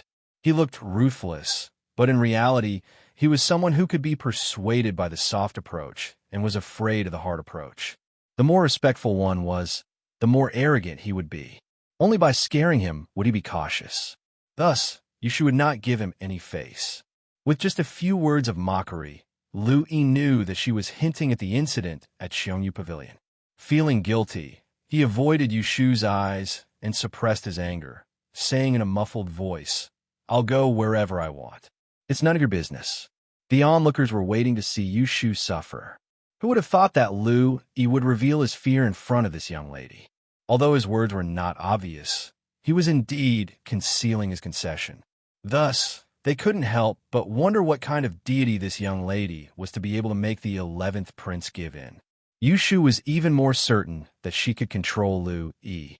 She glanced at him and said, "I don't care where Lord 11 wants to go, but you came to my restaurant to cause trouble, so I have no choice but to do something." Lu Yi looked at her suspiciously and asked in disbelief, "Your family's restaurant? This restaurant is owned by your family?" Yushu could see that he did not know that this was Shui Rui's territory. She could not be bothered to remind him. Since she had already stepped in, she would not use Shui Rui's name to do anything. She turned her head and saw the two waiters, Gue Qi and Gue Ba, standing dumbfounded at the side. She pointed at Lin Fu, who was sitting on the ground, and said, "What are you standing there for? Hurry up and get your manager involved." The two of them seemed to wake up from a dream and quickly responded, "Yes, yes, young lady." Lin Fu was helped up. Seeing that Yushu had subdued Lu Yi, he secretly sighed and said to Yushu with a face full of shame, "I am useless and have disturbed young lady." Yushu waved her hand and sneered, "It's none of your business. This is a guest bullying the host." Lu Yi gritted his teeth and said to Yushu with a straight face, "How can you speak like that? Did I bully them, or did they not understand the rules? You ask them yourself." Yushu looked coldly at Madame Bai, who had fainted, and Gong Qinshi, who was beaten to a bloody face. She said to Lu Yi angrily, "Yes, I want to ask, how did this couple annoy you? Why do you have to be angry with two performers? You don't even care about your face. Don't you feel ashamed at all?" Lu Yi was choked by Yushu's words. His face turned red and white, and his chest rose and fell. He wanted to say that he was thrown an incense burner in the room, but he was too embarrassed to say that he was frivolous in front of so many people. His words were stuck in his throat, like a mute person who had eaten a bitter pill. He couldn't say anything even if he wanted to. Why don't you say it? How did they not understand the rules? You can say it clearly. You don't need to teach them a lesson. As the manager, I will not let them go easily. But I will say the ugly words first. If you can't say anything and ruin the business of our Wangji building for nothing, I will not swallow my anger. Lu Yi looked at Yushu with a sullen face. He knew that with her here, he couldn't get any better. So, he snorted heavily and said stubbornly, "I'm too lazy to argue with you." After that, he waved his hand to let the guards go. He was about to leave with his hands behind his back. He couldn't afford to offend him, but he could hide. A group of people looked at this scene in surprise. They couldn't believe it. Was this little tyrant going to escape? "Lord 11, please stay. This shop is a small shop, and we don't accept credit." Yushu was a greedy person. She glanced at the table in the room with wine and dishes. How could she let Lu Yi eat for free? Lu Yi's footsteps stopped. People with eyes could see that his forehead was about to emit smoke. "Give it to her." "Yes." The guard stayed to pay the bill. He took out a banknote and handed it to Yushu. He didn't even look at the denomination and hurriedly followed Lu Yi. Yushu looked at Lu Yi's back coldly. She thought in her heart, sooner or later, we will fall out. Why should I be afraid of him? When they left, Yushu asked the Gong Qinshi to take Madame Bai downstairs.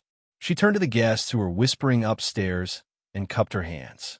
She swept away the previous sarcasm and said apologetically, "My humble shop did not take good care of you and disturb your meal.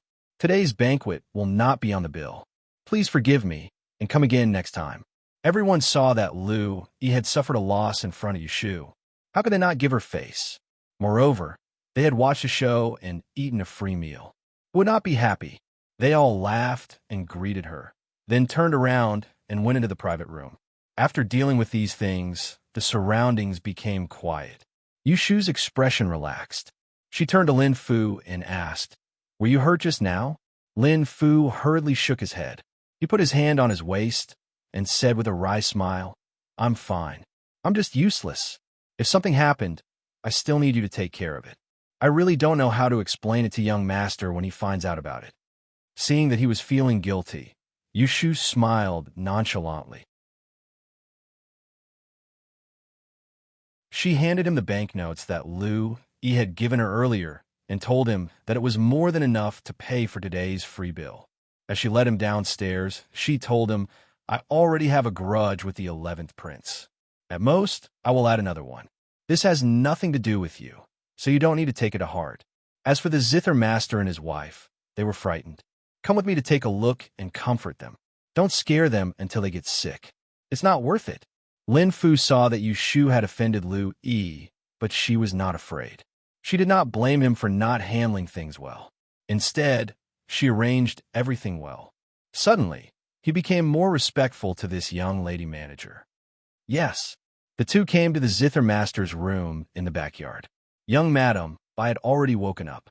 She was wiping the wound on the zither master's forehead with red eyes. When the husband and wife saw Yushu come in, they quickly stood up. One wiped her tears to thank her, and the other blushed. "I thank you for saving my husband. It's my fault. I was impulsive and angered the noble. Please punish me." Yushu did not blame them at all for causing trouble. Think about it. If a man could tolerate others bullying his wife in front of him, or if he was afraid of the nobles and didn't dare to say anything, then he would have wasted his 3 legs. It would be shameful.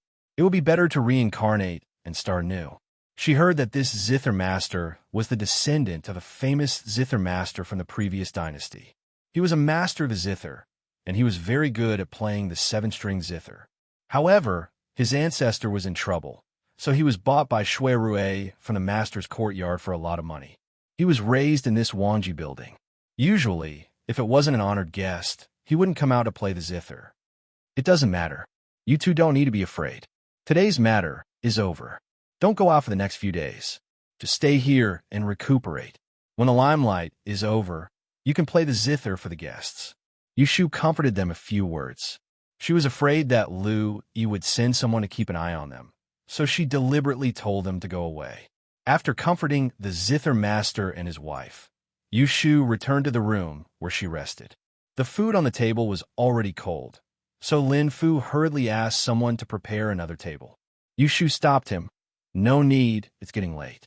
Go and hire a sedan chair to send me back." Lin Fu nodded and went out to arrange it. Then, he went back to the kitchen and took an insulated food box. He filled it with a few hot dishes and sent Yushu to the sedan chair. Lin Fu went back to the restaurant and did what he needed to do. A little later, someone asked about Yushu when they were paying the bill. Lin Fu didn't say a word.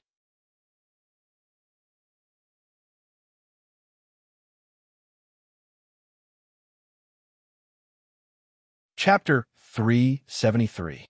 Shui Rue had not yet returned to the capital, so Yushu could only bring the carriage he had sent into the courtyard. She had someone unload the carriage and put the adult horse and her little red in the same stable. As the saying went, the same repels the same, while the opposite attracts the opposite. The 2 horses, one male and one female, one red and one white, got along very well. When they saw each other, they would whisper to each other and mingle together, which was very worrisome. Luton only gave Yushu 2 days off. On the 3rd day after the results of the last subject were released, he sent someone to bring her to the guest house and gave the list of candidates to her and Helen Chu. Just like last time, Yushu suggested to Lu Tan that she study the list at home. Because of the arrival of the 4 joyous events last time, Lu Tan trusted her very much and agreed immediately. Thus, Yushu did not follow Lu Tan to the Double Sons meeting that day. Instead, she took the sedan chair back home. With familiarity, Yushu used 2 days to use the laws of the time of calamity to sort out the list of nearly 100 people and pick out the 3 best candidates. At night, sitting in front of the study table, Yushu looked at the candidates in her hands. Her pen poked her forehead, and she felt a little hesitant. Should he add her name to the list? It was not that she was boasting, but based on the way she answered the questions on the day of the exam, even if she could not enter the top 3, she would at least be in the top 10. If not, then there was something wrong with the head examiner's head. If she added her name, she could definitely add flowers to Lu Tan's brocade and give her a chance to show her face at the Double Suns meeting.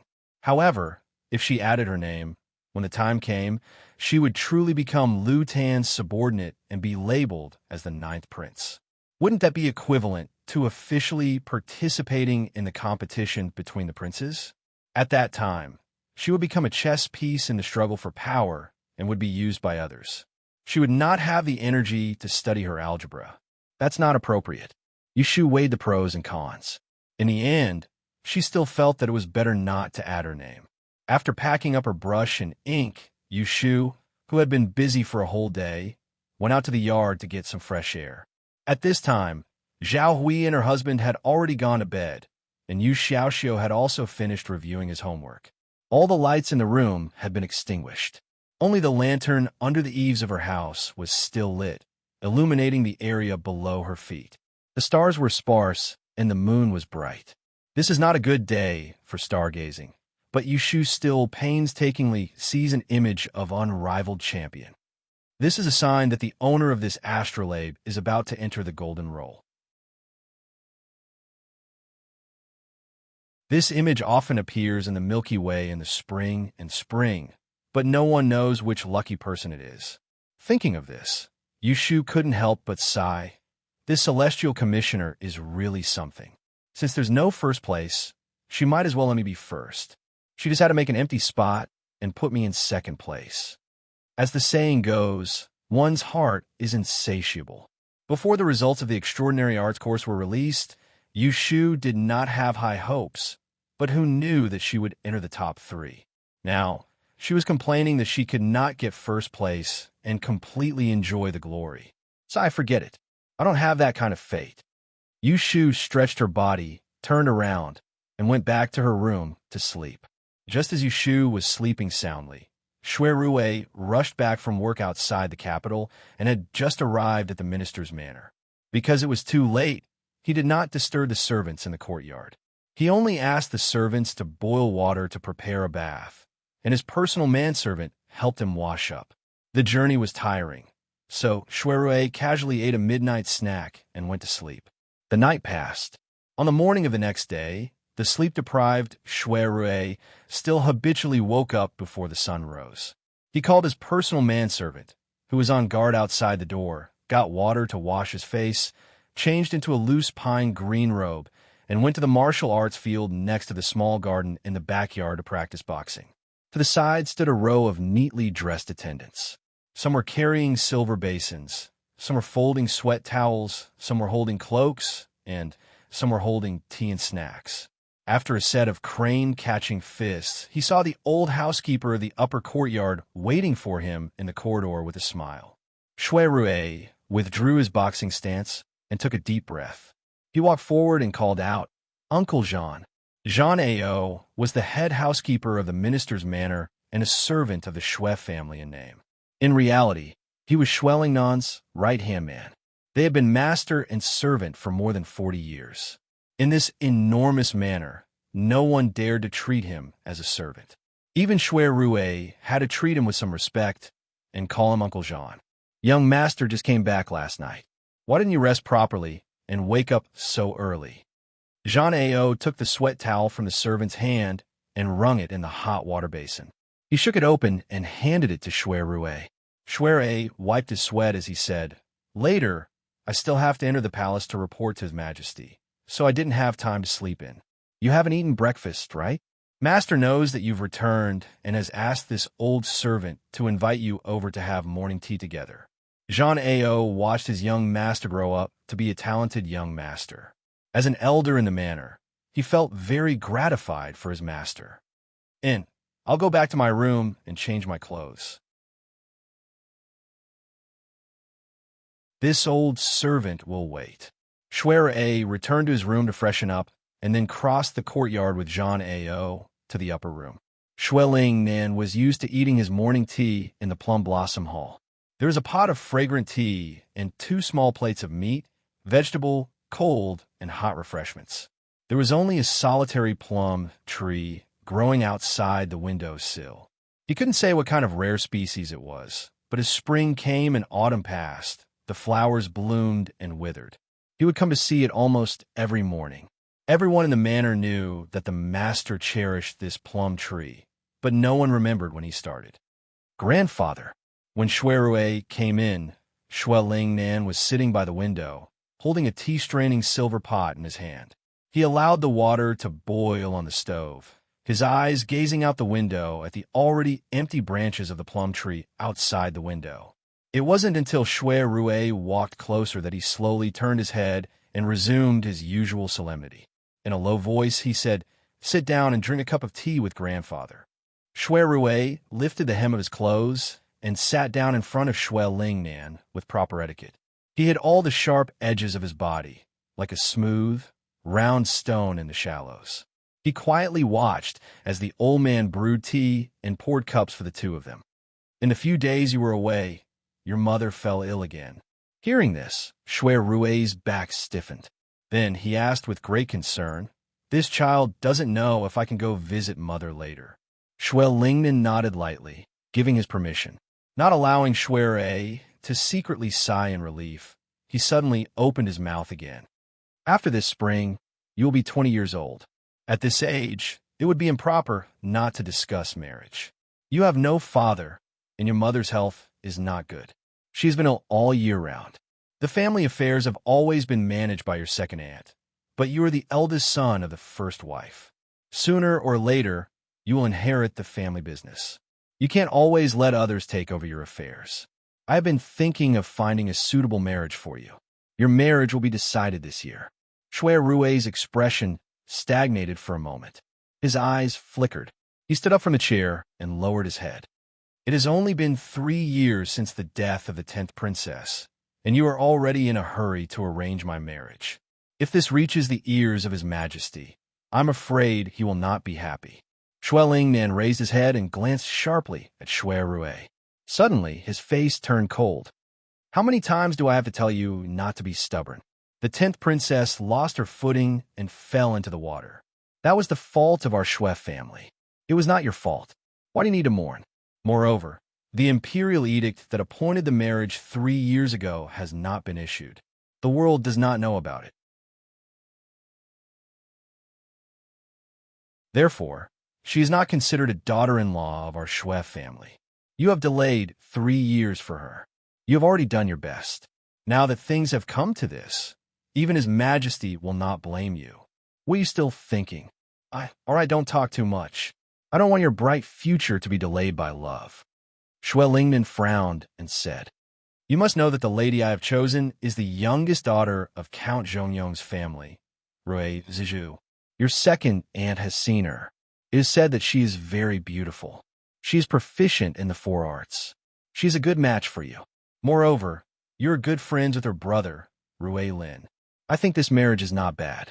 When the excitement of the Double Sons Association is over, I will go to the palace and ask for an imperial edict to bestow this marriage for you.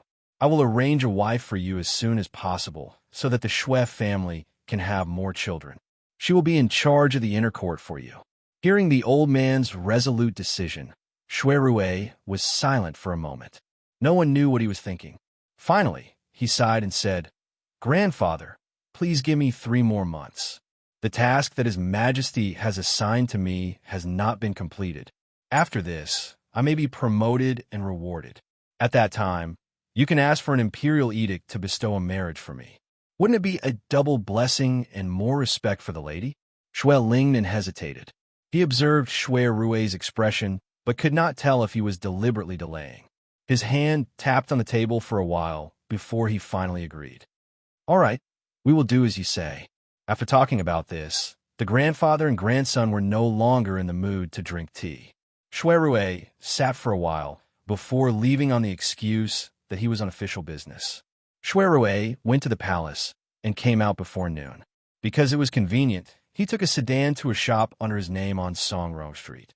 He was seen by the shopkeeper who was inspecting the goods at the main entrance and respectfully asked to go to the back. "Young master, please have some tea." The shopkeeper served him tea with 2 hands. "No need, I will leave after a while." Shui Rui waved his hand and asked, "How is the matter that I asked you to do?" Reporting to young master, "The carriage has been sent to the address." Shui Rui raised his eyebrows and smiled. There was a hint of joy in his expression. He subconsciously picked up the teacup next to him. He had just said that he did not want to drink it, but now he put it into his mouth and asked, "So, the person has passed the exam? What's her rank?" He knew that Yushu had taken the examination of the strange arts. He was afraid that if she passed, she would not be able to make it in time to send the gift. So he had ordered someone to check the list. Once her name was on the list, no matter what her rank was, he would send the carriage over. Reporting to young master, "That Miss Yu is really amazing. She is ranked 2nd in the top 3. The shopkeeper smiled and stretched out 2 fingers. Ahem.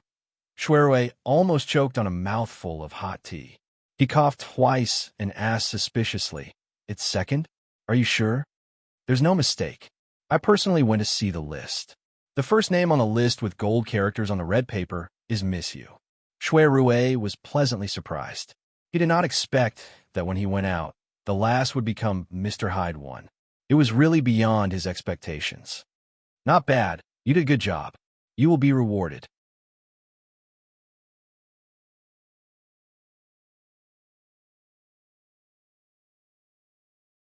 Chapter 374. On the 11th of March, the princes handed over the list of candidates for mathematics to the censor in advance and sealed it in Xiongyu Pavilion, waiting for the results to be released 2 days later. During the lunch break, Yushu followed Lu Tan to have lunch in a small room in the dining hall. Helen Shu drank 2 glasses of wine and spoke casually. Dian has released 5 subjects so far. The Dian has released the results of the 5 subjects so far, including the talents that Miss Shui Yun has chosen for your highness. A total of 8 have been recruited. Among them, there is a champion in the feng shui subject, a xianglong in the physiognomy subject, and a xianglong in the occult art subject. There are 3 people in the top 3. So far, none of the princes can surpass your highness, unless the 7th prince can recruit 2 more people in the top 3 in the next subject, or there is a champion who can suppress the crowd. Your highness will definitely win this year's Double Suns gathering. Speaking of this, he sighed and shook his head. It's a pity. If I can get the name cards of Mr. Han Wenguang's 2 disciples, I can rest easy. As soon as the subject of occult arts ended, Helen Shu asked Lu Tan to send someone to find the 2 disciples of Han Wenguang from Taisher Library, but they declined Lu Tan's invitation. Although they did not say it explicitly, it was obvious that they had been invited by someone else. Otherwise, Lu Tan would not have asked someone to compile another list of candidates for mathematics and give it to Yu Shu for divination. Lu Tan smiled, but his expression was relaxed. The world is unpredictable. Who can say that those 2 people will definitely be among the top 3? There will always be someone stronger than you. In the past, my uncle's husband, Yinhua Yi, also amazed the world with a single brilliant feat. He suppressed the aristocratic families of the North and South and won 3 titles in a row, becoming a heavenly son of the generation. Seeing Helen Shu's approval, Lu Tan continued, "What's more, in this year's Shuangyang meeting, I did not expect to win against 7th brother. As the saying goes, if I win, I will be lucky. If I lose, I will be doomed. The current situation has exceeded my expectations." "Very good. Haha. This is your highness's generosity." Yushu heard their conversation as if there was no one else around. He didn't interrupt at all and just quietly ate her food, acting as a backdrop for the event. At this moment, the guard outside the door reported, "Your Highness, young Master Shui, please see me." Yushu's ears twitched. She put down her chopsticks and looked outside. When Lu Tan heard that it was Shui Rui, he hurriedly said, "Please come in." The 2 patterned wooden doors were pushed open. When Yushu saw Shui Rui walking in, her eyes lit up, and she couldn't help but smile. Shui entered the door and was the first to find Yu Shu's figure. His eyes met hers for a moment before he turned to Lu Tan. He smiled sweetly and said, "Your Highness, do you mind adding another set of chopsticks?" Hearing this, Lu Tan immediately asked the servant to add another pair of chopsticks. He pointed to the empty seat beside him and asked Shui to sit down. He personally poured a glass of wine for him and asked with concern, "When did cousin come back?" "I just got back last night. I just came out of the palace and had some free time, so I came to the Xuanyang Association to take a look. I thought that since I'm here, I might as well go upstairs to see you." Shui held his wine cup and clinked it with Lu Tan and Helen Chu. He then joked, "Seeing that your Highness is smiling, you must have had a good time recently." "Uh-huh." Lu Tan laughed heartily and drank his cup. He turned to point at Yu Shu and said to Shui, "This is all thanks to Miss Yu's help." Only then did Shui look at Yu Shu with a faint smile and warm eyes. "I heard that you passed the Hide-One exam?" Yu Shu had originally planned to wait for Shui to come back and tell him the good news in person. She didn't expect that he would hear it first and was a little disappointed. It felt like a child who got good grades and went home to show off to the adults for praise, only to be told that the teacher had already informed the parents. "Yes, I got second place in the exam." Shui was observant and could see that Yu Shu's expression wasn't natural. It seemed that she was depressed about something, but he couldn't think of why she would be unhappy after becoming a teacher. Shui didn't question her too much in front of Lu Tan. Instead, he drank a cup of wine with Lu Tan and chatted about some trivial matters. When he saw that it was almost time and the sound of drums could be heard from the riverbank again, he reminded Lu Tan that it was time for her to go upstairs to observe the meeting. "Older cousin, why don't you come with me?" Lu Tan suggested. "Your Highness has forgotten that I am an official of the imperial court. This is against the rules." Shui shook his head and refused. He stood up and said goodbye. "I have to go somewhere else. When I have time, I will talk to you in detail." Lu Tan also knew that letting Shui stay at Xiongyu Pavilion to watch the exam would cause criticism, so he didn't ask him to stay. "Then, older cousin, take care." Lu Tan didn't want to see him off, so he said to Heelan Cho, "Sir Heelan, help me see official Shwed downstairs." "All right." When Shui saw this, he looked at Heelan Cho meaningfully and smiled. "There's no need to trouble Sir Heelan. Shu, do you want to go downstairs for a walk?" Yu Shu was naturally happy to see Shui off, but she still sensibly asked Lu Tan first. Lu Tan naturally knew that Shui and Yu Shu had an unusual relationship, so he was willing to do her a favor.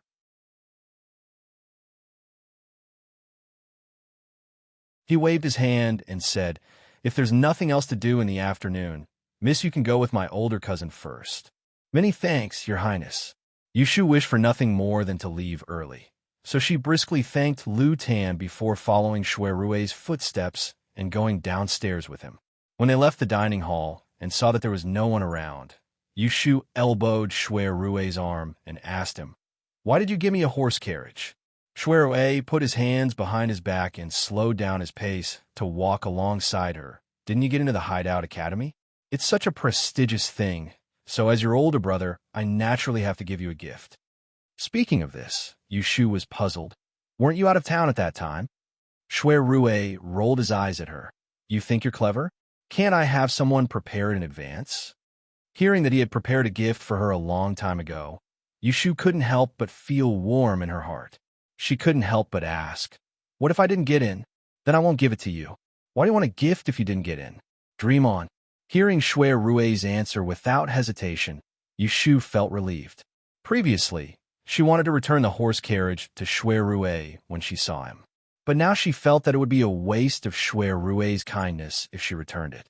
So she made a prompt decision not to send it back. So she grinned, elbowed him again, and chuckled, "Thank you. I like that horse carriage very much." Shui was in a good mood after making her happy. Seeing that it was still early, he asked her, "If you're not in a hurry to go back, let's walk around and eat at Wangji restaurant later. I'll send you home in the evening, okay?" Yu Shu thought for a while and didn't refuse. Instead, She said, then let's go to several big exchange shops in the north of the city to have a look. The ninth prince told me this morning that after the results of this subject were released, he would recommend me to study at Taisher Library. I have something to prepare in a few days. You could give me some advice on what to buy. Shui Rui just wanted to spend some time with her. He didn't care about where to go, so he nodded and agreed.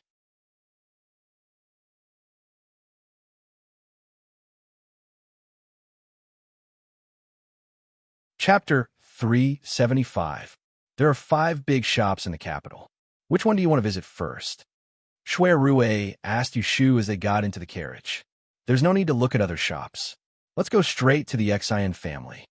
After Yushu finished speaking, she saw Shui Rui raise his eyebrows. So she explained to him, I got to know the 6th young lady of the Xian family at the Double Suns meeting. I heard that she was also going to study at the Taisher Library, so I inquired about what I need to prepare before I enter the school. This morning, she gave me a detailed list. I presume that it's all sold in their trading house, so why would I need to run errands elsewhere? As she said this, she took out the list and showed it to Shui Rui. Most of the names of the books were written on a piece of paper, while the rest were sorted into different categories. There was paper, ink, and some strange things such as sheep bone grass ash, snake skin, cow tendons, and so on. It was very confusing to read. Shui Rui looked through the list and nodded. That's good. Prepare in advance so you don't have to rush to buy things when you enter the school. There were 5 big shops in the capital. Other than the main one in the north of the city, there were branches everywhere. But the main one was the most complete. Yushu and Shui Rui talked along the way. It didn't take long for them to arrive at the door of the Xian family's big shop in the middle of Changming Street. They got out of the carriage and stepped on the bluestone pavement. When they looked up, they saw the Xian family's century-old plaque. It was 2 feet above the ground and was 10 square and 5 feet long. The 4 words Xian Ri Zhong Guang were engraved on it. Yushu gazed at the ancient door plaque, and she asked Shui Rui with a puzzled expression, what does this mean? She thought that the plaque on the door of the new shop would say Xian de e-shop. Who would have thought that it would be so confusing? Shui Rui knew that she didn't read much, and it was inevitable for her to ask this question. He smiled and said, according to Area Shur Tian, Tai Sui is an Xian and is called Zhongguang. This Xian is the 8th heavenly stem. Don't tell me you don't know. Yushu laughed. Of course I know that, but I don't understand why you're using this as a signboard. Shui Rui coughed lightly. He leaned closer to her and whispered, a century-old aristocratic family naturally has to have a great name. It's better if it's something that people don't understand. A good plaque. Shui Rui's explanation turned out to be deliberately mystifying, which really made Yushu not know whether to laugh or cry. Only then did she realize that Shui Rui also had such a frivolous time. Let's go in. Yushu noticed that the 2 waiters at the entrance of the shop kept glancing at them. She was afraid that they were blocking the entrance. Yes, to be able to be called a great fortune shop, it had to meet certain standards. First of all, there had to be at least 5 proper fortune tellers in the shop to help people with their divination. Secondly, there had to be a library that could accommodate hundreds of ancient books. Thirdly, there had to be a treasure room that could provide top-notch items to exorcise evil spirits and ward off evil spirits for guests of high status. Lastly, there had to be a great fortune teller in the shop to guarantee the reputation of the shop. This was only the standard of a great fortune shop. To be able to be ranked among the top 5 shops in Shangjing, each of them had the backing of a high official of the Celestial Commissioner. For example, the left magistrate of the Celestial Commissioner in the Xian family. He was the 3rd master of the Xian family, who was also the grandfather of Miss Xian, whom Yushu knew. This was the first time Yushu came to the Xian family's great fortune shop. Once she entered, she was confused. The hall on the 1st floor was crowded with people. There were 2 staircases leading to nowhere. Shui Rui was familiar with the place. He beckoned a waiter over and asked, which steward is here today? It's Steward Zhou. Invite him over. When the waiter heard that he was looking for the steward, he became alert and did not dare to be negligent. May I know who you are? Just say that my surname is Shui. Go ahead. Please wait a moment, young master. When Yushu heard Shui Rue instructing the waiter to find the steward, she turned her head and asked him suspiciously, "Why do you know the steward here?" Shui Rue smiled without saying a word. He waited in place for a while. Then, Yushu saw the waiter leading a middle-aged man in a hurry. Before he got close, he put on a smile and bowed to Shui Rue. "Greetings, young master. I am Zhou Kun." Shui Rue nodded. He asked Yushu for the list and handed it to the steward. He ordered, "Prepare everything on the list." The steward took the list without saying a word. He turned to the waiter and said, "Take Mr. Shui and this lady to the tea room on the 3rd floor to have a rest. Ask R2 to pick some new things from the treasure house for Mr. Shui to have a look." The waiter was about to answer, but Shui Rue interrupted. "No need. We will just walk around in the building. You go ahead." Zhou Kun hurriedly said yes. He left the waiter to follow him and walked quickly with the list. After he left, Yushu looked at Shui Rue with a faint smile. The name of the eldest brother is really useful everywhere. After being teased by her, Shui Rue finally told her the truth. "Not at all. My second aunt was originally the young miss of the Xian residence. That's why the steward here recognized me. Don't you know the 6th young miss of the Xian residence? In terms of seniority, she has to call second aunt aunt." After Yushu figured out this layer of relationship, she couldn't help but be surprised. So it turns out that the Shui clan has an in-laws like the Xian clan. No wonder that manager was especially respectful to Shui Rue earlier. There is nothing to see on the 1st floor. However, there are a lot of strange things in the treasure house on the 2nd floor. I come here occasionally and have found some good things. Let's go. I will show you. While talking, Shui Rue led Yushu to the 2nd floor. They passed through a hollow aisle and entered another attic. In front of the Chuehua door, there were 2 large pink pottery vases, each of which was inserted with a green vine. As soon as they entered the room, they smelled a sandalwood fragrance. Looking up, bead curtains blocked their sight. Under the white wall of Shido, there was a horizontal row of 8 treasures grid. There were all kinds of jade, bronze, and wood utensils on the square and round shelves, separated by a layer of glass gauze. Except for 2 guards with sharp eyes, there was only an old man with white hair sitting on a cane chair and playing with some utensils. No one disturbed him. In the distance, there were a few tea tables scattered around the east window. Occasionally, a few guests sat there drinking tea. There was a lot of voices. Yushu looked around and randomly glanced at something on the shelf. It was estimated to be more than 1,000 taels of silver. The dazzling array of rare treasures dazzled her, a country bumpkin who had never seen the world. She secretly marveled at the financial resources of the e-school in the capital. She and Yu Xiaoxiu once looked forward to opening an e-school in the capital in the future. Now it seemed that they were really arrogant. Even if she was sold by weight, she would not be able to compare with this shelf. Of course, she could not be sold by weight. Shui Rue looked at the old man who was sitting on the rattan chair and exclaimed in surprise. He turned his head to the side and said to Yushu, "We're quite lucky today. We actually ran into old Mr. Xian." As he said this, he took Yushu forward to greet him. At first, Yushu thought that the old man was the Celestial Commissioner's Xianzhua. However, when they came in front of him, they heard Shui Rue raise his hand and say, "Old academician, you are too polite." Academician? What kind of official title was that? Mr. Xian slowly put down the broken rosary in his hand. He raised his head and squinted his eyes to look at Shui Rue for a while. It seemed that he recognized him. "Oh, it's the young master of Minister Shui's family." "Yes, I am." Shui Rue bowed and then turned his body to reveal Yushu. He pointed her out to the 70-year-old man. "This is Miss Yu. She's a scholar in the great divination technique this year. Soon, she'll be studying at the Imperial Historian's Library. Today, she's here to buy some." Yushu stepped forward and bowed. "Student Yushu greets you." Mr. Xian squinted his eyes and looked at Yushu for a while.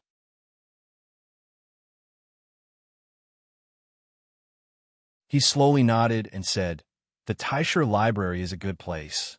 Hard work can make up for one's lack of talent. Young lady, learn well." Although Yushu felt that the old man's words were strange, she showed a serious face and said, "I will remember." Shui Rue had the intention to chat with Mr. Xian.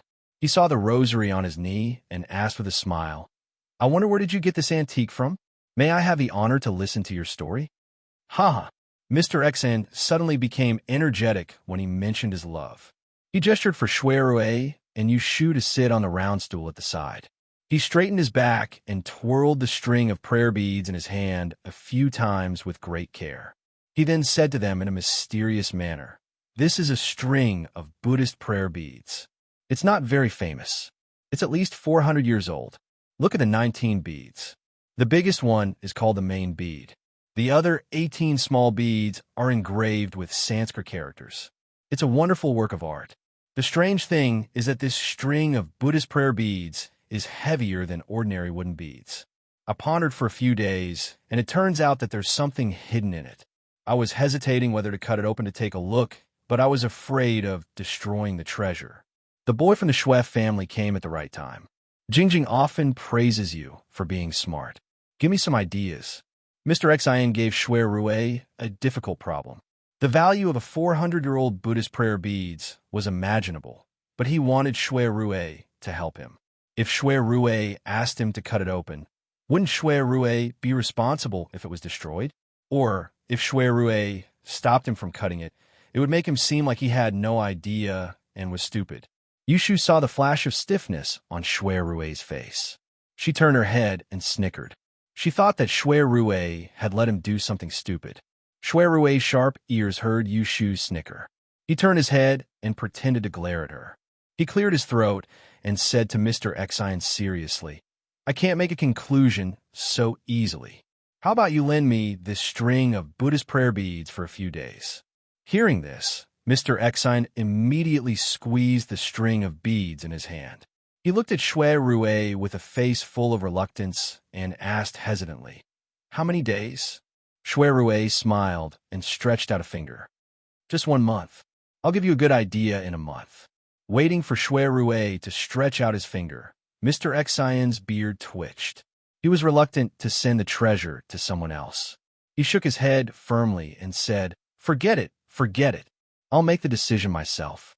Yushu couldn't help but pout when she saw Shui Rue successfully deceive the old man by advancing in a single move, and she said in her heart, "He's cunning."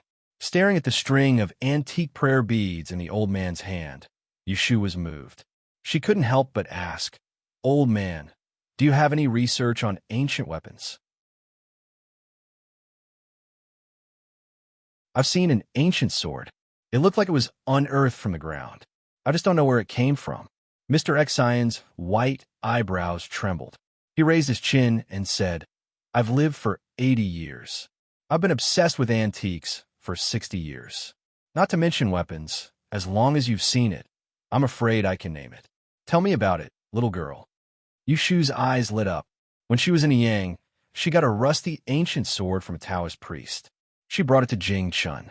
She wanted to find a master to identify it, but later she gave it to Jing Chun and left it unsettled. However, she always had one thing on her mind. Now that she had a chance to know the origin of the sword, her curiosity was aroused again. She recalled and described it with her fingers.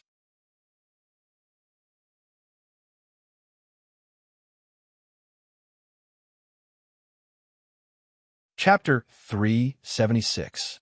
Yushu described the characteristics of the ancient sword. When it came to the ancient character on the sword, she dipped her finger in tea and drew it on the small tea table in front of her. Mr. Xian's eyesight was not good, so he bent down to take a closer look.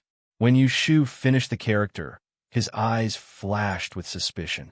He stretched out a wrinkled finger and gestured in the air beside the character that Yushu had drawn and mumbled. Yushu saw that the old man was deep in thought and did not dare to disturb him. She was about to step aside when she heard a sharp intake of breath. Her wrist was grabbed tightly by old Mr. Xian. Clatter! The string of Buddhist beads that the old man was holding in his hand fell to the ground. "Tell me again, what does the sword look like?" Mr. Xian's eyes narrowed into slits, revealing an indescribable surprise. He looked at Yushu with eagerness, and his voice trembled. Shuerue saw this, and hurriedly said, "Old academician, don't interrupt." Mr. Exon impatiently waved his hand at Shuerue and grabbed Yushu's hand so hard that it seemed like he could twist her arm off. Yushu gritted her teeth in pain and did not dare to push the old man away. She could only carefully persuade him. "Please let go of me first, then I can demonstrate." Okay. Tell me." Mr. Exon quickly let go of her hand and looked at her eagerly. Yushu rubbed her wrist and described the appearance of the ancient sword again. "This long, this wide. The top is covered with green rust. The hilt is like this. The head is like this." Mr. Exon's eyes lit up when he heard this. He decisively slapped the tea table and his shoulders shook. He almost jumped up from the rattan chair and cried out, It's it. Tell me, where is this sword now?" Obviously, the old man recognized the ancient sword. Yushu was happy at first and thought that the rusted sword was indeed a real treasure. Just as he was about to answer, he hesitated. Looking at old Mr. Exon's expression, he suddenly felt a little apprehensive. She licked her lips and swallowed the words she was about to say. "I'm not too sure about that. I just saw a year ago, and it left a deep impression on me. I heard the owner of the sword bragging that it was a priceless ancient sword, so I remembered it." "Old sir, what kind of sword is that? Does it have a name?" Hearing this, old Mr. Exon slumped back into his rattan chair. His face was filled with disappointment. He did not doubt Yushu's words. He let out a long sigh and did not answer her. He only glared at her with resentment and jealousy. Then he muttered to himself in a daze, "What kind of sword is that? How can you mortals know that it's not a sword?" But, Yushu was straining her ears to listen, yet the old man suddenly stopped here and stopped talking. He just stared absent-mindedly at the words that had already spread out on the coffee table, and he didn't reply no matter how Yushu called out to him a few times. She was so anxious that she turned around and signaled Shuerue with her eyes, asking him to help her inquire about it. Shuerue understood and asked on her behalf, "Old academician, if that sword is not a sword, then what is it? I'm very curious. Please don't keep me guessing." Old Mr. Exon seemed to have woken up from a dream. He raised his head and glanced at them. His eyes lingered on Yushu's face for a moment. Finally, he bent down expressionlessly and picked up the string of Buddha beads. He wiped them on his sleeve and fiddled with the beads with his left hand. He leaned back on the rattan chair weakly and waved his hand at them. "What sword? I don't know, and I don't recognize it. Aren't you here to buy things? Leave as soon as you've made your choice." Old Mr. Exon suddenly turned against them. Yushu and Shuerue looked at each other in dismay, and suspicions instantly arose in their hearts. But if they continued to question him, the old man might as well close his eyes, cover half of his face with his sleeve, and ignore them completely. Yushu and Shuerue could not pry his mouth. They could only say goodbye to him and walk out of the treasure house. When they were in the empty corridor, Shuerue asked Yushu, "The sword you mentioned, is it with Taoist now?" Shuerue did not know the story about the sword. He only saw Jing Chun holding it in the small courtyard on Huashing Street. Yushu nodded and said softly, "I'll tell you after we buy things and get in the car." When they went downstairs, the steward had just prepared all the items on the list. There was a big box with a lot of things. "Young master, everything is ready. I'll ask someone to carry it to the car for you." "Go ahead." When the manager, surnamed Zhou, saw Shuerue and the others coming down, he didn't mention anything about paying the bill, and he enthusiastically sent them off. Yushu noticed this, and she wouldn't remind him foolishly. Otherwise, would she have to fight with Shuerue to pay the bill in front of an outsider? It would be too disappointing. In the car, after leaving the great exchange house of the Exon family, Yushu asked Shuerue, "Is that old Mr. Exon? I heard you call him academician. Isn't he the current left judge?" Shuerue shook his head and said respectfully, "In terms of seniority, he is even older than left judge Exon. 20 years ago, he was in charge of the Taisher Shuyuan. Later, he retired and was named Academician Shirlu by His Majesty. Now half of the officials of the Celestial Commissioner have to bow their heads and call him teacher when they see him." Yushu guessed that old Mr. Xin had a great background. It turned out that he was the old headmaster of the Taishu, Shuyuan, 20 years ago. His seniority was really high. The words spoken by such an old antique were all true words. It was very likely that the ancient sword she had obtained back then had a great origin. Then, Shuirui asked about the ancient sword with a puzzled face. By the way, is that sword Taoist's? Yushu thought for a while and felt that she might as well tell him. Do you remember when we were in Yang City last year? At that time, I was a waiter in your shop. Later, when I met Jingchun, we met a group of evil Taoists outside the city and almost became a sacrifice. Oh, and your cousin Shui Wenjia, it was because of him. I took the sword back at that time. At that time, the relationship between Shuirui and Yushu was not as close as now. In addition, Yushu hid something from him, so he did not know some of her experiences at that time. Now it sounded like another adventure. He could not help but feel the twists and turns of her fate. So, that ancient sword was obtained by you. Then why is it in the hands of Taoist? It was given to him later. Yushu's eyes flashed, and she recalled. When I met Jingchun, he had 2 swords with him. Later, he lost his memory. When we met again on the way, he didn't even remember who he was. We escaped together and went through many dangers. When we reached the capital city, he remembered a set of sword techniques. So I gave him the ancient sword. What Yushu did not say was that in exchange, Jingchun also gave her the treasure of the sect, the Yellow Frost Stone. Unfortunately, many things happened later. The Yellow Frost Stone changed hands again, and it was not hers after all. Shuirui's heart was sharp, and when he saw the disappointment in Yushu's tone, he made some associations. He thought that she hadn't been able to let go of her obsession with Jingchun, and he couldn't help but feel slightly disappointed. Now, he regretted it again. If he hadn't failed to recognize her when they first met, and if he had thought of a way to escort her to the capital together, would she have had the chance to have that life and death friendship with Jingchun? As a man, he was confident that he was not worse than Jingchun. However, he racked his brains for Yushu, but he could not move her heart. In the final analysis, there was only one thing missing. You hid the whereabouts of the ancient sword from old Master Xin because you were afraid of getting him into trouble? Shuirui spoke out Yushu's concerns. Yes, look at the old man's reaction. You know there is something fishy. Jingchun holding the sword is not sure whether it is a blessing or a curse. Yushu is only worried that she gave Jingchun a hot potato. She did not notice the inadvertent self-mockery on Shuirui's face. Then what are you going to do? The sword is in the hands of Taoist. There are many people in the princess's mansion. If someone with ulterior motives thinks about it, I am afraid that we can't hide it. Shuirui reminded Yushu not to think that no one would find out that the sword was in Jingchun's hands, even if she fooled old Master Xin today. Yushu touched her chin and made a tisk sound. She soon had an idea and discussed it with Shuirui. I'm not afraid. Jingchun cherishes the sword very much. He specially made a scabbard for it. Except for him and me, I guess no one has carefully looked at the details of the sword. I'm going to find Jingchun now and ask him to keep the sword. There are many antique shops in the city that sell fake goods. We can find a similar rusted sword and ask him to replace it. In this way, no one will find out that it was a fake one. If someone with ulterior motives thinks about it in the future, he can just use the fake one to make up for it. Shuirui helped her ponder over it for a while, and he felt that there weren't many loopholes in it. So he said, That's good. There's no time to lose. Let's go to the princess estate right away.